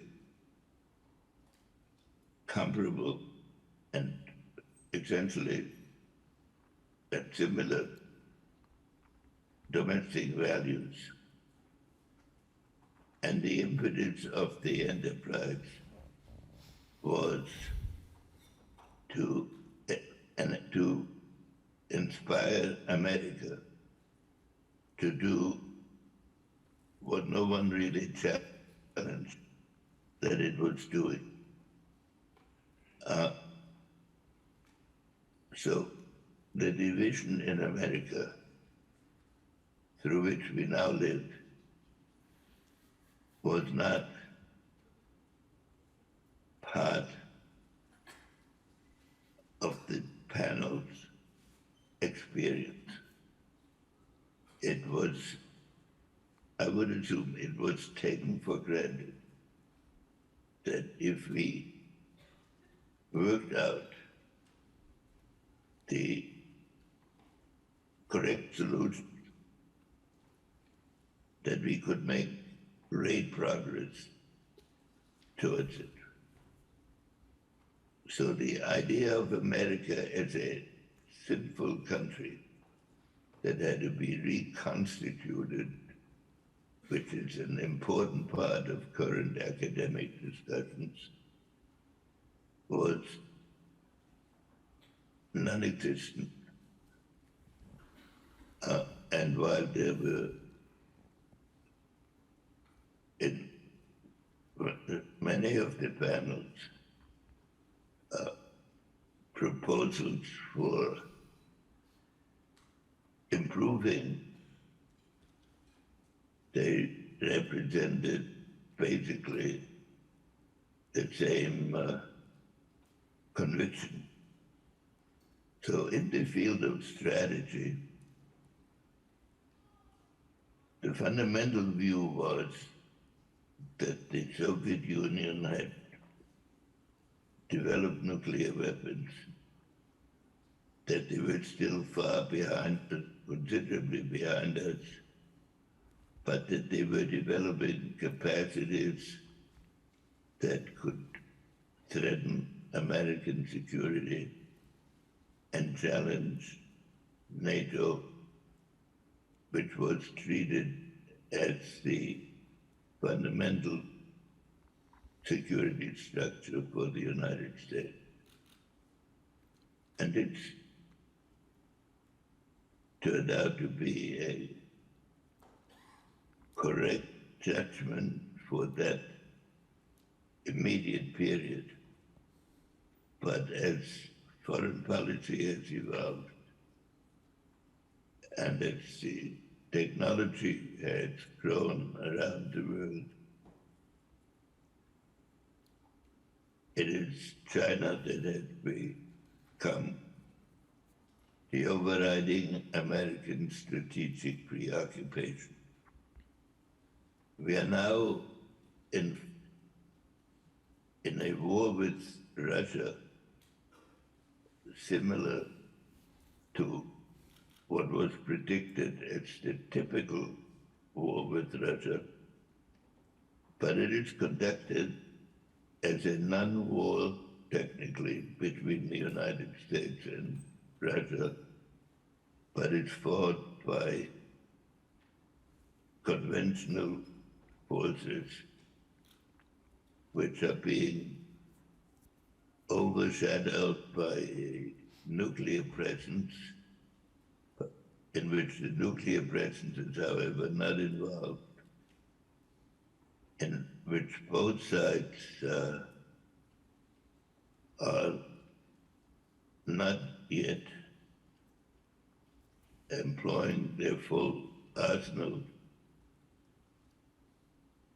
but they show a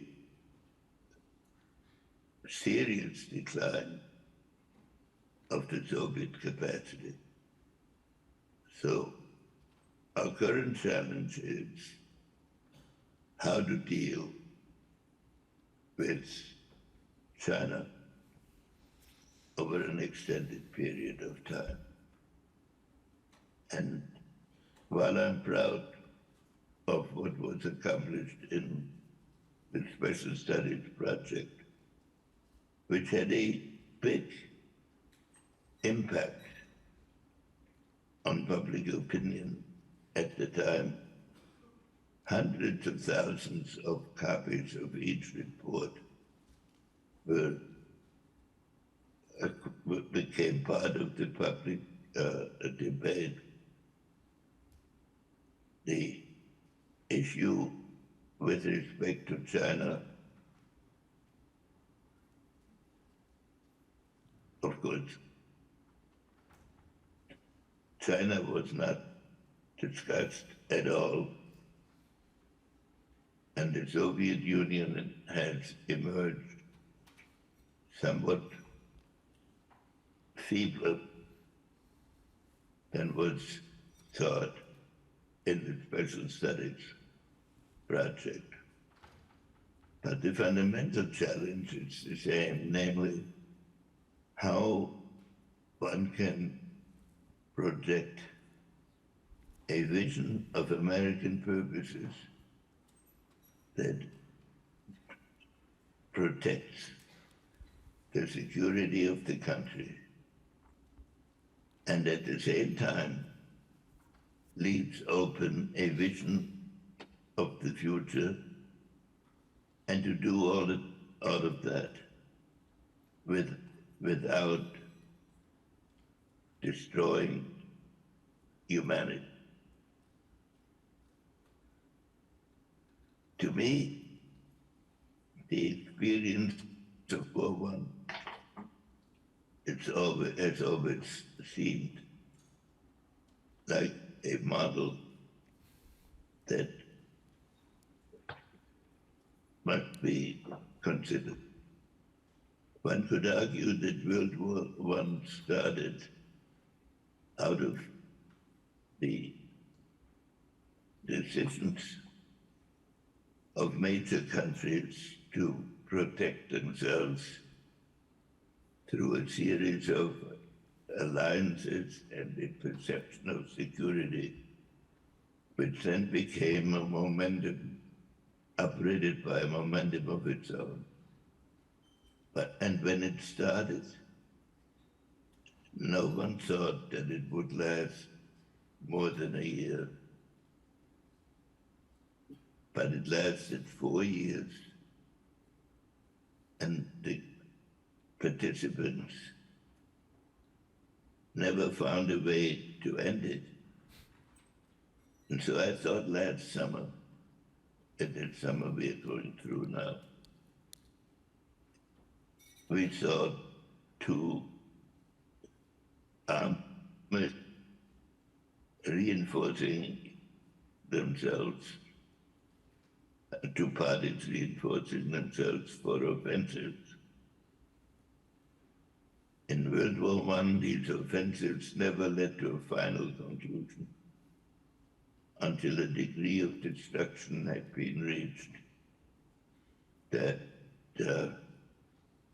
no European country survived in its present form. And I would argue that Europe has never again played the role that it had previously internationally. So our challenge is to achieve security. But how to define the issues that threatening security has become infinitely more complex. And the political framework, much more international political framework, much more extended. So we have a dual problem: how to contain Chinese military capacity, and at the same time work out a set of relationships that minimizes the necessity of ever employing it in practice. And we are handicapped because we have not internally elaborated the relationship between political strategy and military strategy in a sufficiently complex way, because many of the people who focus on military strategy think that it by itself can achieve the ultimate objective. And the people who work on political strategy often see it as a missionary enterprise. And both of these one-sided approaches will defeat themselves and may destroy humanity. And we are going through a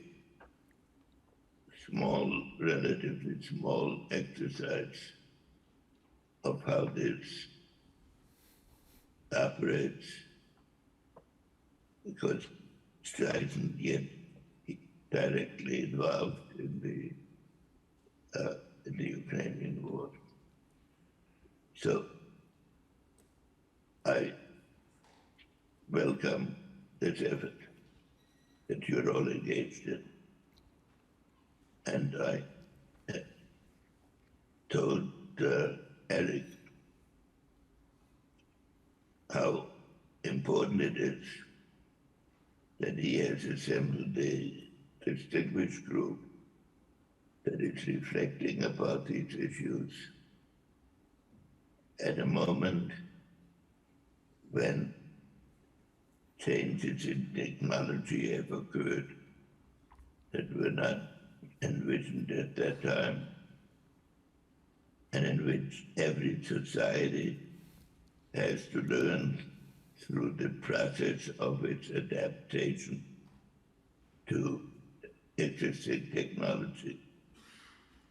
And every leader has to understand of those who can influence the security of the world, and especially of its country, of the importance of its capacity to act, but also the essential necessity of establishing a dialogue with the other side so that we do not slide into self-destruction by our lack of imagination. I think you have a unique opportunity in this, in the effort that is being made, and in what I have seen of the essays that have been written. And the Special Studies Project,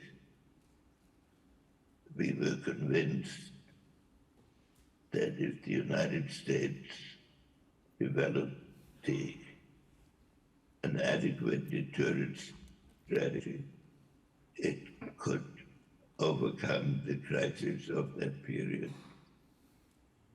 And that was essentially correct. In the present world, when I read, for example, the essays that have been prepared for this project on the technological evolution, it says we have to win the technological contest. And in a way that is correct. But it is also true that it is unlikely that China will permit an American unambiguous victory in technology without attempting to overcome it by its own means. So, how to prevail technologically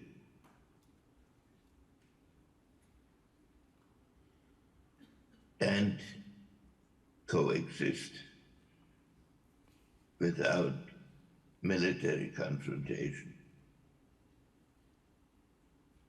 will have to be, sooner or later, a subject of diplomatic efforts or of military efforts. And neither effort can be abandoned. I believe that this group can make a considerable contribution. And I think the Rockefeller Project made a contribution to its time, but the structure of international politics and the evolution of technology has been sort of comprehensive that we're living now in a new world. I had never heard of artificial intelligence. Nobody had until a few years ago, 10, 15 years ago, as an impact. Nobody had imagined space warfare at that period, or an ability to use space for peaceful means on the scale that is now possible. So these are my general views. Dr. Kissinger, I'm sorry. Presented on your task on what the special studies can contribute, but it was an important project for its time. And I think, and Now this group will have to envision where the new world is going. Thank you for asking me. Dr. Kissinger, thank you so much for your time. As I said, you're an inspiration for this project, the way you led it, for the bipartisan nature, for bringing the best and the brightest we had back in the 50s to really chart the way ahead for our country. It truly is an inspiration for our group, and I thank you for your time. Just so you know, Eric is here, General McMaster is here. I know we've talked about both of them last week, and thank you again so much, and just a round of applause for Dr. Kissinger.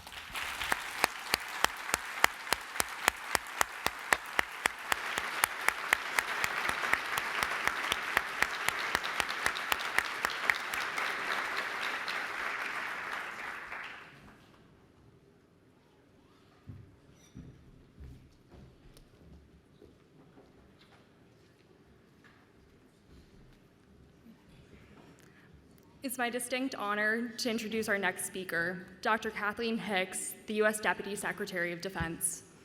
Deputy Secretary Hicks has made technology a critical priority in the department and plays an integral role in leading the department forward. She will be joined by Ilber Bajaktari, Senior Advisor to SESP, for our next discussion. Please join me in welcoming Deputy Secretary Hicks.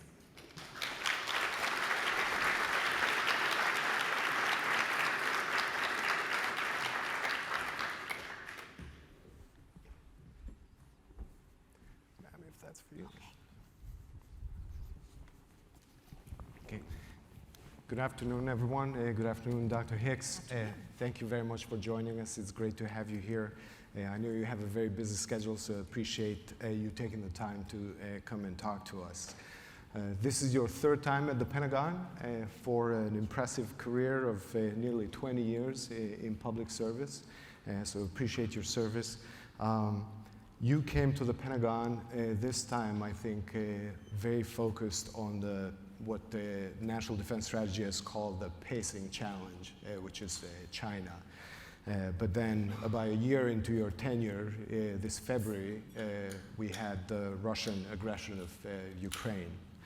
So I was wondering if you could maybe perhaps start us off by just giving us your sense of the latest in Ukraine, and then where do you think the department is on the pacing challenge of China? Sure. First of all, thanks very much for having me, and thank you for hosting such an important conference on issues that we care about a lot at the Defense Department. So let me start first on how we think about Russia and China, and then kind of go through the Ukraine and China pieces. In our national defense strategy, we've referred to Russia as an acute threat, and I think this Ukraine crisis really demonstrates every aspect of that. Acute meaning it can be sharp and near term, and potentially more transitory than the pacing challenge that is China. So on Ukraine itself, we obviously have seen really tremendous Ukrainian gains in the last week or so. I think where we have seen advantages to Ukraine, it is due to many factors, most centrally, of course, the Ukrainians themselves. But also it has to do with the fact that there's a strong coalition, the US, NATO, and others, who are standing up for countries protecting their sovereignty, who are saying that the rules of the international order do apply, and countries like Russia should not be attacking their neighbors, and there are consequences when you do so. I think what we're seeing in Ukraine is the ability of that community of nations to stand together economically despite hardship, in terms of security assistance, of course, and other kinds of economic and humanitarian assistance to the Ukrainian people. Let me switch over to the pacing challenge of China. China we see as the country that can bring together a comprehensive suite of power. It has the greatest potential for that, and over the longest period of time. That's economic, technological, of course, military power, information capabilities. And that's why we think of it as a pacing challenge. In many areas of warfare, not all, but most areas of warfare. China presents the hardest target, the most advanced capabilities. And if we want to be able to protect US interests, we have to be taking those capabilities into account in how we develop our own approach. And that's what we're really about. We're about deterring aggression. We're about creating stability to protect US interests. We're not about seeking out warfare or conflict with the CCP.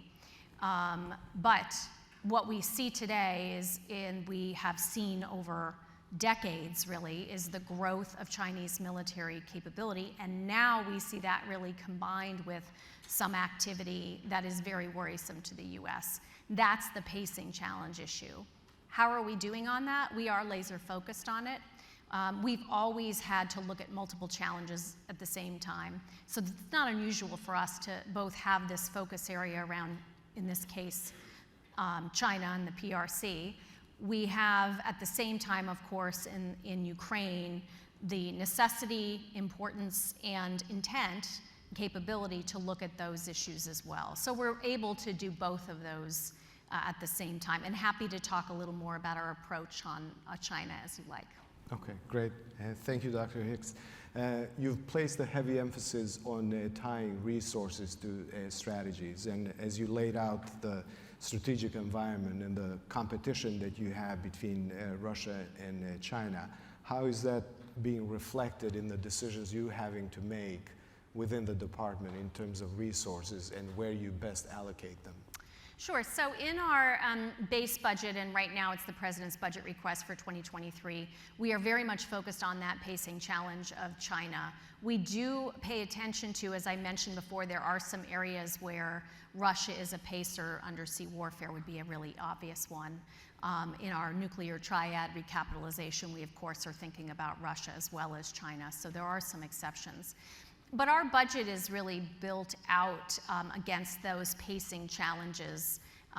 When it comes to assistance to Ukraine, we are developing that outside of the defense budget, and it's in both cases we have the advantage of significant bipartisan support, both for assistance to Ukraine and in terms, of course, of a bipartisan coalition strongly around the focused on the U.S. maintaining an ability to deter and, if necessary, fight and win in any kind of conflict that China might put forward that threatens our interests. So that's sort of where we've been able to manage the budget. The real resource trade-offs that we face are not exactly that. They are about how we keep our focus on China over time, China today, China for the 2027 timeframe, China for the 2035 timeframe, and for the 2049 timeframe.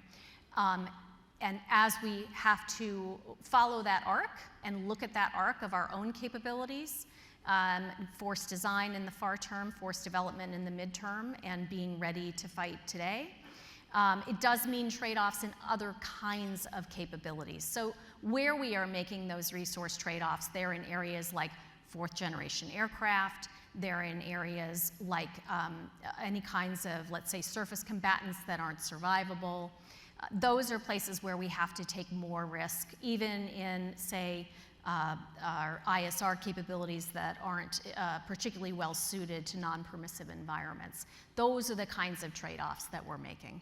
Okay, great. Your budget this year, your budget submission places a heavy emphasis on R&D, and I know innovation is one of your priorities. Are you satisfied in terms of where the department is and is moving in R&D?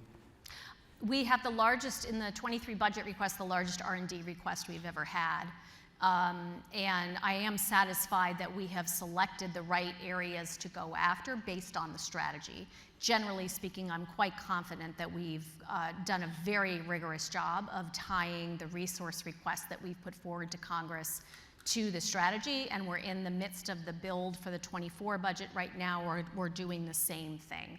And it really is, as I said, looking at this, how do we think about China today, in the midterm, and the future, while still, of course, being attentive to areas we need to look at with regard to Russia, counter VEO, or some other areas. So I am satisfied with that tie. We can't control, if you will, any of us, this is the conundrum, where innovation goes, how it develops, where the breakthroughs come from.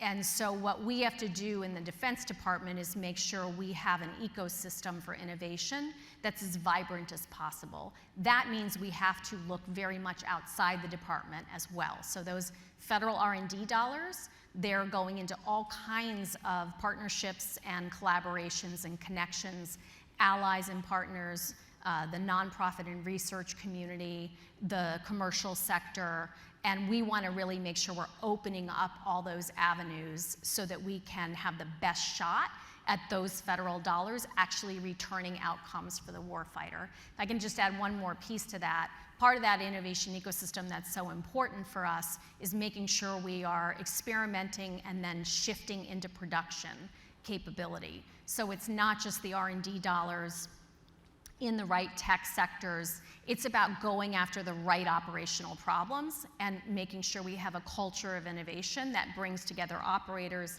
intel analysts, and technologists routinely. And then, as I said, that we have the acquisition tools and the trust of Congress to convert that into production. Great. Thank you. If I may follow up on the issue of the innovation ecosystem industry more broadly. Are you satisfied in terms of where the relationship is between the department and the industry writ large? Is the private sector stepping up to help the department solve some of these challenges?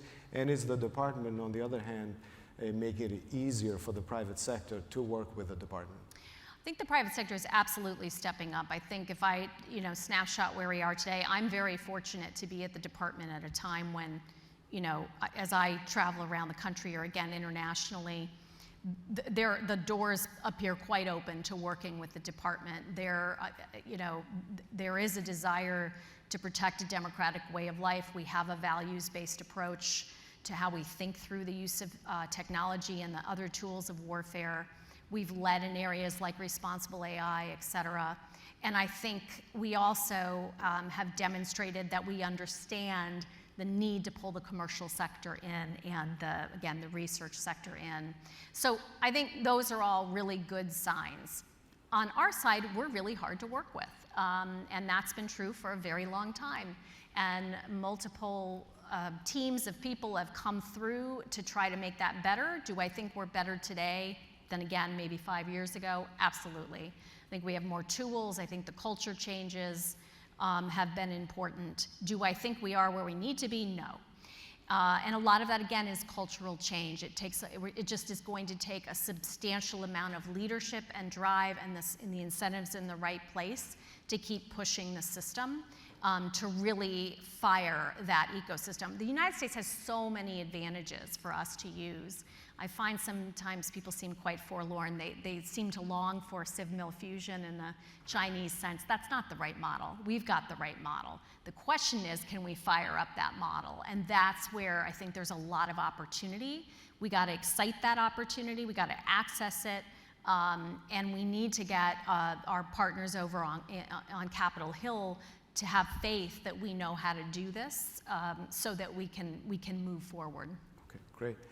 Staying on the innovation theme, Dr. Hicks, you've placed a heavy emphasis on innovative operational concepts. Are you satisfied in terms of where the department is with these concepts in terms of their design and submission for your review? And specifically on China, are you confident that DoD has a plan in place that in the event of a crisis would lead the United States to prevail? So I just want to parse this a little bit. You said plan and you said concepts, and I want to separate those a bit.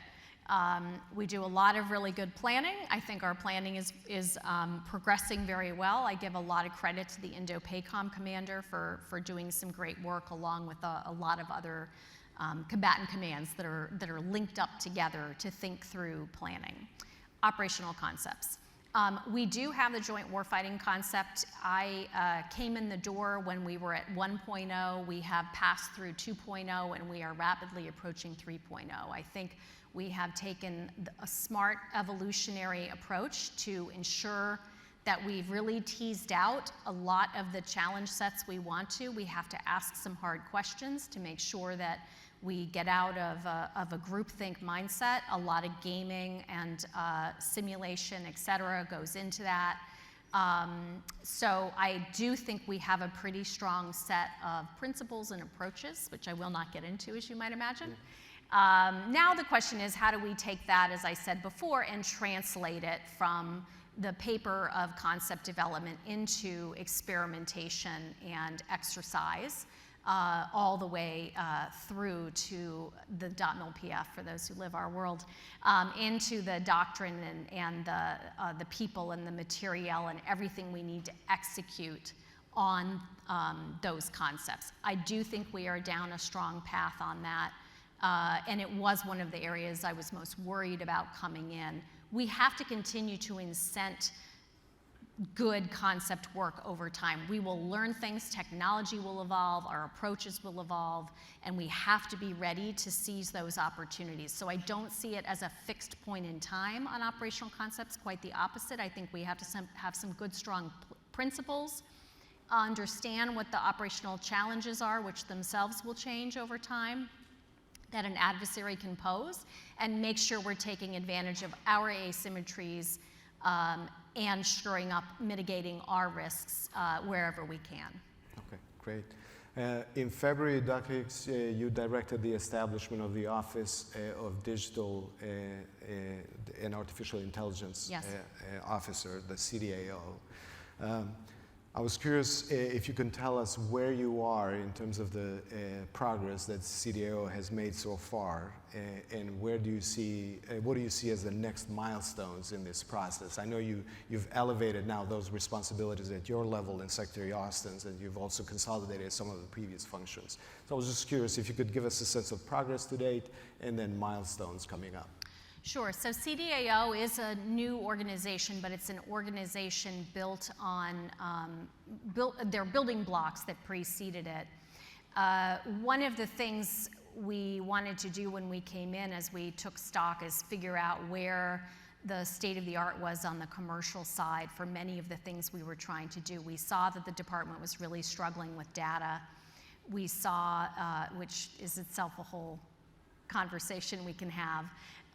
We saw that AI, of course, vital, not progressing particularly quickly, and really reliant on the data piece, and those pieces weren't naturally coming together across organizational divides. And we saw some really creative approaches going on at the time with our Defense Digital Service that needed to be brought forward to scale across some of those approaches to really scale across the breadth of the department. And as we looked at the commercial sector, did a couple of studies, it was clear that a model like what we now have as CDAO was the much more common approach for now. So that's what we did. We brought those pieces together so the data and the AI really build as a stack. You know, Craig Martell, our CDAO, talks about, he has a Maslow's hierarchy of need version, and it really starts with the data. You have to start with the data. And how do we act? Certainly the Chinese have started with the data. You have to be thinking through how we access all of that. And that matters everywhere from the boardroom all the way out to the edge, tactical edge. And so we're worried about this all the way across that. So CDAO has stood up, it's brought those pieces together. I think they're making tremendous progress, again, on the boardroom piece, which matters for things like making sure taxpayers get their money worth out of the department. Making sure we can do things like find inventory easily, that matters. Ukraine is a great example. That kind of matters if you want to know where all your, let's say, munitions are and where the risk levels are in terms of what you transfer and things of that sort. All the way, as I said, to the tactical edge on JADC2. So CDAO plays a vital role in thinking and pulling together the data requirements across the department, in staffing up the data analyst pool, and we are doing a lot of federated approaches. Our ADA initiative is a way to bring AI and data advantage out to the edge with the COCOMs. So we're sending out skilled practitioners in data and AI to COCOMs to help them. We have, for instance, UCOM, as I just mentioned. We're doing quite a bit with them the Ukraine crisis. We did quite a bit around Operation Allies Welcomed in terms of data around the Afghan problem set. So we're increasingly using CDAO in those ways. The most important outcome metric for them right now, among all the other things that I've just mentioned, is the data integration layer for JADC2. They will be the software architects for putting that together, and that's what they're focused on as mission number one. Okay, great. If we can stay on the theme of the JADC2, sure. In March, the department published an unclassified summary of JADC2, the Joint All-Domain Command and Control. Can you give us a sense of where you are now in JADC2? Are the services coming along and embracing JADC2 at the enterprise level? And are you thinking also about bringing allies and creating a degree of interchangeability or interoperability with allies when it comes to JADC2? Yeah, let me answer the second part first. We have to be able to have an approach that allows us to both communicate with allies, but then also to synchronize fires downrange with allies and partners. So the last part, the answer is going to be yes. I've said publicly that the Secretary and I are not fully satisfied with where we are in JADC2. I think we would be foolish to be satisfied absent an actual operational capability today that kind of had that sensor to shooter piece. That said, there is a lot of very strong work underway, and my job, I think, is in particular for me, where I sit in the department, is to bring all the pieces together that deliver real capability. So kind of put to the side the theoretical and let's talk through the building blocks of JADC2. You need enterprise-wide cloud, and we're going to have we have competition underway right now. We're looking to have a multi-vendor enterprise-wide cloud together by the end of the year, and our CIO is leading on that. You also, as I said, have to have data, and you have to have a data that can be used across the enterprise. And we've put out the data. I've put out data decrees under my signature, but more importantly, we have, as I said, CDAO and CDOs in every component of the department now operating together. There is absolutely religion on data. Never thought I would see it. I joke sometimes that we're bringing the Defense Department into the late 20th century. People actually want to use data to link to outcomes. And again, as small as that sounds, as you get closer to the tactical edge, that is exactly what you need. So the data piece well underway. Now, as I said, we have the individual services have these, in many cases, very compelling work underway, experimentation to architected solution work underway on JADC2 through their individual service lenses. But if we take that and you put a software integration layer on it, a data integration layer on it, just like an app on your phone would be an integration layer, that's what CDAO can start to build working with folks across the department. And we can start to understand the standards to which we need to develop this software architecture and build it out. So I think we're on, bottom line, a very strong pathway that will actually deliver capability. And I'm only describing, as you might imagine, the portions that make sense to talk about publicly. I do think we have some capabilities now. This is an area the US has been particularly strong on, joint command and control. This is back to, we are not the problem. We are in a good position.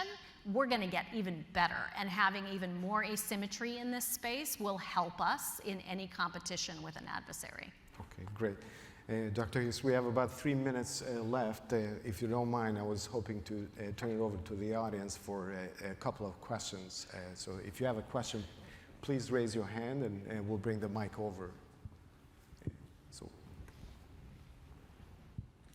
Hello, thank you so much. Brandy Vincent from Defense Scoop. Sticking on that JADC2 sort of line of thought for a second.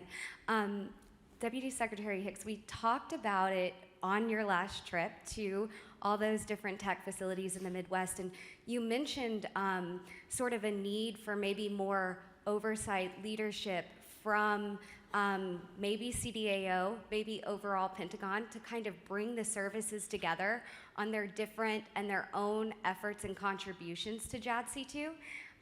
Do you have any update on that? And sort of what is that kind of team or leadership going to look like? And is it going to come from the CDAO? Great, thank you, Brandy. My answer on that is that I do think form needs to follow function. There has been a little bit of obsession around governance on JADC2, and what I want to do is make sure we're going after the right things and have the detailed governance follow. But what I can assure you on governance is that it ends up with me and it ends up with the vice chairman, and that is not changing. So I try very hard, and I'll repeat it here, to get folks in the building to stop worrying about whose box something is in and know that the buck will stop with the vice chairman and I, and we've got this. The detailed pieces will follow. Let's focus on what we actually want to deliver to the warfighter first. Great. Any other questions? Okay. Looks like we have one over there, back.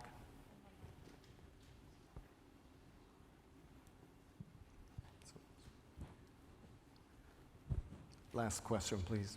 Yes, thank you. Angela Ray, Grove House. I'm wondering if you'd like to be more specific on some of the acquisition challenges within the defense community, and if you have any specific expectations of what might be derived out of the PPBE Commission that's not going to be reporting to you for, what, another year and a half. So in between now and then, what do you think we might see? Sure, I have met with the PPBE Commission. I think it's a fantastic group of people, and I'm very much looking forward to their work. We're not waiting to look at how to improve ourselves for them to report out. That's putting I've done a lot of independent commissions. That's put a lot of pressure on them. We have a responsibility in the Defense Department to advance our approaches. I think the biggest, we have a couple big issues right now. I'll just name a couple. Transition, security, workforce. Those are just three I'll pick.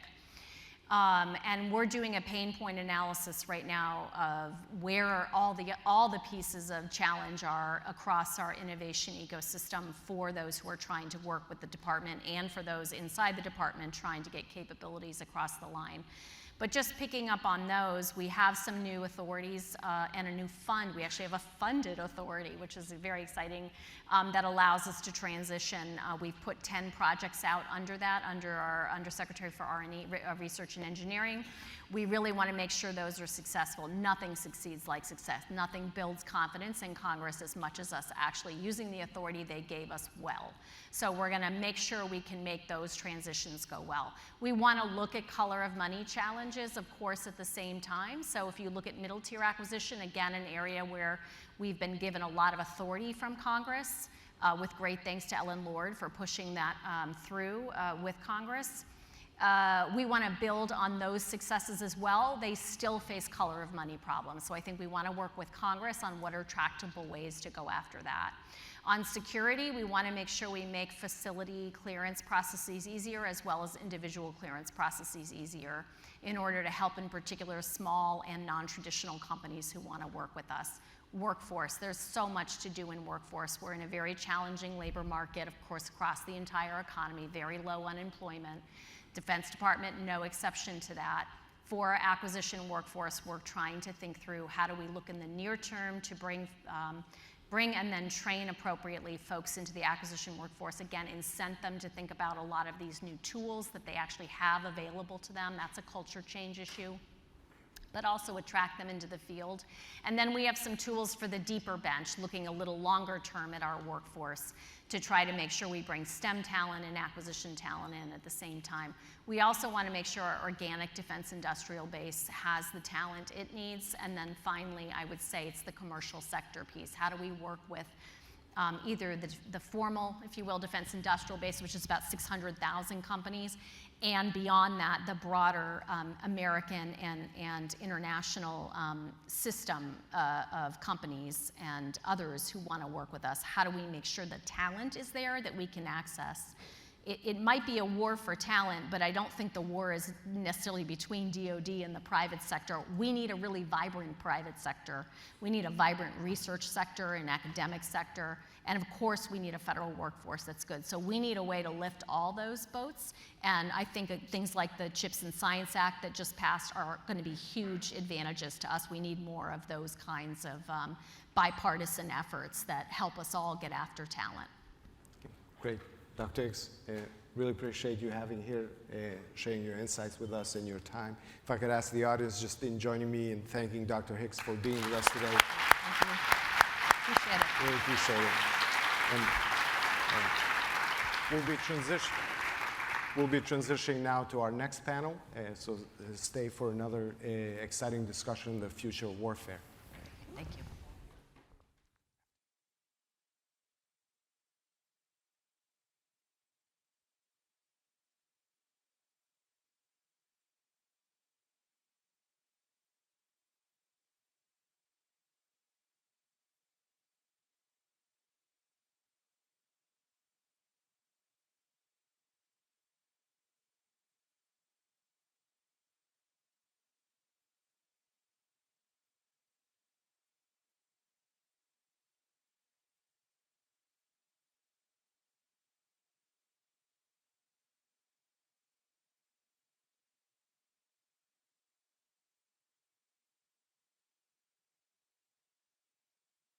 Good afternoon.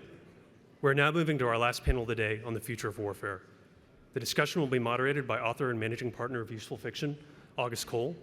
He'll be joined by Robert O'Rourke, the 32nd U.S. Deputy Secretary of Defense, Dr. Nadia Shadlow, Senior Fellow at Hudson Institute and former Deputy National Security Advisor for Strategy, William Mac Thornberry, former Chair of the House Armed Services Committee, and Stanley McChrystal, retired U.S. Army General, former leader of the Joint Special Operations Command and CEO and chair of the McChrystal Group.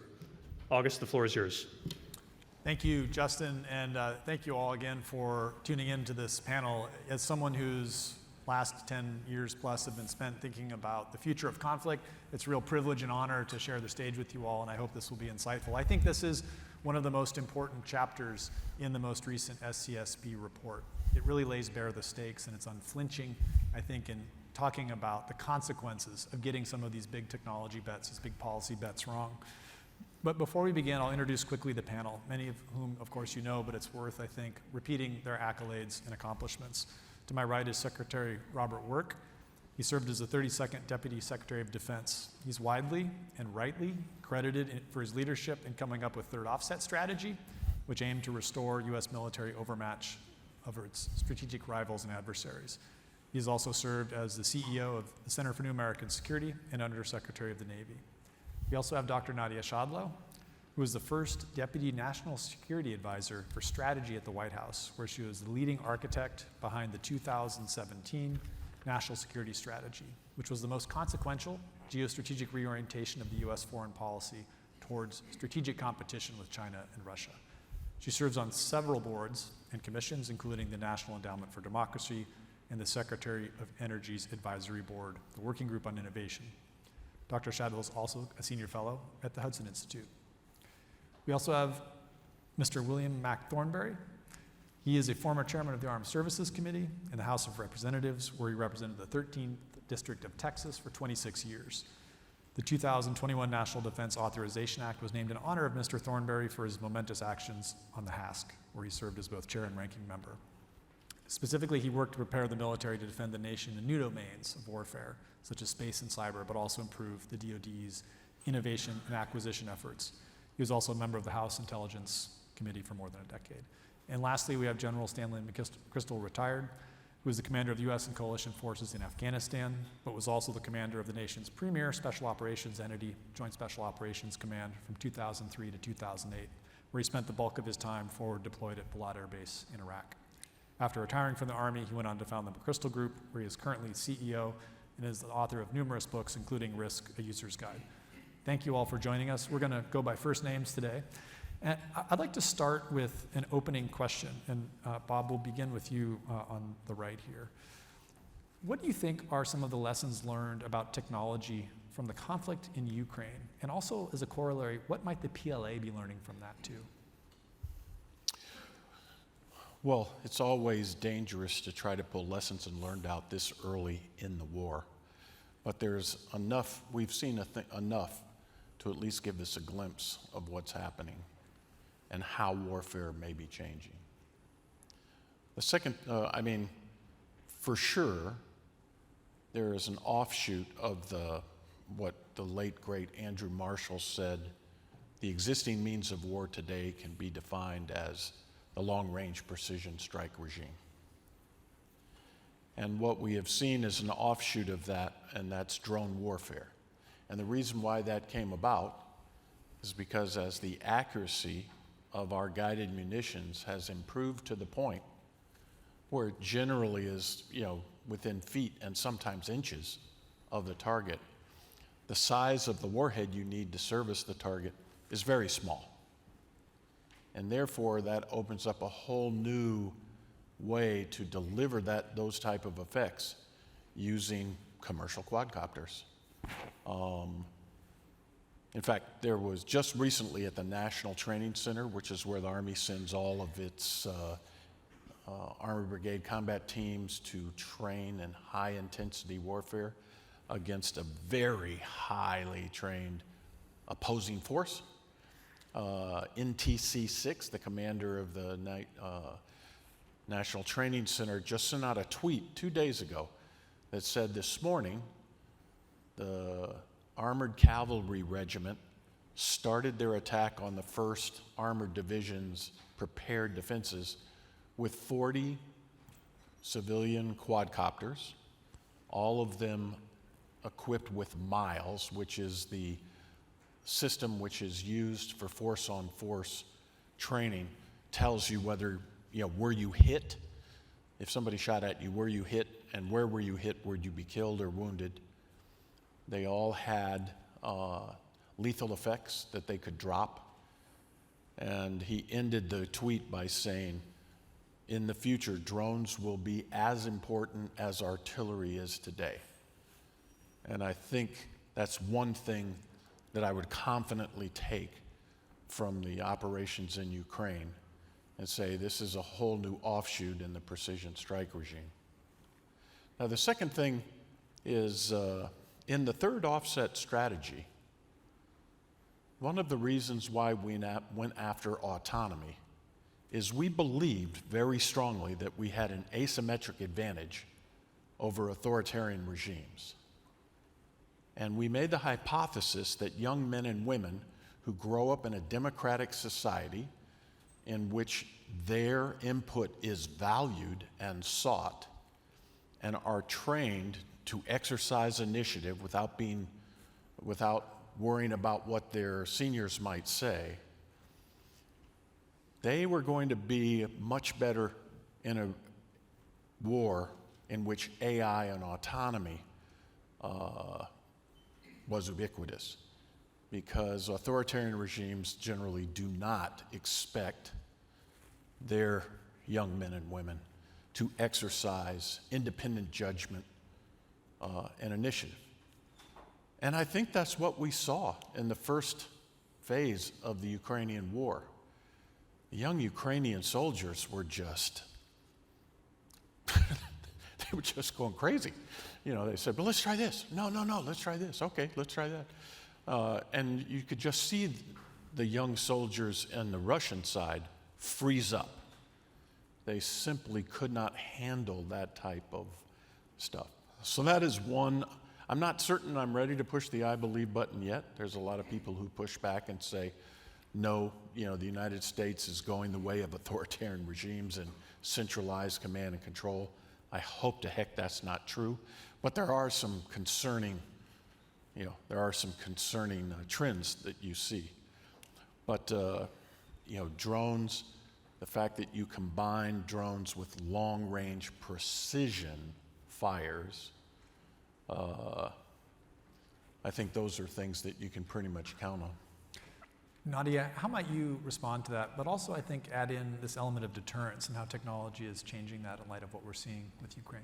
Sure. Well, I think today, actually throughout the day, we discussed as a whole a lot of the lessons from from the war and in terms of how technology is changing. So I'll just add to Bob's point, speed, which isn't original, but it's a big part of the report, especially the defense chapter, and it's really important. That places a premium on organizational units. You need units, to Bob's point, that can respond to the opportunities, but also the challenges with speed that come with speed. A third change I think we've seen, and we discuss this less directly, but the private sector as combat enablers. And I think that that's really interesting and also an area I think to be explored in a different way fundamentally than in World War II when, yes, manufacturers produced tanks and vehicles, but in this way, Starlink and those and software companies had real tactical and operational implications. And that goes to the point of deterrence. When we think about deterrence today and technology, what's the deterrence framework going to look like when it comes to the private sector and to deterring private sector companies? I think that's an area that needs to be thought of more. Another area in terms of deterrence and technology, what capabilities do our adversaries really have? In a sense, in the nuclear realm, we knew a lot about what our adversaries had. With technology and the complexity and the change, as the intelligence chapter points out, there's a lot we might not know, right, unless some of the reforms noted in the intelligence chapter are actually followed through with, right, Illy? So, and these are areas where you're going to see a real change in technology. Finally, preemption becomes a problem as well because of the point of speed, related to speed, right? You have an incentive to blind the enemy. So technology creates this uneasy balance between preemption and deterrence, which aren't really, they're not really easy, they're not partners. So I think those are specific ways, and happy to talk about some of the PLA lessons too. Great. And if I could, I have a saved round. Contested logistics. The United States just blows everyone away when it comes to its logistical muscle and being able to support large numbers of forces in the field distributed over a theater. And what this showed more than anything is, or one of the things Ukraine showed is your logistical nodes, your logistical lines of communication are going to be subject to attack from the get-go. And that's one of the things that the Joint All-Domain Command and Control has 4 functional concepts under it. One of them is contested logistics. The chairman of the Joint Chiefs signed that to the U.S. Army to think that through, which I think was a smart move. And making sure that we're not surprised in the next war, where I think this is one of the things China will definitely take out of the campaign. Go after the logistics early, often, rinse, repeat, just keep trying to beat down the logistics. Sorry.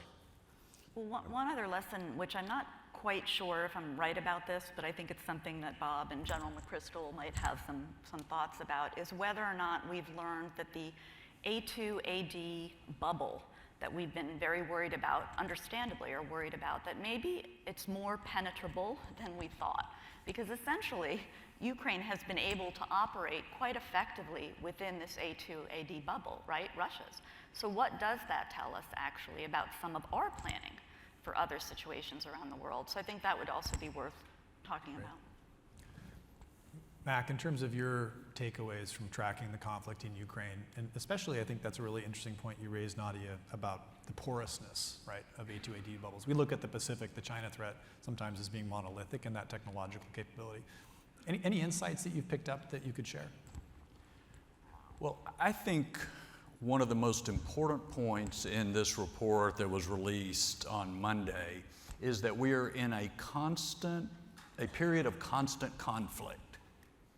Now, we usually say competition, but for a lot of American ears, that conjures up the images of a friendly golf game or something.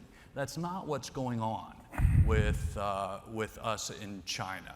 Now, a lot of this conflict is not kinetic.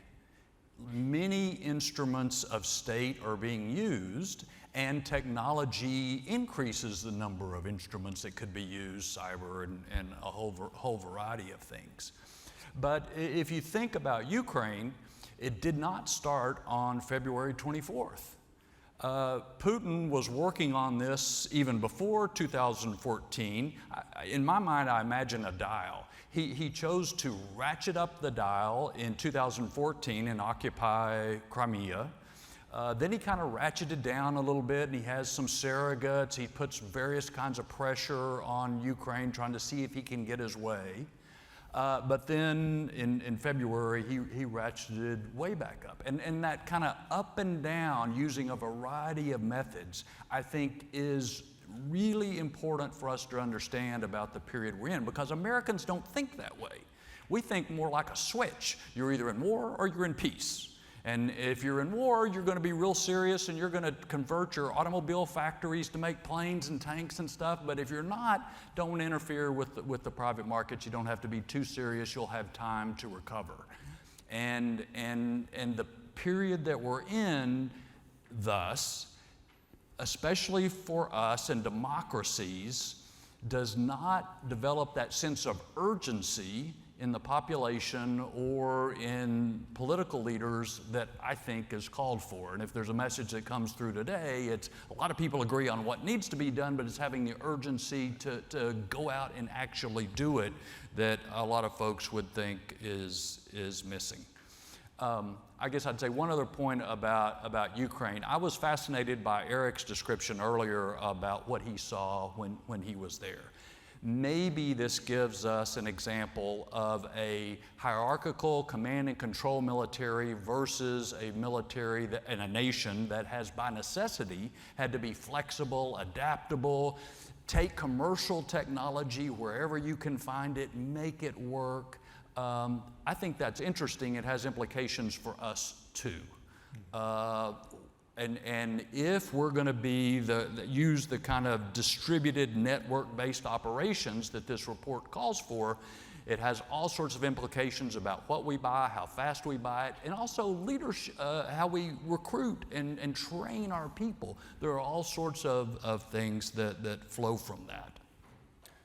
Stan, your experience in the special operations community has had you see lots of different instruments of U.S. power. In light of what Mac and what Nadia have been saying here about some of these aspects, how do you look at the Ukraine conflict and the lessons to take away?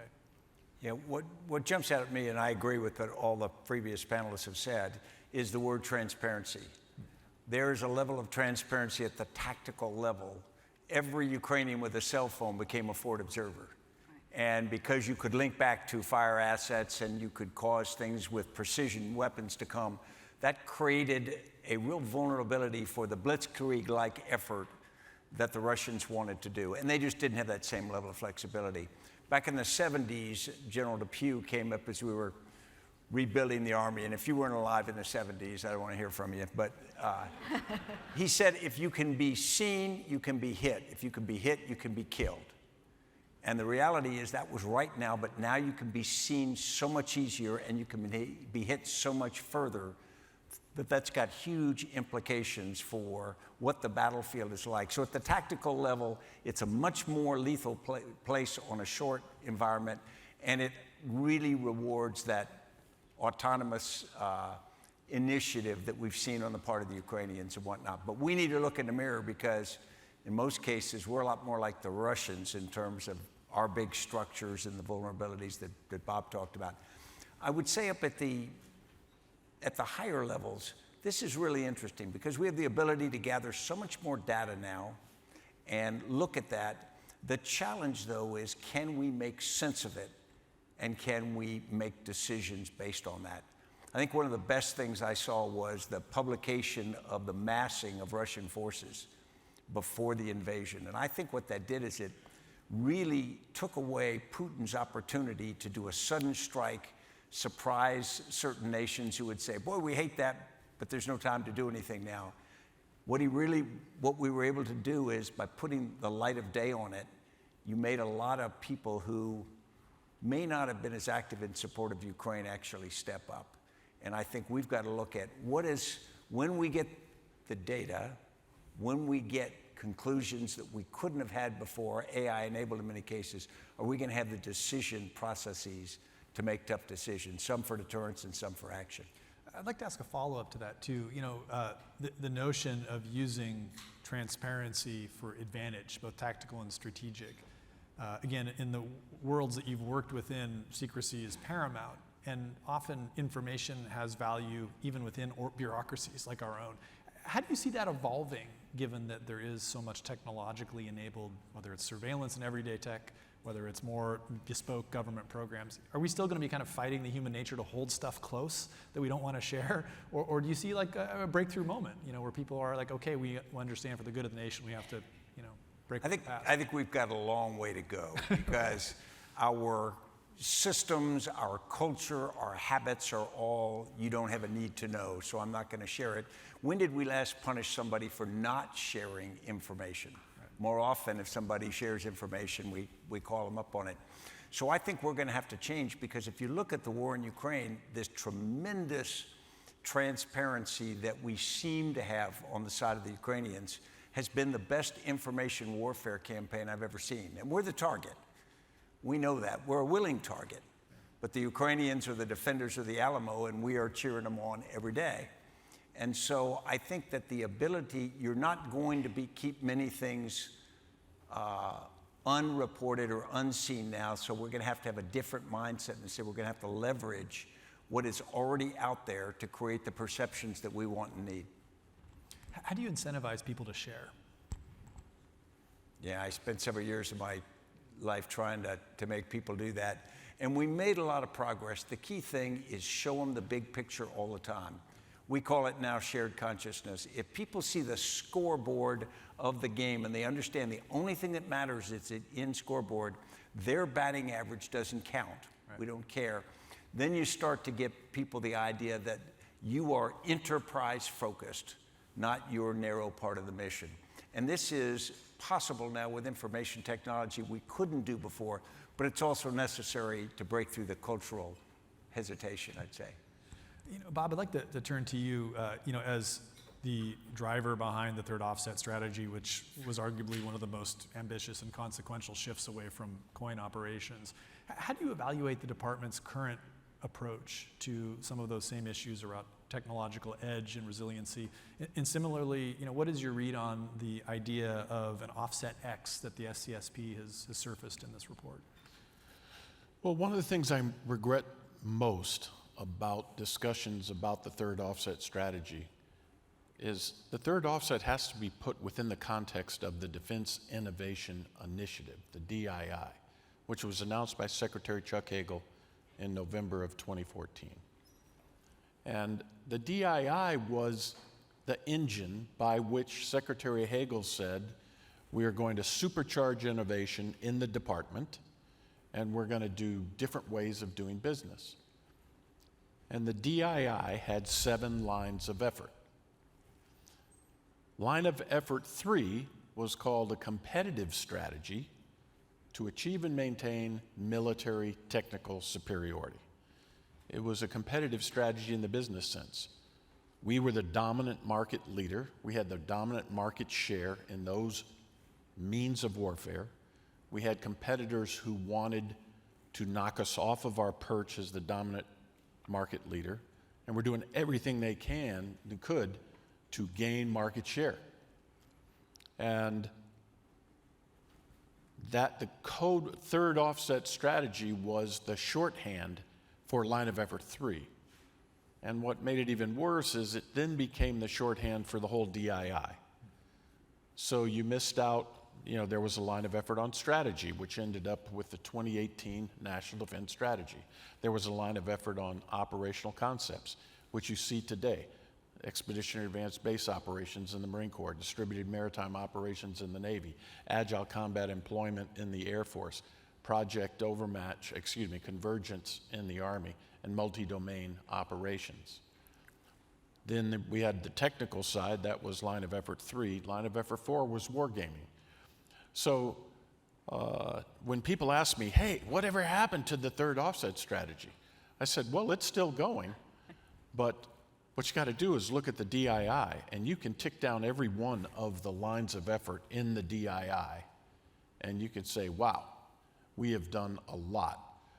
So when asked about the future of warfare, I usually try to come at it indirectly. I am relatively confident that in the next 20 years, there is going to be, well, however you want to call it, a new military technical revolution, or revolution in military affairs, or however you want to talk about it. All of the ingredients for that to occur are here. We're in a technological tsunami. There's a lot of dual use technologies, like the rifle railroad revolution. And this period reminds me of the interwar period. You had mechanization, you had aviation, you had radios, you had radar, you had sonar, you had advances in sensors, advances in connectivity, advances in applying effects on the battlefield. And then all you had to do was wait until one of the competitors said, hey, I'm going to pluck aviation, I'm going to pluck mechanization, I'm going to pluck radios, and I'm going to have a new thing. It's going to be called Blitzkrieg. And the first mover in those type of transitions usually gains an enormous advantage. So I think it's very likely we will have something like that. But if you just look at everything that's going to go on, first of all, the current regime, it's going to continue to evolve. Hypersonic weapons. Everyone seems to, or a lot of people say, oh, this is a new revolution. No, it's just a weapon that goes faster and further. That's it. It's very consistent with the current way of fighting with guided munitions. You're going to see that branch with drones, increasingly capable weapons. Then you're going to have an emergence of what our primary competitor, the Chinese, call intelligentized warfare. The Chinese think of guided munitions and battle network warfare, what we do today, as informationalized warfare. And they've spent 20 years saying we have to gain technical parity with the US in this way of warfare. And they've done that. So now they're saying, how do we jump over the Americans? And they think it's going to be intelligentized warfare.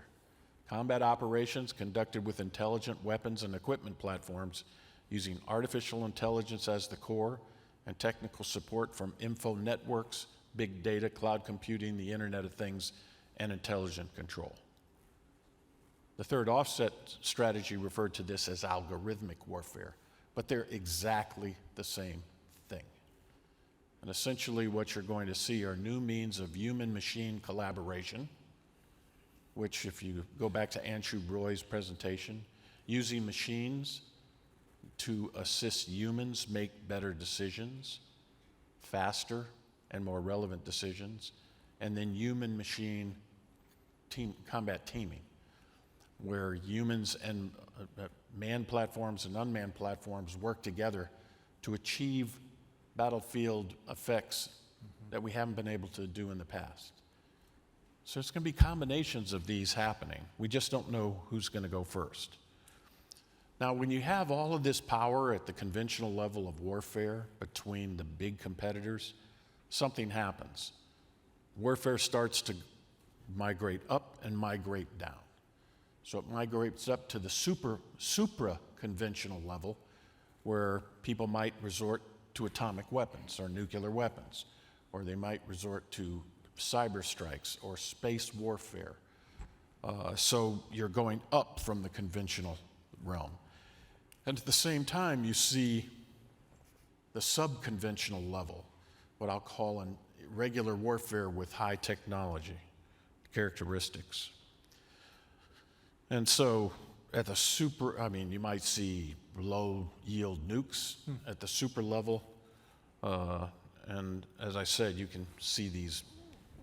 Sorry, I'm giving a speech. No, but it's actually a great follow-on for you, Nadia, because you've worked on a national security strategy in 2017 that had to fold in many of these emergent technologies. And here we are in 2022. What was that like then? But also, what advice or what would you like to see in the next national security strategy vis-a-vis what Bob just described in this kind of catalog of almost sci-fi-like capabilities? Well, I'll answer the question, but I just wanted to, I think what Bob was saying, I was beginning to think also, I mean, in a sense, this war was everything that Bob said, but also the other side of warfare, which is still very much the hardware side, the capturing of territory side. And we're really seeing both side by side, simultaneously, both elements working together.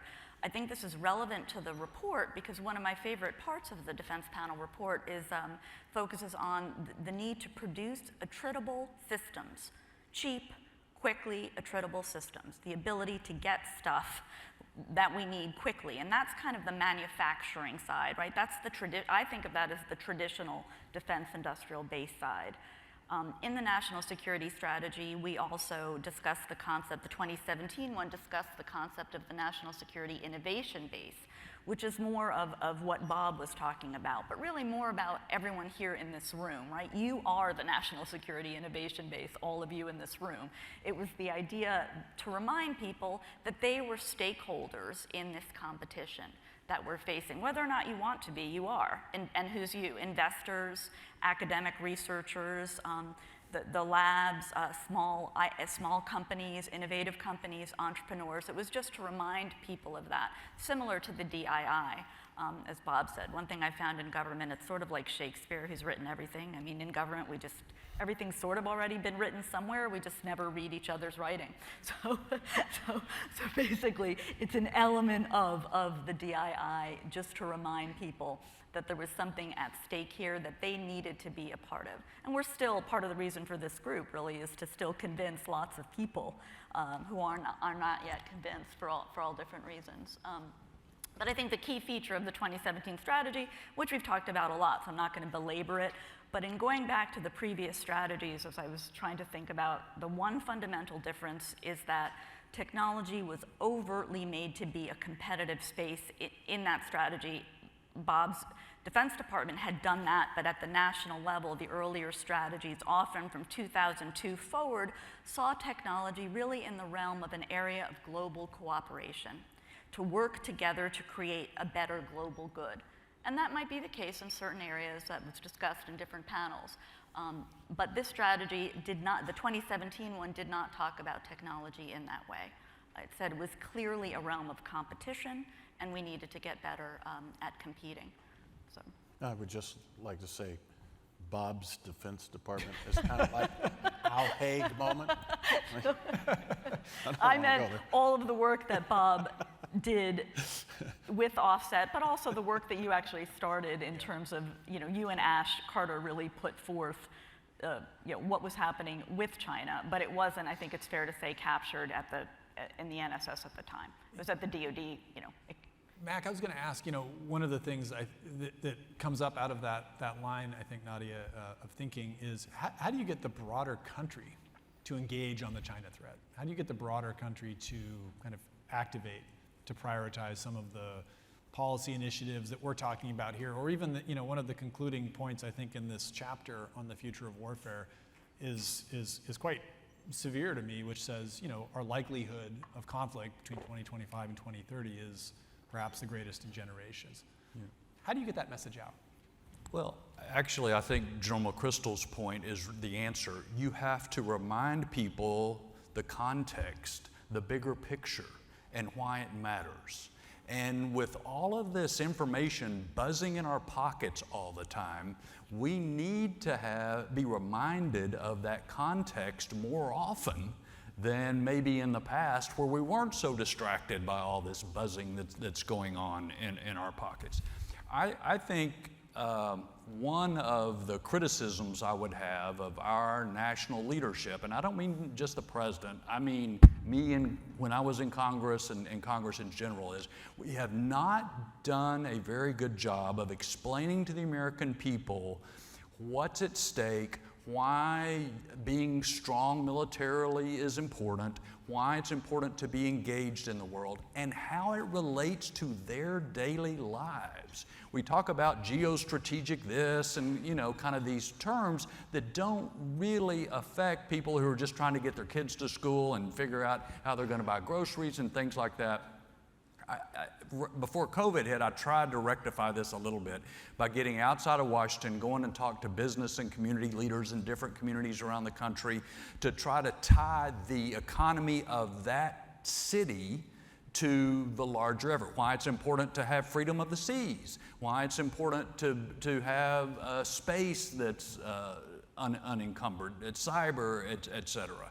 So tying it to the economy, tying it to their safety, but also showing the other picture. And I'd show pictures of the Chinese surveillance cameras and talk about their social credit system and how the government is using technology to control its population, and they're exporting it to other countries. And so there's a real competition about what the future is going to look like between government control and not. I guess my point is, we all have to do a better job of explaining why this stuff matters and why it matters in the daily lives of the American people who have to support it, have to pay for it, and are going to be the different, and are part of the target, by the way, of the misinformation campaign that we were talking about earlier.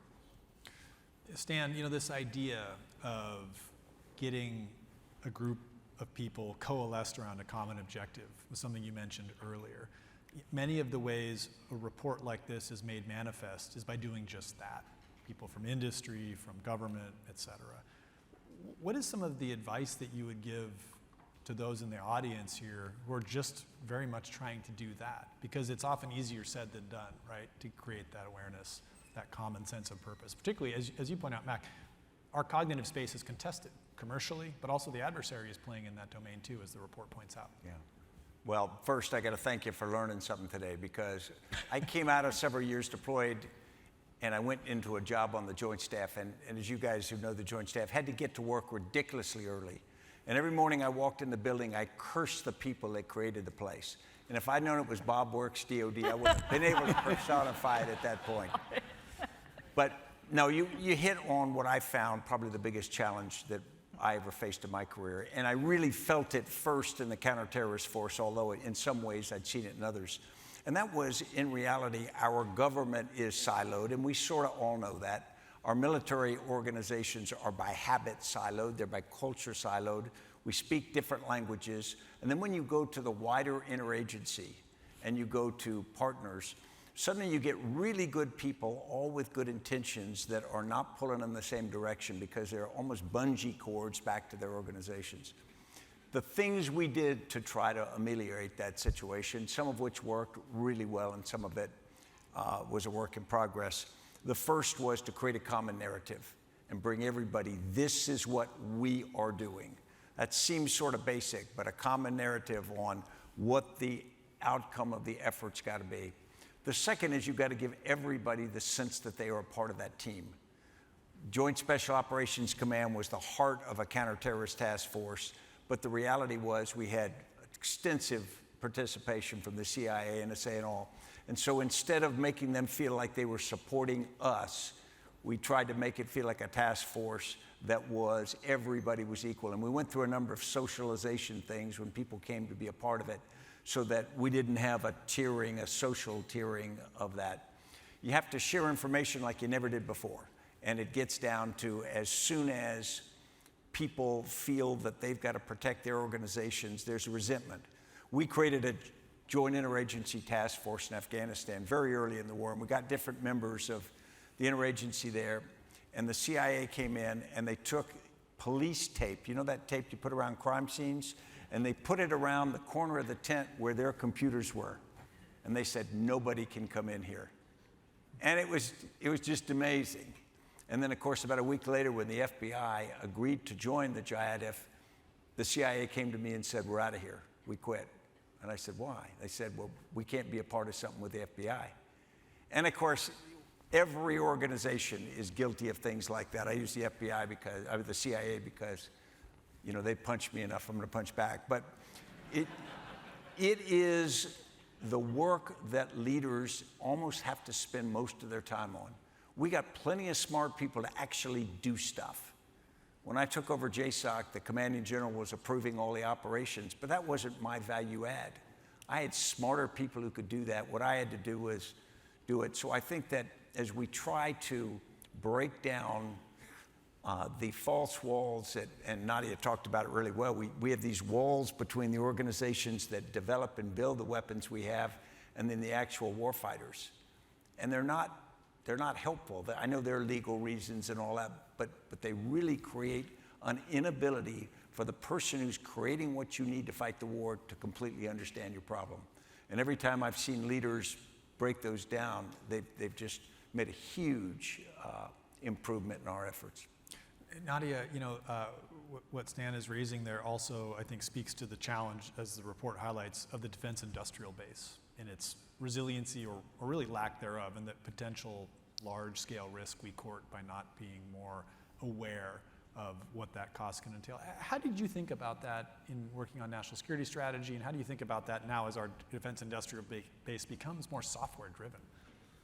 Yeah, I mean, I think it's important to keep in mind there's the software component, but there is still the hardware component. So this is not a new observation, and over the past few weeks there have been several articles about it, the difficulty of replacing the Javelins and other supplies we're providing to Ukraine. But what worries me is that I don't actually see specific steps that will lead us to solve that problem over the next 1 to 2 years.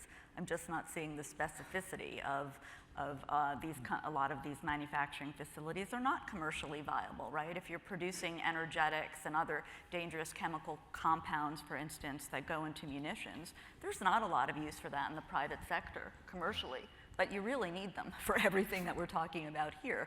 And so we're still not seeing specifically how the government, what the formula is, the operational plan to actually shift things in that domain. So right now, we should be doing much more in the energetic space. It's an area where we're already behind. AI actually is involved with it. I've learned a lot about this recently, how to put these chemicals together in different ways.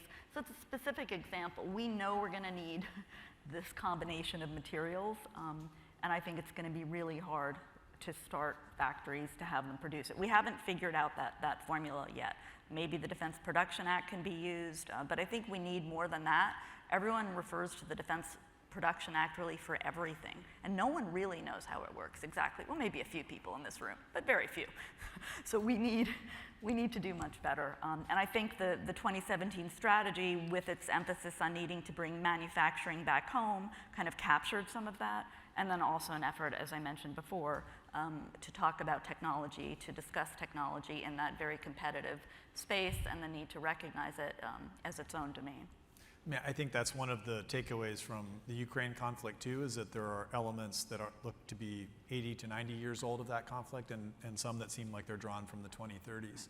And this question though, Mac, about the defense industrial base and about these really foundational, technologically advanced, but again, not software aspects. What's Congress's role in potentially addressing some of that? What would you give the room as advice about how to engage on that perhaps, or think about that as a challenge? Yeah, the word that's used in the report is our defense industrial base is brittle. Yeah.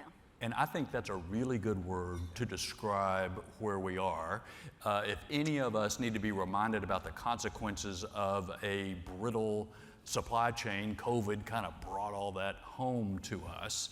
Obviously, if you're going to spend money, Congress is involved in it. Congress has to approve the money and what you buy and the authorities you have to buy stuff. Now, I may be biased, but I think in the last few years, Congress has provided DoD with lots of authorities. But there are cultural issues and incentives that prevent that keep some people holding back. I saw an op-ed just this week about the mid-tier acquisition and how the Air Force was doing some stuff on it, but most other people were not, just as one example. And Congress, though, contributes to the incentives. I kept threatening, and I never did it, is to call a hearing where you had program managers who led programs that found out what not to do and praise them over it. Instead, what happens if somebody takes a risk, it doesn't work out, we call them up to a hearing in Congress and we, berate them. Well, what's the message that comes from that? What's the incentive? It's be cautious. Don't stick your neck out too far. And so that's an example of where both Congress and the bureaucracy provide incentives to not try, to not experiment, to not change this culture that is holding us back. And wow, I'll quit. Bob, this is a great question for you about how you thought about that kind of risk, right, institutionally, about trying things that might not succeed. I mean, we love to talk about fail fast in innovation circles, but the reality of it is it's not often very fun to fail because you get a lot of heat or there's consequences. How did you think about that, you know, with third offset type efforts, and what does that look like in the landscape now? Are we more permissive, do you think, because of the awareness of China? Or? I thought about what is going to be the first test case. What is going to be the first test case where we blow $100 million because we were shooting for, I'm just making this up, a reusable space system that you could turn around in 2 days and you could use to reconstitute your constellation that's under attack. And we try and we try and we try. We spend $100 million and we say, technologically, we can't make it work. And I always wondered what that congressional hearing would be like. Congratulations on going fast and failing fast. We applaud you. It was hard for me to see it, Mr. Chairman. And, you know, the other thing is you can hear Bill LaPlante saying, they're getting beaten up. What do you mean it's going to take, you know, 3.5 years to get more stingers? So one of the ways to do it is to build a bunch of stingers and put them into storage and have them when you need them. But it would be hard for me, and I appreciate the chairman's view on this, it's hard for me to imagine that Congress would allow the Department of Defense to say, spend $25 billion a year on spending munitions that, you know, we were just storing in case we needed them. I can't see Congress saying, no, we just have too many priorities. So we're not going to put that much money into that. So we have a lot of work. You know, we always forget that this is the administration, DOD, and Congress that need to work together. And we just have to continue to work at that, chip away at the problem. But if you can't produce a lot quickly and you can't store, you have a problem. Yeah, which we do. And I would just say, I do think there's been a higher level of understanding about the importance of resilience, however you want to, you know, define that. But again, I want to go back to General McChrystal's point. Yeah, all along the way, you've got to describe why it's important, what that common narrative is, the reason that you need to have these stingers stored, and because of what's at stake, what the threats are. You've just got to keep after it and keep after it, not change the subject, but keep reminding people why it's important. We have a few minutes left for your questions. We'll have mics that are roving around the room. We've got around 8 minutes. We're going to finish at the bottom of the hour. We've got one up front, and then maybe we'll start. We've got 3 up front here, so our eager participants. We'll get you a mic shortly.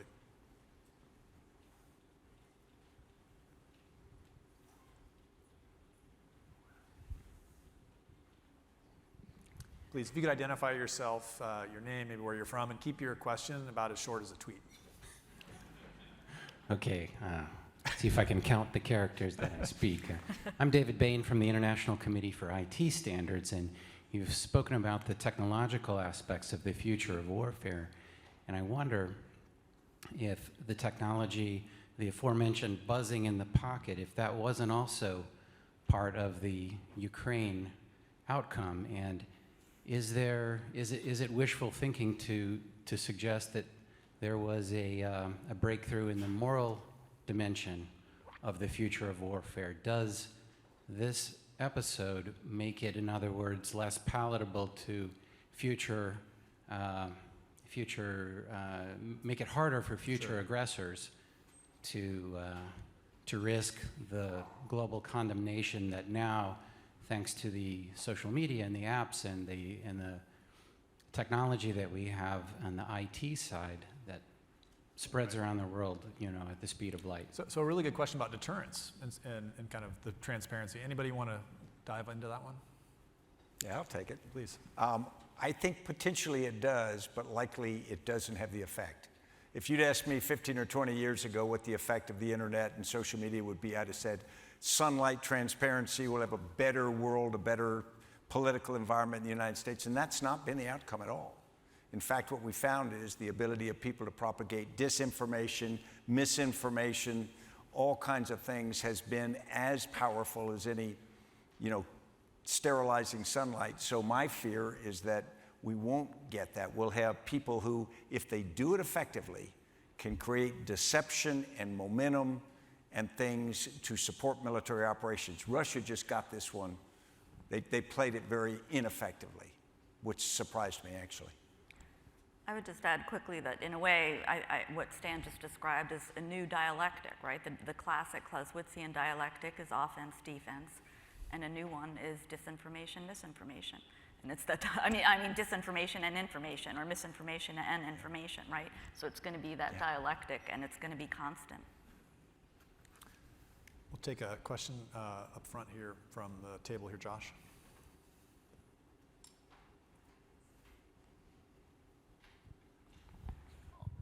Thank you, Michael. I'm Josh Marquise with Google Public Sector. When we look back at the last 18 months, there have been a couple intelligence assessments that have been very consequential and pretty wrong. One, I think we really overestimated the capacity of the Afghan military to resist the Taliban and overestimated the capacity of the United States to build that capability. Then we really underestimated the resolve and capability of the Ukrainian military to defend themselves. And crucially, we really overestimated, for at least a decade, Russian capability, which I think they've really embarrassed themselves in their ability to perform. So what does that mean for your assessment of our ability to accurately predict Chinese capability in a real conflict? Well, I'd just start by saying, what do all of those mistaken assessments have in common? There's a human dimension to it. And all day we have heard the coolest things about data and what it can tell you and the insights, but there's also a human dimension that it overlays that sometimes changes that. And so I'd say that's one aspect of it. I think deterrence gets, however, much more complex the more tools that a country has available to it. We spent tremendous time, effort, and money in the Cold War to understand Soviet decision making.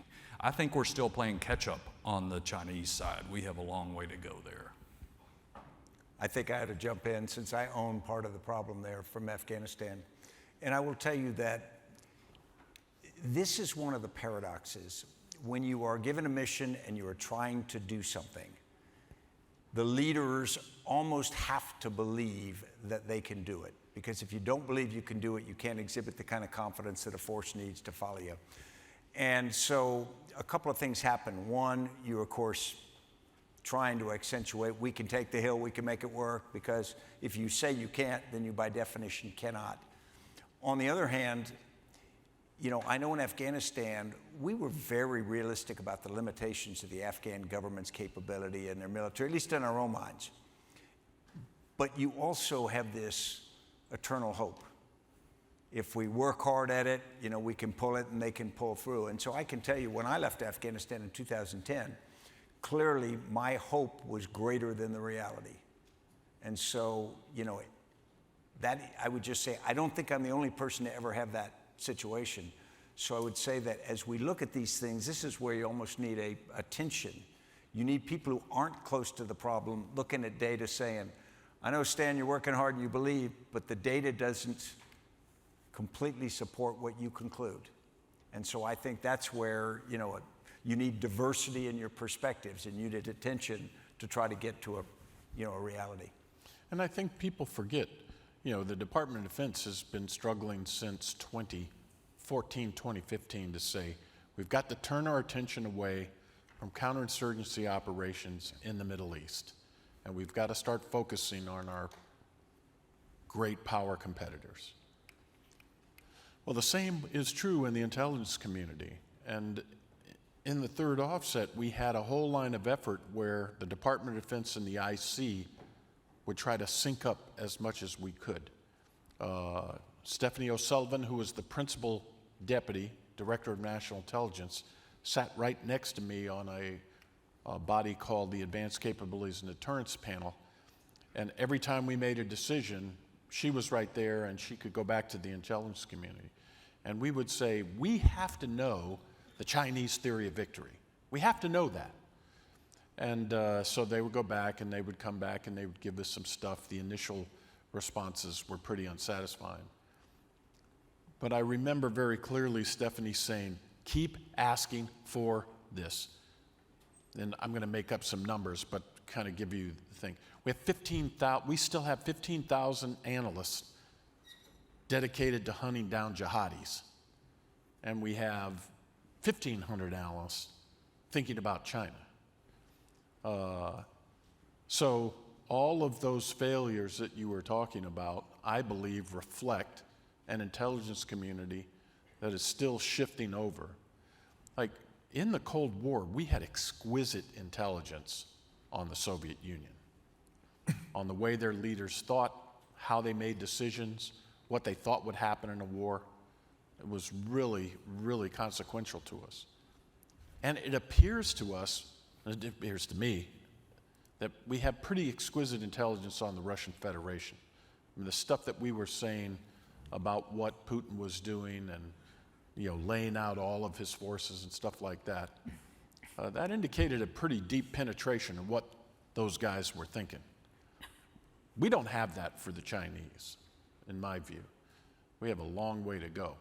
So we just have to keep building those muscles, finding more analysts, getting the John Badalagas, for those of you who remember, to say, what's the decision tree that a Chinese leader would go through if they pull the trigger on Taiwan?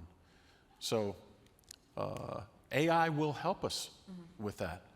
The way it can predict future actions. But to go back to what Mac and Stan said, we've got to train our leaders to think differently. They have, if all we're going to have is a bunch of guys who listen to the computer and say, oh, the computer told me to do this, so I better do it, then get rid of the human. This is about teaching commanders where and when to trust AI and how far they should go in listening to the courses of action that AI nominate to them. Well, thank you all for giving us your time today, for supporting the project. If we can give our panelists a round of applause, please. Thank you.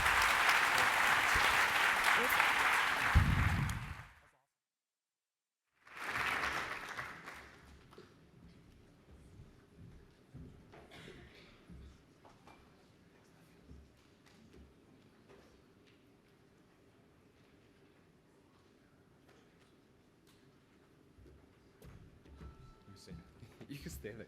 It's okay. Thank you so much to everybody for staying so late. I know it's been a long day. Truly appreciate it, but I believe your dedication and commitment is something that we have observed as a project for the last 10 months, and I really want to thank everybody for helping us get here. Please download the report and give us criticism, give us feedback. I want to turn over now to Eric. When I thanked Eric in the morning, he was making his way to DC. But I want to repeat it again. When I talked to Dr. Kissinger last week, he said one important thing. He said, many people have tried to replicate SSP, but it takes courage and vision to do it, and Eric has both, and I agree. So Eric, thank you for your leadership. Thank you for everything. Thank you for bringing technology and national security at the forefront of our competition. And over to you to close the day. After that, see you at the reception. Thank you. Thank you all. To start with, the idea for this was really Dr. Kissinger's. He's a close friend of mine. We wrote a book together. And to imagine that he did this in 1957 shows you the benefit of old age, right? So may we all be as healthy and wise as he is at the age of 99 and a half. A number of us who worked together for a long time on this really see a different future for how our nation will achieve national security. It's more than just military prowess, it's economic prowess, it's technology prowess, it's education prowess. it's the strength, and it's the strength of all of our people. I think you've seen some of that in the report, and to say that I'm proud of this is an understatement. And I wanted to take a minute and thank the people who really did the hard work here: Joe, Angela, Jennifer, obviously Illy. I wanted to talk about the board, obviously Bob, Nadia, Michelle Flournoy couldn't be here, Mac Thornberry, who appointed me to the NSCAI, which sort of changed my life. So thank you so much. And there's so much to do. So what I've learned in this is that it just takes a long time, and it takes a village, and it takes all of us working together. And what I hope we've done is we've basically given everybody a framework to think about the future that will stand the test of time, that the technology is changing, that the opportunities are changing, that the way you prosecute national security is changing, et cetera, et cetera. So when I look at where we are, I think of us as we need a techno-industrial strategy, right? A number of our speakers mentioned that, and we shouldn't.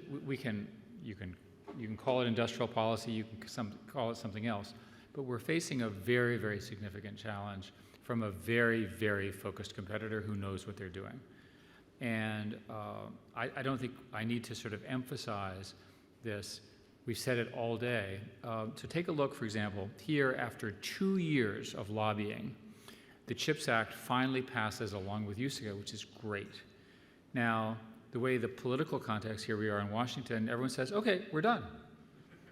If I told you you have to do that once a year for the next 50 years, in addition to being depressed, you would say, we can't do it. Our political system doesn't operate that way. But the way our competitor operates, they do it every week, right, in one form or another. So we have to get through our political processes in the way we like to say, oh, done, check off the list, it's over with, and off we go. So if you look, the CHIPS Act, the President's Executive Order on Advancing Biotechnology and Biomanufacturing, which has a major, major national security component, are really examples, after a lot of political pain, to getting to the right answer. We're going to have to do more. And what I want to do is I want to say that we have to do this in a bipartisan way. Everyone in America cares about our security and our economic growth. There's no political difference. There may be aspects of specifics, but we all have the same goal, which is to make sure we win, or at least not lose. Now, this is the beginning of a process, and Ilya and his team are going to come back with the next steps in this. And the important thing is that it's the beginning, not the end. It's not a one-shot, we're not done. I'm particularly proud that not only did Bob do the third offset, he's also driving offset X. And as a mathematician, X means any number, so I assume it's 4, but Bob will determine. But when you read offset X, which I'm particularly pleased with that the team came up with after all of this work, it's what a tech person would do. It uses the technology of today to advance our agenda, as opposed to these arguments about incumbency and history and political processes and so forth. And I want you all to understand it. Now, because we're Americans and because we're bipartisan, we actually agree on something. We care about competition. And so the unifying idea of SCSP is competition both within the various players within our system, but also between countries. And that the competition makes us stronger. It doesn't make us winner. We need to win that competition. And it's possible to imagine a dark future. And the simplest example is imagine that everything around you, look around this room, that everything that you see has a component of Chinese values in it. Now, you know what I'm talking about with Chinese values. Let's start with free speech, right? Let's start with being recorded. Let's start with being surveyed. There are many, many impressive things that China has done, but I would not want to live there, right? And all of the evidence is that international people would prefer to be in the United States rather than China. So why don't we figure out a way to get more of them in our country so that they can innovate this future to keep us ahead? It seems kind of obvious. But let me tell you that the real issue here is we screwed up. We cannot get 5G'd again, right? I was part of the errors 20 years ago and 30 years ago in the semiconductor stuff, which is an even longer set of errors. where we collectively, and I was sitting in the White House saying, well, that's fine, that's not that important, we can figure it out, globalization will work, and so forth. And meanwhile, we've got a situation where my phone doesn't work most of the time, whereas if I'm in China, which I may or may not be allowed back into, you have basically roughly 1 billion people on track to having a gigabit to their mobile phones in the urban centers within the next year or two. Now, if that doesn't upset you, look at your phone again. Right? Just imagine getting from here to the airport, getting between here and your home and so forth. Wouldn't it be nice? I use my story of Starlink and the Ukrainian train to make a point, but it's actually true. I actually know how to measure the internet speeds, and I do it every day because I care about this stuff. So my point is that we operate in a reactive way rather than a strategic way. So let me say very clearly, we need to make sure that we are ahead of China in semiconductors. The Trump administration and the Biden administration has done the right thing. We need to stay ahead of China with respect to artificial intelligence.